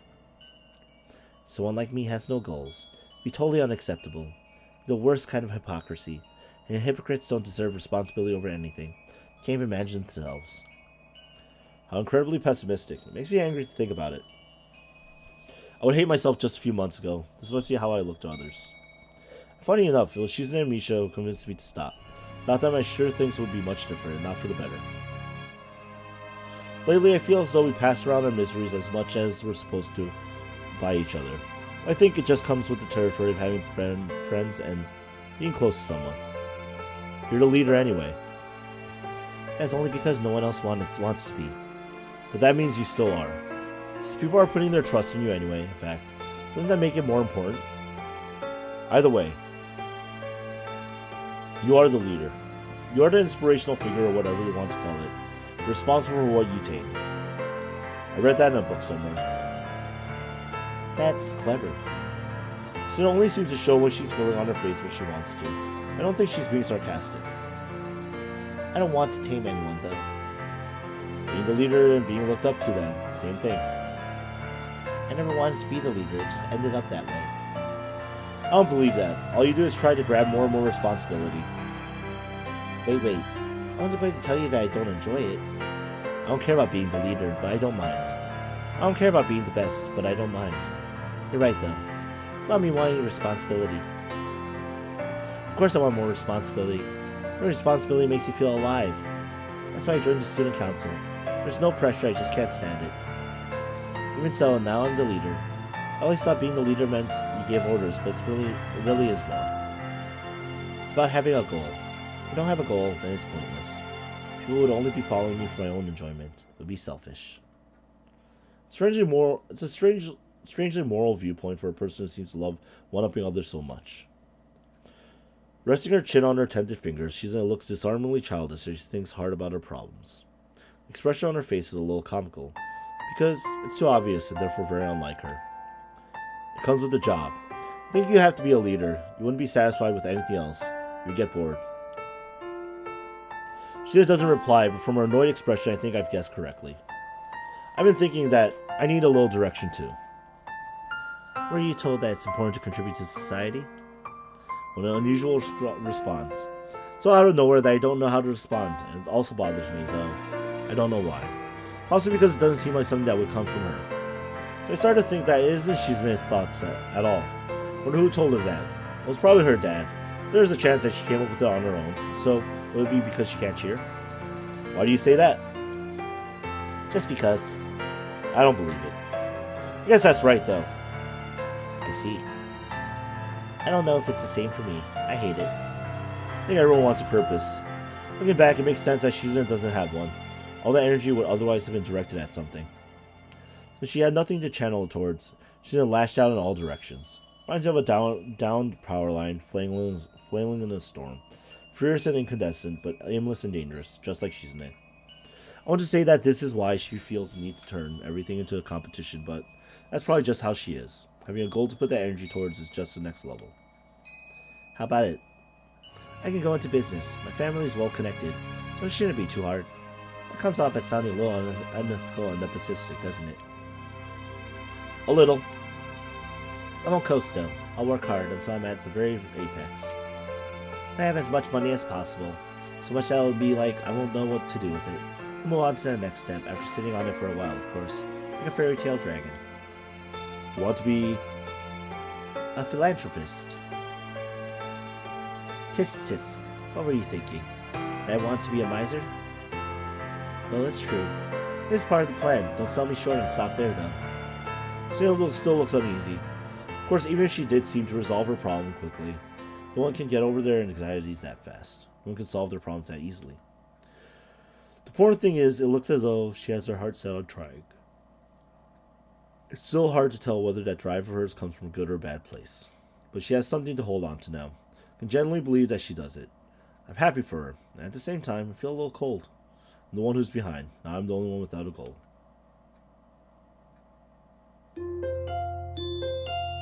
It just continues. The gift that keeps giving. I don't know, I feel like this Act 4 is kind of long. I feel like this Act 4 is long. I think I was lied to when they said it's the shortest one. It's like, are you sure? Like, it's going long. I don't know, actually the other ones were probably like 2 hours, weren't they? Or nearing that, though. There haven't been any further disruptions since that week. Of course, that's what I thought the week before that. Shizune Misha's sudden newfound clarity had left me feeling a little lost and envious. Thought there was no way I could rest easy at the time. Fortunately, nothing came of my worries. And before I knew it, there was enough to deal with in school that I even managed to put them off my mind, so everything was fine. I was wrong. Seeing Shizune Misha's carefully hidden vulnerabilities, but they were still strong. Now we're going to be graduating soon. Grown so comfortable here that it kind of crept up on me. When it did, I felt sad and didn't want to think about it, so I didn't. Not until recently. About a week ago, I started making a list of people I thought I should say goodbye to before graduation. First rule I laid out for myself was that try not to write them down in any kind of special order, like least important to most important. So I ended up like that anyway, even though it ended up being a shorter list than I expected it to be. Kenji is somewhere in the middle. They said I would have to graduate eventually. Well, I showed them. I've lived here rent-free for more than long enough. If you take into account the rising cost of land, I think you say I've won in the end. No, you know what? I did win. History will acknowledge me as a victor. Victor or what? I managed to stay out of sight. Slip through the cracks. I beat the system. Put it that way. Sounds like you just ran away from the system.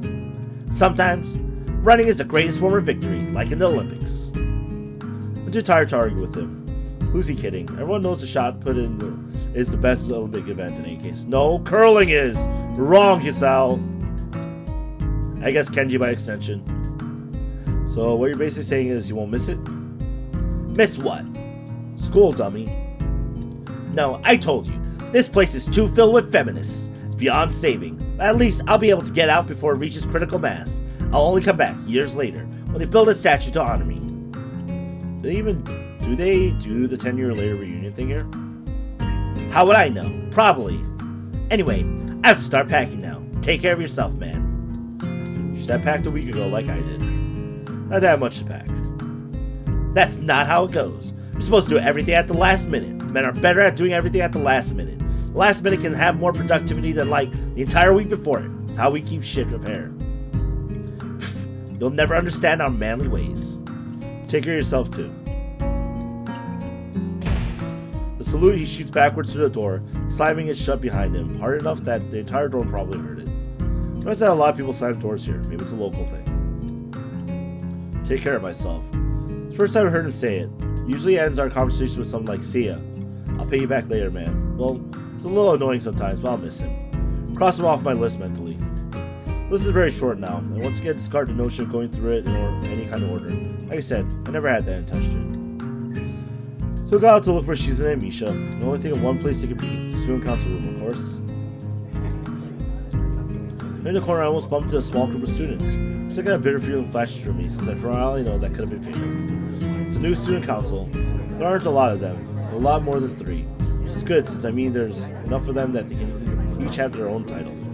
But it'd be cool if I could have a little desk plaque with my name and title on it. I don't think they do that now, or ever did, unfortunately.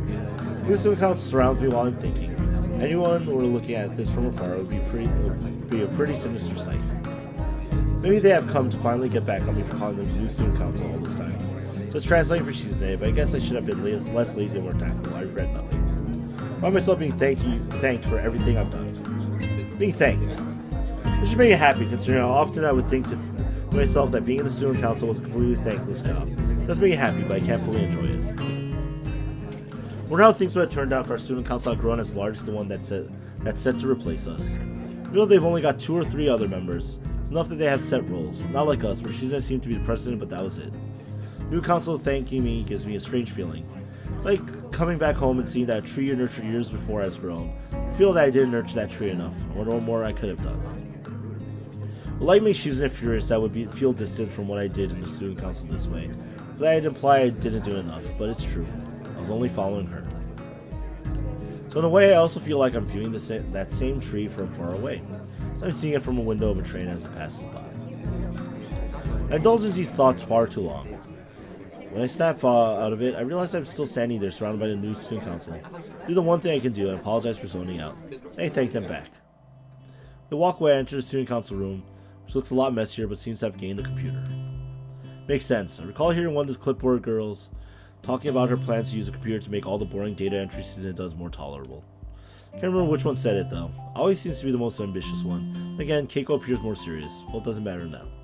Not alone in the room, but instead of finding Shizune here, I expect it's just Misha, sitting on Shizune's desk, like Shizune herself often does, swinging her legs back and forth.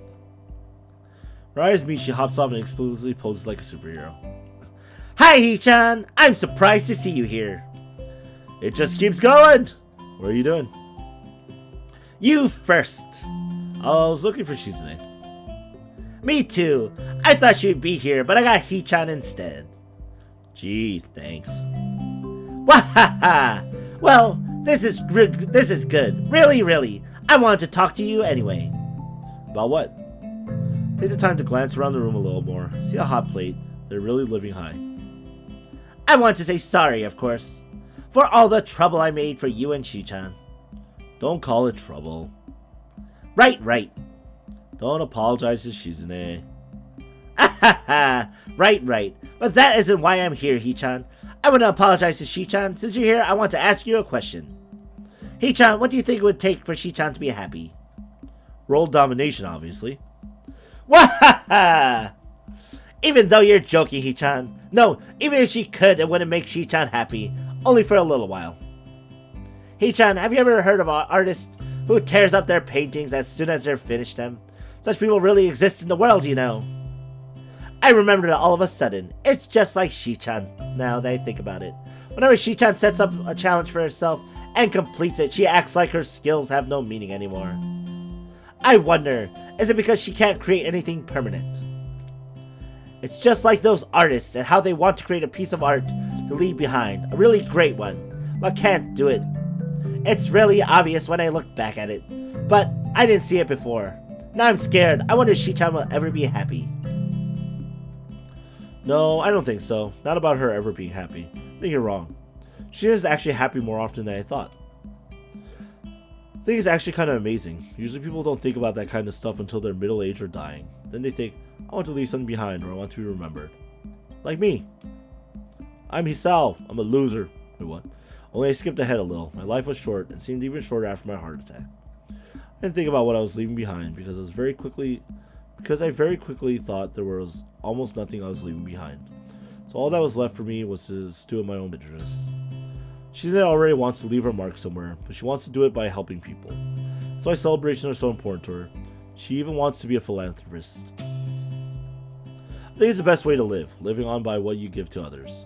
Even if it's for a selfish reason, that's okay too. Shizune is already happy, because if something goes well, there will always be someone else to see it and remember it. That's what makes her happy. Misha sighs, arms stiff at her sides, hands tapping the air softly. Before I still thought, I might be able to make Shizune happy. I was in a good place to do it before. So, since I was in her interpreter, I could always be with her, maybe. And I thought I would do it by becoming like Shi-chan's shadow. I kept trying even when she rejected me. It felt like I was stuck and couldn't do anything but watch Shi-chan's back get smaller while she kept going. I was scared, even though I should have just accepted it. It's hard. Maybe I could have at least understood Shi-chan.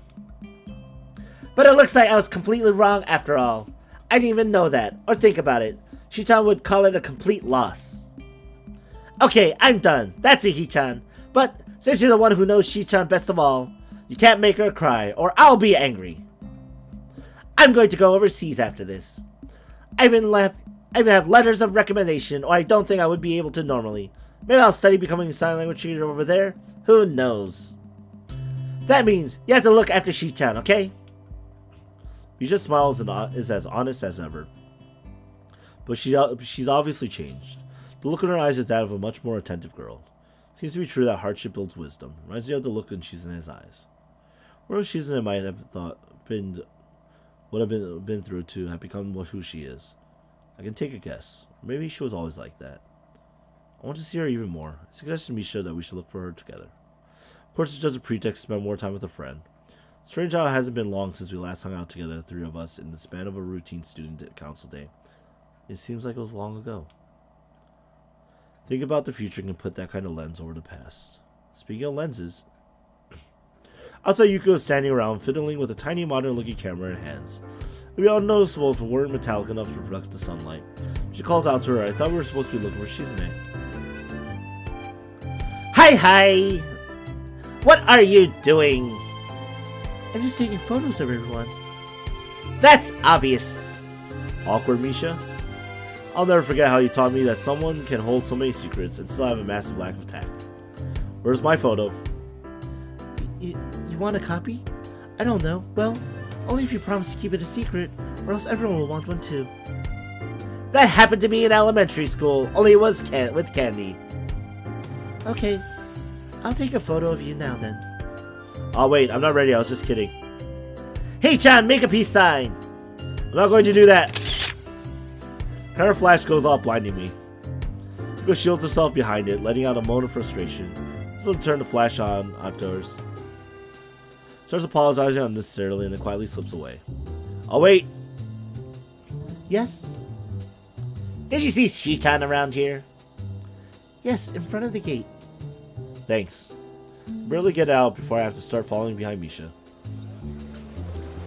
Fortunately, not very long. The gate is barely a minute's walk from here, even though that can be tiring for me sometimes. See, she's there with the student council.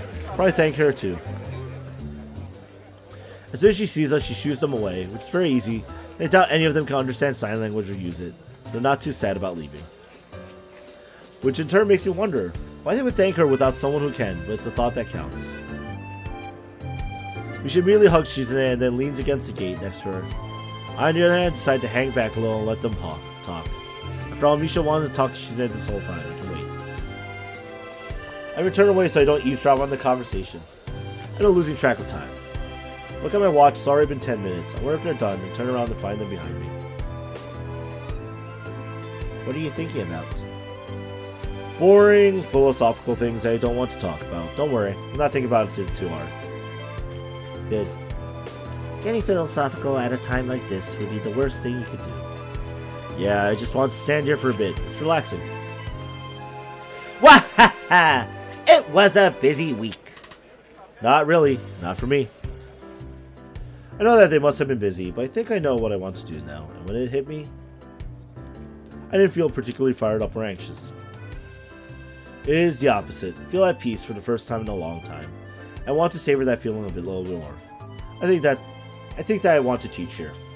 As soon as I thought this, a long winding road appeared in my mind, and a certain road that leads me back here. I wonder if I'll be able to meet someone in the future like me, someone filled with bitterness. I want to talk to that person since I can't talk to myself. I want to tell them that life is too short. Something that couldn't be told to me, only shown. I want to do it without pity. If I had been pitied, I'm sure that I'd only died a little sooner. I think about that first week, I still think about how well it went. So well that it could only be called the result of kindness. I feel like I want to show others the same kindness. I also want to keep chasing Shizune. What did the new student council want, Shi-chan? It's hard to daydream when you have to deal with Misha's voice. I didn't know that they had someone who knew sign language. They don't. I think it was mostly just saying a goodbye. So I appreciate it even though I couldn't tell them. How did you know I was here? Is this supposed to be a secret? Anyway, we just asked Yuko. Should you take a photo of you too? Yes, without asking me first. So Yuko's doing anything, spur of the moment is fair though. I'll let it go. Snaps her fingers more because I think she likes it, than out of the realization of an idea. We should take a photo of the three of us. We haven't taken a student council poll yet. Now's the perfect chance. What if I have to look at this picture a year from now? I don't want to stare back at me. What does that mean, Chi-chan? Pictures are supposed to capture the moment, isn't that right? Without a doubt. They're not portraits. Just standing around would be so stiff. Wouldn't even capture how I feel. I feel like we'll meet again, so this isn't an occasion to take such a serious photo. It should be a see you later type of photo, not a big deal. It should be something more festive. Oh boy. Like this, follow me. She then poses like a musketeer so quickly that I'm sure even she knows it's silly. Do we really have to do such a cheesy pose? I can think of no better poses. We should go find Yuko. I don't like this pose either, but I think it's kind of nice. That doesn't even make sense. It's already gone and returns dragging Yuko behind her. Flashes off. A red LED blinks 3 times above it after Yuko's finger presses the button. So glance at the both of us and make sure we have the timing down. Synchronized watches. We jump.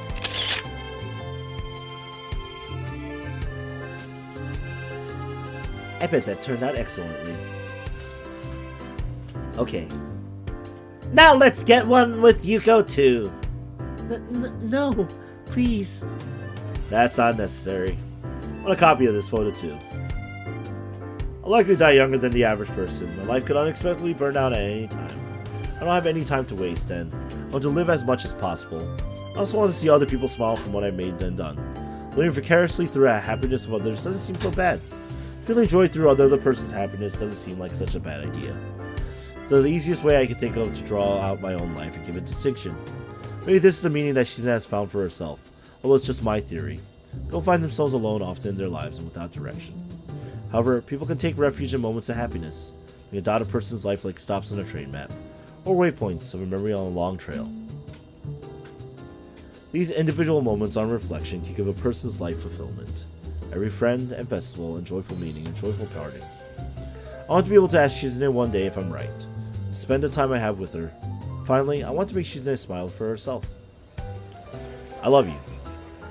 Paul's wondering if she'll look at me confused and ask what I'd say. Why'd I say it out of the blue? She doesn't. Do they do that reunion thing here? Of course they do. A student council member should know that. Sooner than that, though, okay? Both of you. Right! Yep. Yuko, you did the pose too. Afterwards, we can go for tea. Said last as if she doesn't have a care in the world. Risa's laughter joining with hers as easily as if it were her own. We'll meet again. Yay! Oh, that took 4 hours. Oh god, I should have. Skip ending. Alright. Oh man, that was long. I felt like it was too long. Like, I'm not gonna lie, I felt like that could cut down like 30 minutes and it would have been just as good. But yeah, that last pose was really cheesy. I'm not gonna lie. I think she's gonna hit that one on the nail on the head. Man. Seeing Hideaki and Jigoro out of nowhere for like a brief scene was kind of weird. There's a lot of strange moments in this season route, I'm not gonna lie. For Act 4. I think like it's best captured by the fact of, yeah, she's very, very good at handling stuff sometimes.